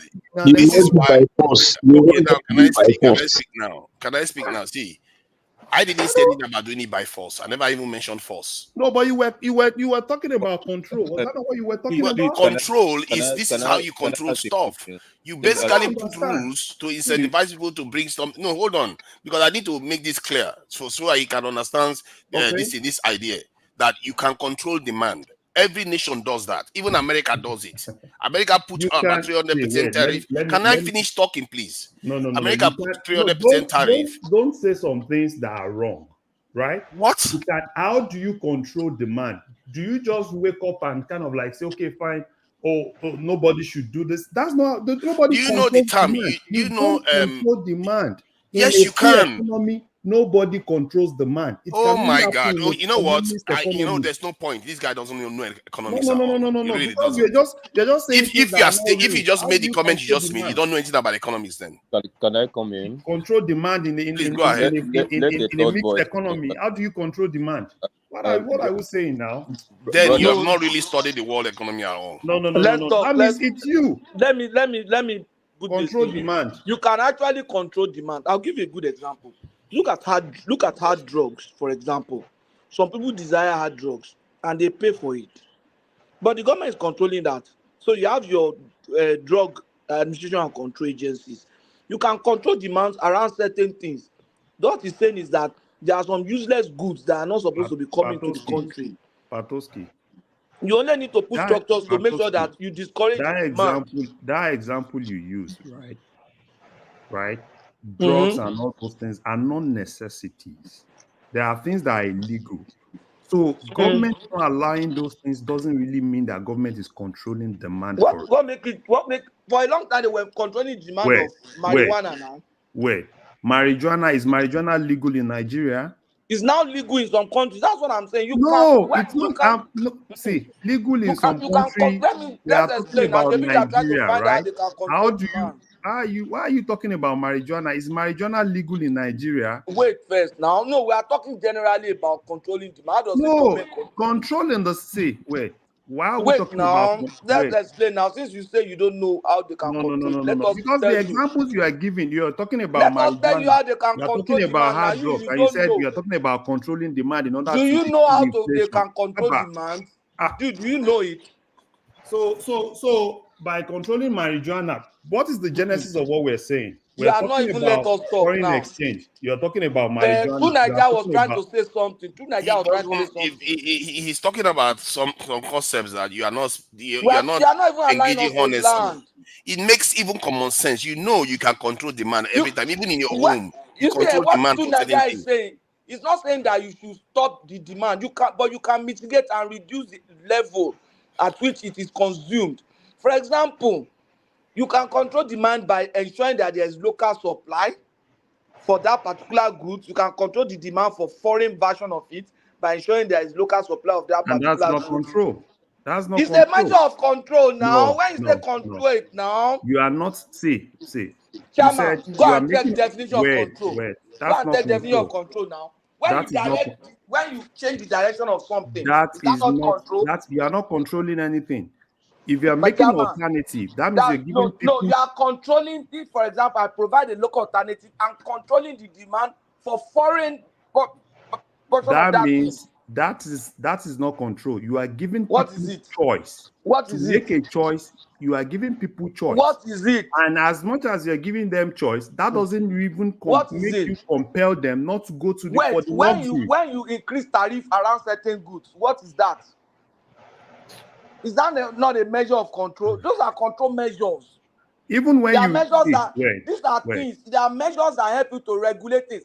If you don't control the demand, the country will run aground now. You are not controlling it. If you increase tariff, when you have tariffs that regulate a particular thing, or you have laws, or you have some measure that regulate something. You know that importation of tobacco cars has reduced by 55%. You guys are just mixing these things up, right?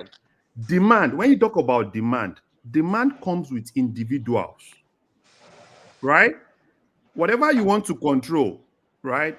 What those things you're saying? No, when we are speaking at that level, we are looking at aggregate demand. So demand. What exactly? You said you're talking about control. How can you control what I desire? This guy, the fact that you are still talking, I don't know how you rationalize the way what you you desire think does about not it. mean I your really demand. don't.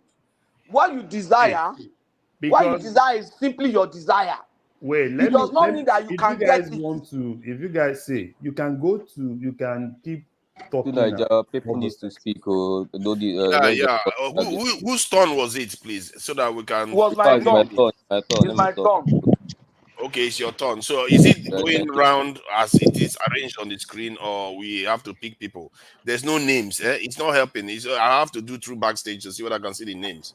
Let me just go. Let me go and All go right. next. Well, Let's was go it time. Patuski that was talking? I need to know who was making this argument earlier on, so that I can learn to. I was That more man was making the one. argument for the man now. Yeah. Now Who control was the man. the other one? Who was the other one? I need to back him out just in case. I want to argue with him next time because he doesn't seem to understand people control the man. I actually You can wanted control now. Yeah. The question I wanted to even ask him was a very simple question. I wanted to ask him that if Nigeria was his child and it's in emergency, obviously Nigeria economy is in like emergency states here, and Tinubu was the doctor that's supposed to treat the child. That if Tinubu was handling the child the way he's handling Nigeria today, that will he still remain in that hospital, or will he have withdrawn the child from that hospital and gone to another hospital? Is Tinubu showing any sign of sense of urgency or emergency? That's the question I wanted to ask him. Yeah. But then For me, this government has not shown. It has shown zero. This in it's just like emergency. normal, relaxed, like normal, the way that's so normal. They Like don't no have sense of they have not urgency, implemented any no short-term measures. emergency, no. Under this kind of economy, you should be signing executive bills back to back. You should be declaring state of emergency on different sectors back to back. In fact, you should have placed embargo immediately from day one on all future cabinet ministers, parastatals, agency, including the presidency, from anything imported, from car to furniture to anything. No dollar is leaving this country from the executive. Exactly. And then You limit the use of the dollar. Yes, hello, from day one, because you know where you're getting. You are deceiving What you're yourself. getting You are deceiving yourself. You don't tell yourself the truth. One problem I have with you guys is that you just come here and come and Allow bamboozle me to people. speak now, my brother. You know that Nigeria has a lot of bilateral relationship with other countries, and you just expected, you just come, you just saying, declaring. Do you think you are living on a island? Bilateral relationship to import their furnitures. That's the bilateral relationship we have with them. Hello, you can't just do that. Yeah. You cannot just do that. Your OB that you are defending, he never did one third of that. But he did it. Nobody's talking Some people about even it did now. it too. We are talking about politics, so don't bring Obi into it. Let's He did nothing. Which policy? Wait, Which nonsense policy did he do? not talk let me about say what I'm politics. saying. Let me say what Rational I'm mind, saying. don't Oscar, don't address that. Just leave Obi out. Nigeria today. Your interjection is very, very funny. Bilateral relationship, because I talked about importation of car.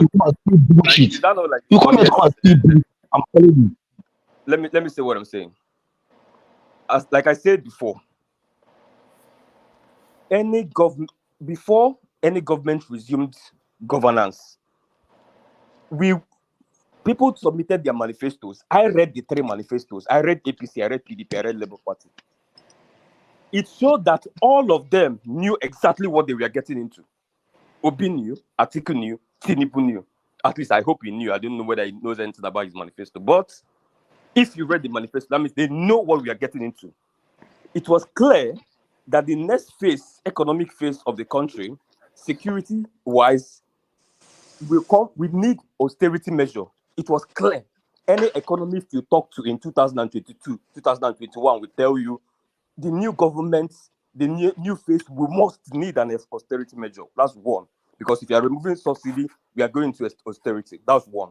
It is clear to everybody. So nobody will say that we didn't know. 2, we know that we need to boost productivity immediately, or else the country will ground if you remove subsidy. We knew that farmers were not going to farm already because of insecurity, and if we need to tackle that immediately, else there will be problem if you remove subsidy. So we knew all these things already. We debated on it. Economists came on TV from 2021 to 2022, People preferred solutions, yappa everywhere. So everybody knew exactly what was going to go on. What we needed from day one, we are taking off oil subsidy, but we are not doing it simultaneously with floating the naira. No. Remove first subsidy, good. Devalue the naira, maybe to 800 or 900 and peg it there, so that whatever you're defending with will be minimal. And immediately go into security immediately to protect our food bases, because we know that fuel subsidy, the first thing it will attack is food. Is like once everything you remove fuel subsidy, yeah, productivity goes low. Food, people want to eat first to hold their tummy. So secure that space immediately. Nobody secured that space. Then the oil theft, I don't know what they're doing in that space. But for me, like what I said before, from day one, what I expected for somebody that was going into an austere government, and somebody asked me, did Obi do it? Obi did it. Even Soludo that I criticized did it. He put an embargo on anything imported in Anambra State when he assumed the 2021. Obi did it in 2006. From day one, you should make sure that the people who are coming to govern know exactly that there's a new tariff in town. Number one, my executive will not spend dollar unless we are going for a foreign trip that's absolutely necessary. But whether we are renovating vice president's house, whether we are buying SUVs, in fact, let my government be the first government to drive a Nigerian-made car. This is the biggest way you can tell investors that we have opened shop for business. You float official car of the president, bam, innocent or not, or whatever it is that make me in Nigeria, slam it there. It makes the front of the newspaper. The investors are folding their hands. They're like, okay, looks like these guys are serious to get back to the global stage as major players that they should be. This is a country of 220 million people. And then they are watching you. The next thing, you say, your ministers, you can't import vehicles, you can't do this, you can't import the luxury. I go to Abuja, I see what they do there. Somebody will import office table. Office table that is worth 40-something million naira. Office table, what are you writing on the table? We're a common government agency from Turkey. Designer table. So the point is, none of these things were done. So it showed that the person there knows nothing about what he was getting into. He just knows that IMF says we need to remove subsidy. Oh, we need to float currency. Let me just go there and say subsidy has gone. And when I'm done, let me just say I've floated the currency, even though I don't have a cabinet, so that they will be like, oh my God, he's now doing what we want. Exactly. No he didn't even have a cabinet when he floated the currency. Yes, he didn't have like a cabinet. our Like, country is a joke. Like the country is a joke. A joke. Like it was like a primary school joke. Economic sabotage. I don't know how people can just sit there, and defend this. Let me tell you something. Are you saying that Tinubu should be arrested? Are you saying Tinubu should be arrested for committing presidents are immune now? Forget it. You know that's economic sabotage. It's economic sabotage. Make no mistake. Most of our people are compromised one way or the other. They sabotage their own country. This is just some useless of human beings. Let me even finish. And I ask you one question. Often. Yeah. When Buhari closed the borders, for you not to import oil, what did your fellow Nigerians? What did they do? What did about you guys? When they locked down the border. You mean by the former failure president? Yeah. Before it dries up. Yeah, but see this. There's a lot of noise coming through. There's too much noise coming through. It's a national mind. It's national mind. That's national mind. That's my. I hide it up there. So national mind. What did? I use it with vinegar. Okay, go ahead. Did you see that? I'm not. Why Buhari? You don't know Nigerians. It's like you don't know the kind of human beings that you have in that country. Both leaders and followers. You as in you guys are something else. You are out of this world. Do you know the kind of sabotage that Nigerians do to that country? We both followers and the leaders, we bled that country. A friend of mine was telling me that most of the time policies that have been used in other countries are worked. When it gets to Nigeria, he was talking to somebody, an insider. Let me just let me tell you, what did you guys do to that policy? How did you sabotage it? By flooding the market. See, let me tell you, it's easy for you to do. Don't forget, wait. I watched Obi live and direct on Arise TV, telling us that he was going to continue to borrow money to defend Naira. That's the most stupid policy you can ever do at that point in time. In a country where you are servicing I've read a lot of economists that are backing that, and I mentioned them. But let me tell you. You say that borrowing money to temporarily defend while you fix the criminality that has made it volatile is a bad policy, but sabotaging the entire economy is not a bad policy. But let me even respond to what you say about Nigerians. It's really very funny. I feel most people need to do business because as a businessman, just like they hire you as a CEO, and there was a reason why the former CEO failed, and you do your impact assessment, you do your environmental assessment, and you found out all of the reasons why the failures has been happening, and you say, I am the man for the job, and the stakeholders hires you. And you come in and you say, oh, it's because these departments are always sabotaging things. Oh, it's because of that those workers are doing this. Oh, that's why I'm failing as a CEO. That's rubbish. They're going to kick you out of that company. Are you telling me that Subaji Bola Ahmed Tinubu does not know that sabotage happens in Nigeria? Does P2B not know that sabotage happens in Nigeria? Does Atiku Abubakar not know that sabotage happens in Nigeria? Do anybody see what is sabotageable? I created that word and not sabotage it.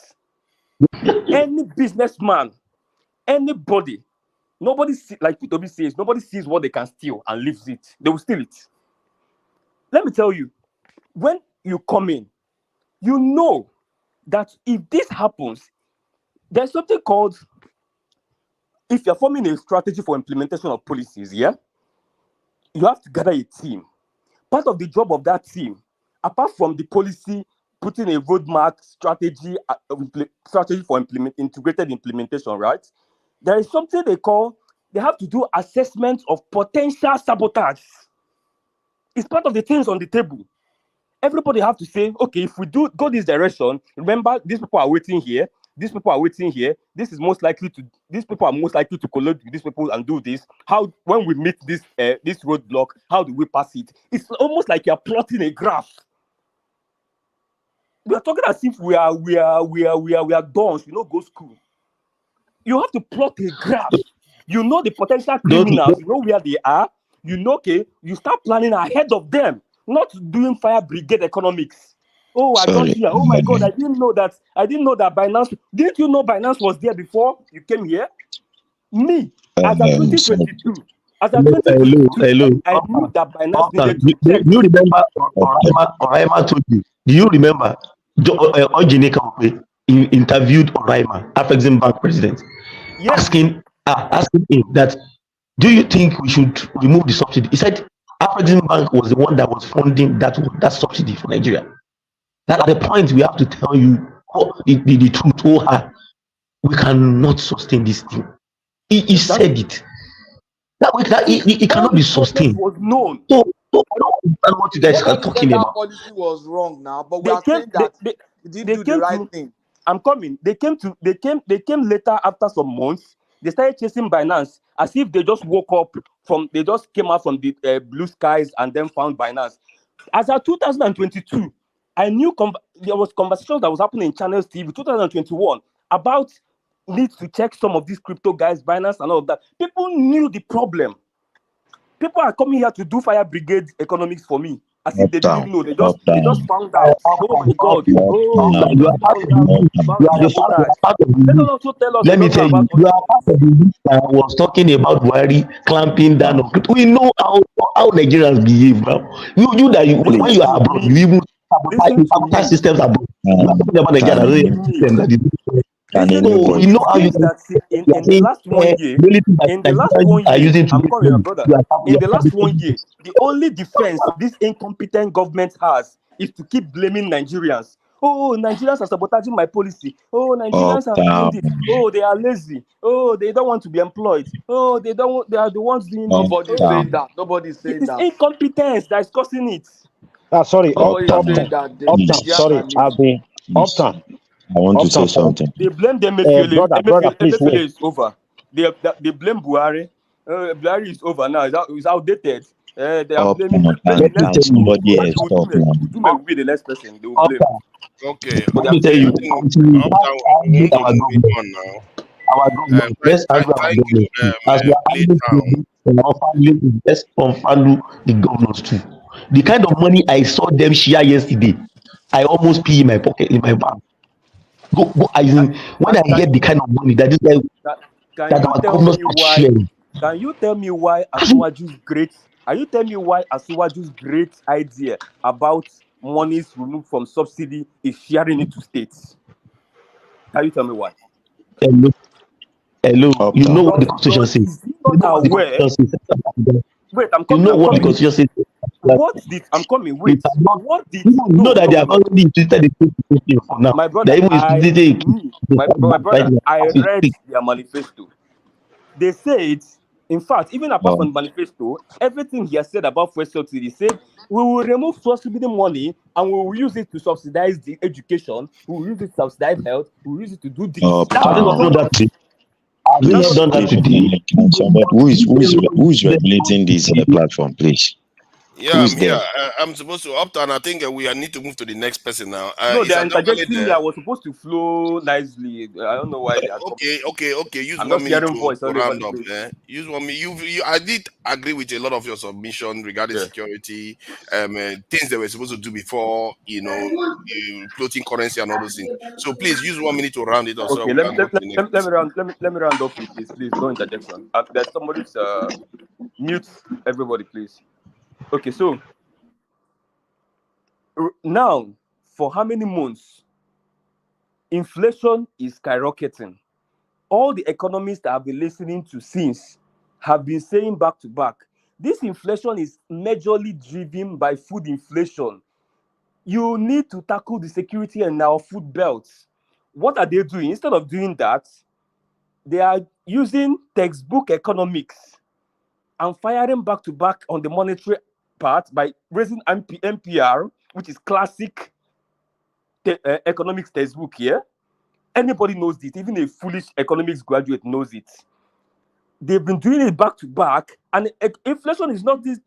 Are they telling me they don't know that it is food inflation driven? But because they are incompetent to handle that side, they are using textbook one that is not working, and they keep doing it over and over again. That is incompetence. They don't even know how to. This guy have not even declared war on insecurity, at least in our food belts. Okay, where is the forest rangers? Where is the CNG bosses? Where is the nothing? I read his broadcast last Bro, year. see everybody's Every single stop thing. deceiving yourself. Let him round up. You've got a few seconds. Yeah, every single thing is said in that broadcast last year. I think last year August or when they did that broadcast. Every single thing is said in that broadcast. None of them. He has not done any of them. Not one. You can go back and watch the broadcast. Thank That's you. incompetence now. Thank you, Uptown. Is Adewale there? To Niger. Who is that? Olajide. Olajide, you were backstage now. Most of these people on stage were here before you. So I'm just trying to get through them so that we can get to. So let me find out for Adewale is there. If he's not there, then we'll go to Joel of Nashville. Adewale, are you there? Adewale 1, Adewale 2, Adewale 3. Okay, let's go to Joel of the Nile. Joel of the Nile, are you present? Are you there? Joel of the Nile 1. Joel of the Nile, are you there? I'm here. Okay. No, All right. don't do that. Don't do that. I wasn't exactly in a hurry.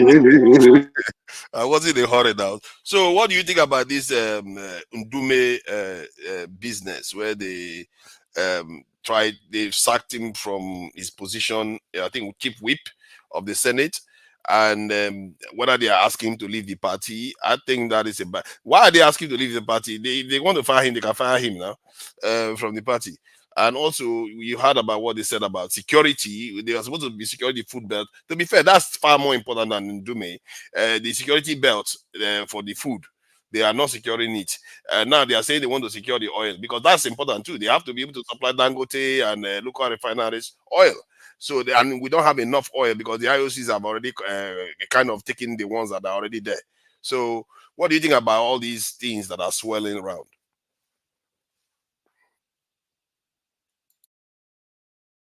Are you there? You are muted though, if you think you're not. Oh, sorry. I was talking. I didn't. I was muted. Thank you, Tunaja. Good morning, afternoon, evening, wherever you may be listening from. Joel of Nashville on One Man Show, Tunaja on the wheels. Tunaja, it's an unfortunate situation. We are building, or would I say we are ignoring the fact that a monster is going before our eyes. The Tinubu government and the personality of Tinubu has shown clearly that the motive for being in government was not about the people. It was solely about Tinubu and how he gets into presidency. Whatever happens after the presidency, it does not really matter. Look, to Nigeria, when I traveled to Nigeria in December 2022, and I came back, I had some pictures I sent to one man, and I said, look at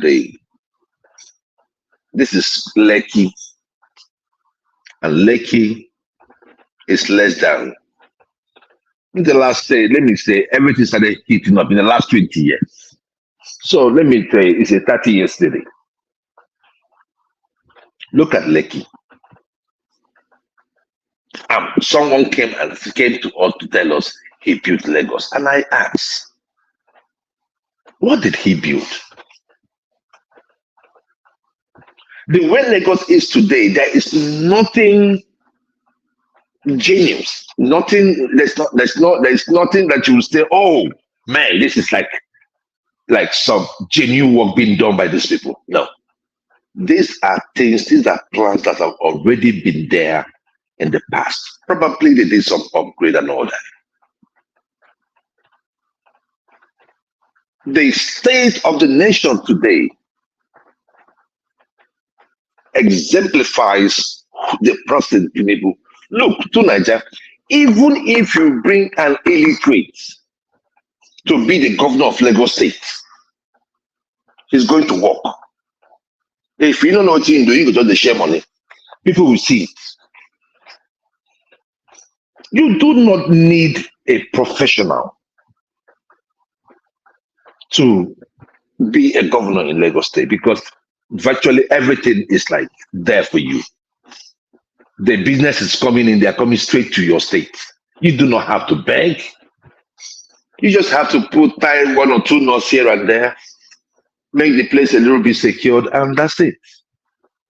But when you talk about ingenuity from people in governance, especially those that have been in Lagos State for successive years, you are not going to say, oh, this city grew rapidly.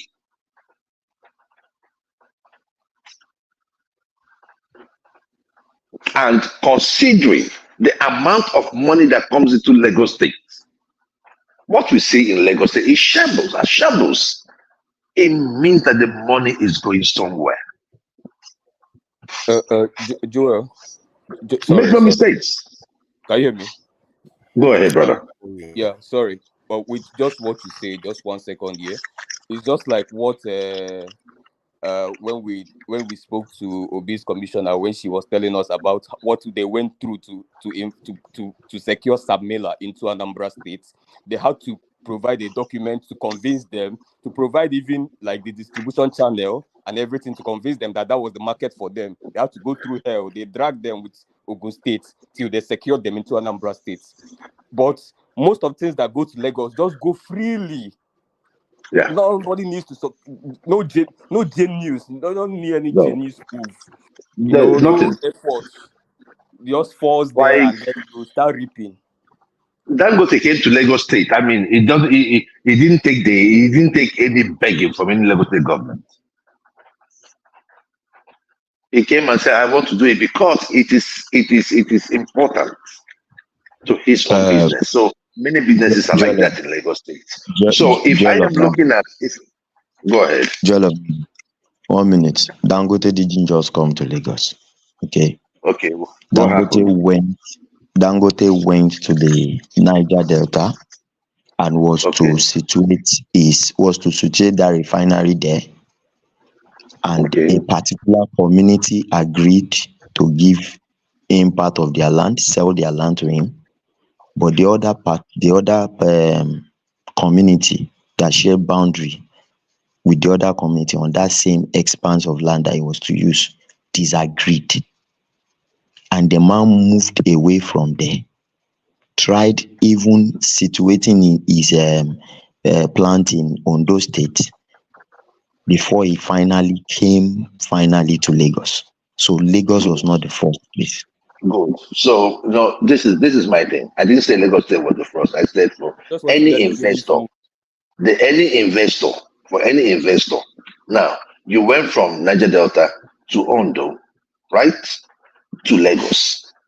So that is 3 states. So if you are in a competition and you are first 3, it means that you're doing good.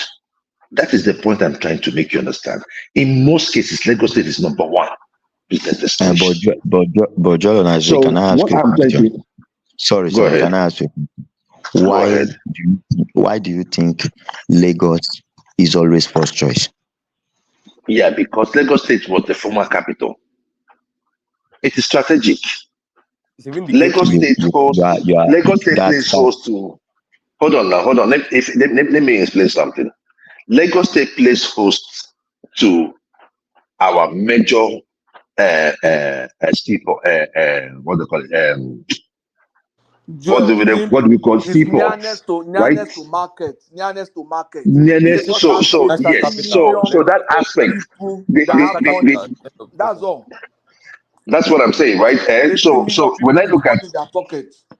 You understand what I'm saying? So when you look at the seaport in Lagos State, when you look at the international airport in Lagos State, I will tell you for free, 70% of airline, 70%, 80% of airline that leaves Nigeria leaves through Lagos State.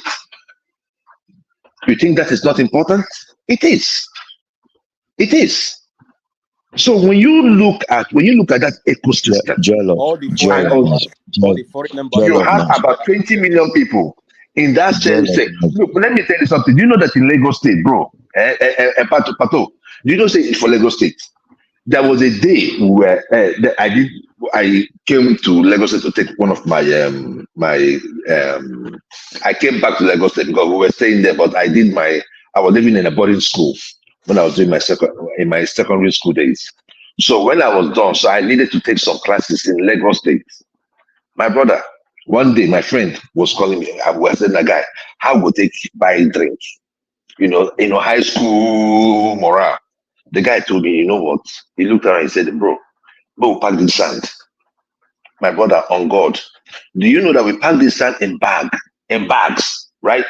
Pack this sand. We took it to one place. We took it to this almost, as we reached there, almost 100 naira. Then a bottle of Coke was about 15 naira, 10 naira. So what am I saying? It's a place where no matter what you put out there, you market it where you're going to sell it because you have the population in there. So the ecosystem already in Lagos has already solved this problem. The thing there is that now, hold on, my brother, hold on. Now, if you come to places like Lekki, right, and you say that somebody is futuristic in thinking, first and foremost, the planning of Lekki would have been different. It wouldn't have been it wouldn't have been a place where any person can go buy land, build anything. The gutters are still, There's we no still have single open flyover in the drainages. entire Lake. No single flyover from You I'm sure enter, Lekki you was enter that till they planned. one I built don't road. that think one in Lekki was You, Aja. planned at all. Till they built they the say one in it Aja, wasn't just few planned years at ago. I all. don't think Lekki was And planned. They just opened. you They understand what just I'm saying? opened it up. They just opened They it just up opened it. and they Yeah, created that and road, we're just and selling people are land. just buying land now. They were just Maybe buying they land, selling land. Do you just know, Pato? build it. Pato, you know that mainland is well planned than Lekki. Of course. Our first stack is planned now. No, I said Ikeja. mainland, like Yeah. those Joel, Ebute area them Joel of Nazareth. are Joel of really Nazareth. well planned than Lekki. Then talk less of Joel, all those first stack them, all those Ikeja. You're going Joel, far. I'm Joel just of saying Nazareth. immediately you get down from the bridge. Joel, So can I say By something? now, we suppose don't get Can, fourth and fifth third mainland bridge by now. There's no reason why can we should I have. say No something? reason. Can I say something, Flyovers please? should be flying around Lagos. Flyovers should Up, be They flying have the around uptown, money. everywhere. calm down, please. Let me say something. You see, we most times make arguments that are not realistic. Abuja is Federal Capital Territory. Every land in Abuja is owned by the federal government, so it can be properly planned. Okay, the land in Lagos, all the land is not owned by the government. So how did he build Lagos Wait, now? just calm down, Get back to the question. So how did he calm build? down, please, calm down. That's not what. And let me address one thing at a time. When they say somebody built Lagos, does not necessarily mean it was the one building everything. Just calm down. Now, the land in Lekki is owned by families and families and families. The place was opened up, and those people sold their land, and the people they sold to develop whatever they wanted on it. But I was asking a question from Joel of Nazareth, which he stylishly avoided. Go ahead. Now, I never dodge questions. I'm Go going to at it. put that. I'm going to put that position to you. Okay.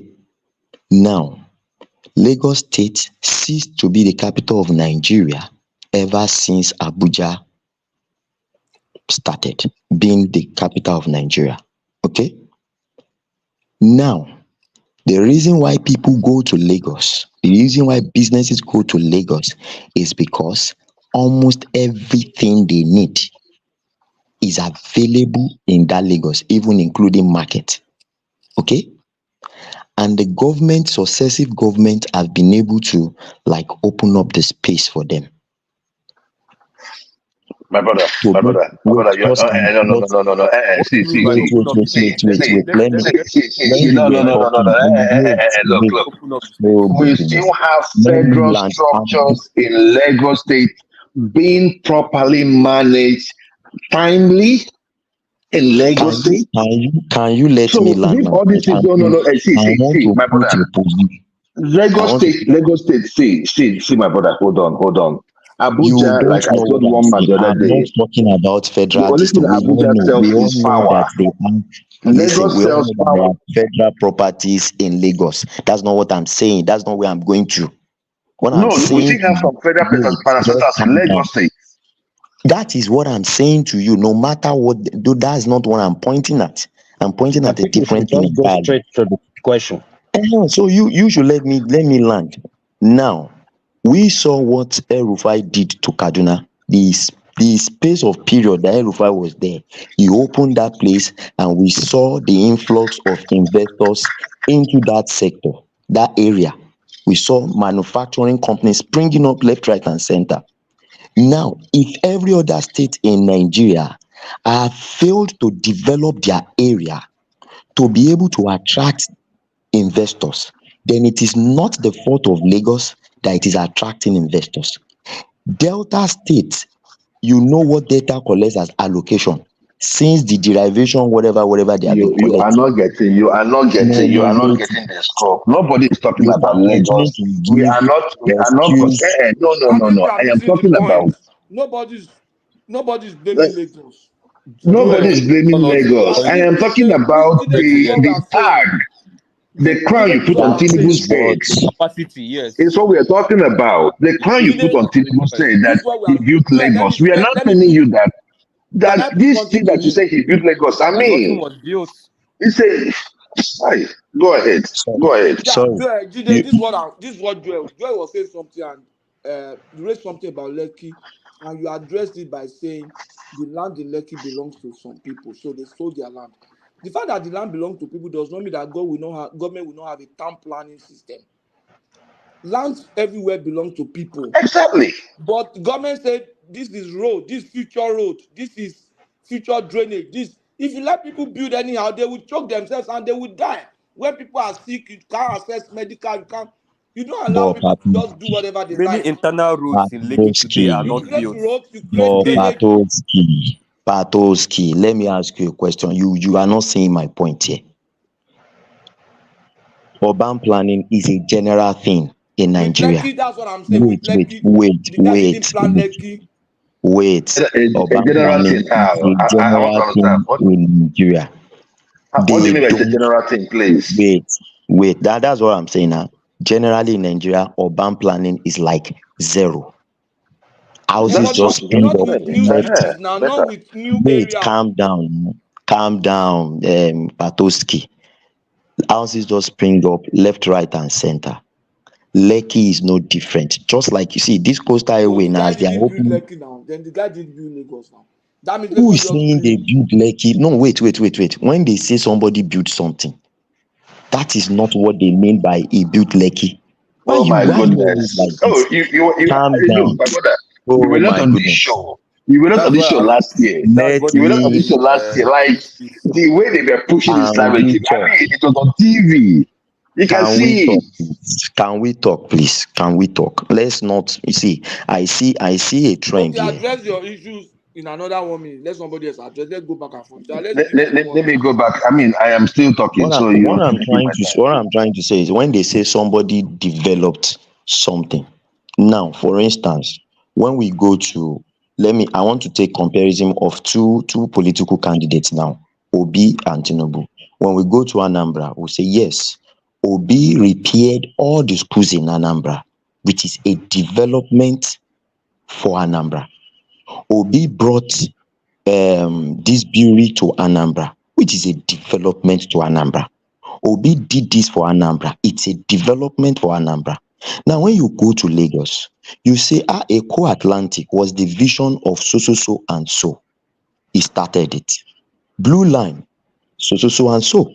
Red line, so and so. So when you start looking at everything they planned and But the everything Blue they Line brought, Arena wasn't Tinubu now. It's been on what, there since Jakonde, what, right? who is that? What are you Joel, referring to? let him finish this 1 minute and then you Finish. address. Okay. I'm not talking about, see, we're not talking about who built it. So when you want to refer to it, that is what they refer to, that, okay, it is this person's idea to bring all these things here. The next generation will come and build on it. That is how it is done. Does not But necessarily mean everybody has that idea now. he Which is one is the using his idea money to do again? this and do that. Oh God, that's Even what we are Jewel has saying. When we want ideas to talk about about Lagos now. number, If you tell Jewel what's your ideas about what you did in Lagos, I'm sure Jewel see, is so I busy. don't even know why Lagos is a problem. Can we, why not make it a general topic? What did he build? Because what I Not see is this. ideas. What did he build? You How many complain. kilometers of road? Hold on. Everybody wants to complain about that Lagos, but there is Olajide, no hold on. state, No. there is no Nobody's federal talking. Hold on. capital that is You're missing the performing as point. Lagos. You're missing the So what is point. the point? Now, hold on. See, let me just try to make this clear so I will not get ourselves confused. Olajide, nobody's criticizing Lagos just for being Lagos. They are saying that we shouldn't be conflating Lagos development to say that Tinubu is the one that built Lagos.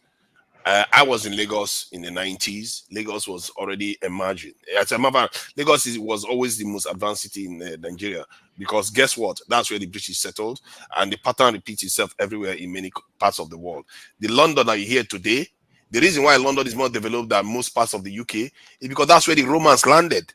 That it remains consistent. So what you are seeing in Lagos right now is a legacy of what happened in the past. The idea that some people during the election cycle start making it look like Tinubu built Lagos. Just seems like The way Dubai built, the way they True built Dubai, that's what they wanted. True Niger, when what you are saying, if you want to be truthful to yourself, that 90s that you said, you know what Oshodi was 90s. You know what Oshodi is now. You know what Agege was then. It's only You know what Ambodi that it is. really the did same something. is true all over Nigeria. Oh my goodness. See, that is why I don't. No, I was in Port Harcourt. I was in Edo. I was in all those places. Same, all these They are states. not the same. Have you seen They Onitsha? develop. No, Onitsha can road you say now. the You can can you say navigate. the same of Navigate can you Onitsha say road the at all. same of Ogun State? Have you seen Opiweka in the 90s? I Have you don't seen know how about Ogun Opiweka State, but used the to ones work? I know, Nigerians have Even in Ogun State, you will even tell me that Of those course, roads, Ogun there are State. some beautiful roads I've seen Ogun in State. Ogun Let me State. tell you. You can't just say that everything about I Ogun lived State in is Ogun bad. State. Come on Yeah, let now. me even address Ogun State. I lived in Ogun State. I schooled in Ogun State after secondary school, and I eventually lived there. I built there. My family was there. Ogun State that I met in 1980. My first time at Ogun State in 1985 was different from the Ogun State I left in 2016. That's the truth. Very good, That very good, Abeokuta, Patoski. that Okelewo in Abeokuta has only one bank on that street. That has become Patoski, the brother. bank road now. So About are 15 you banks saying are that there. Ogun State and kind We'll, of we'll, we'll became call that worse? for genius. True Ogun State Niger, improved. That's what I'm saying. True Ogun Niger, State Okay, improved. he said he improved. Okay, It improved that's positive. Patoski, It seriously. improved. Seriously. Patoski, you are talking about Ogun State. Now, let me tell you, I also built my house in Ogun State. Now, Yeah. when the people of Ogun State are now talking, they now reference, they say, oh no, of all the governors we had in Ogun State, this man, Amosun, was the best governor in terms of development of infrastructure Yeah. in Abeokuta.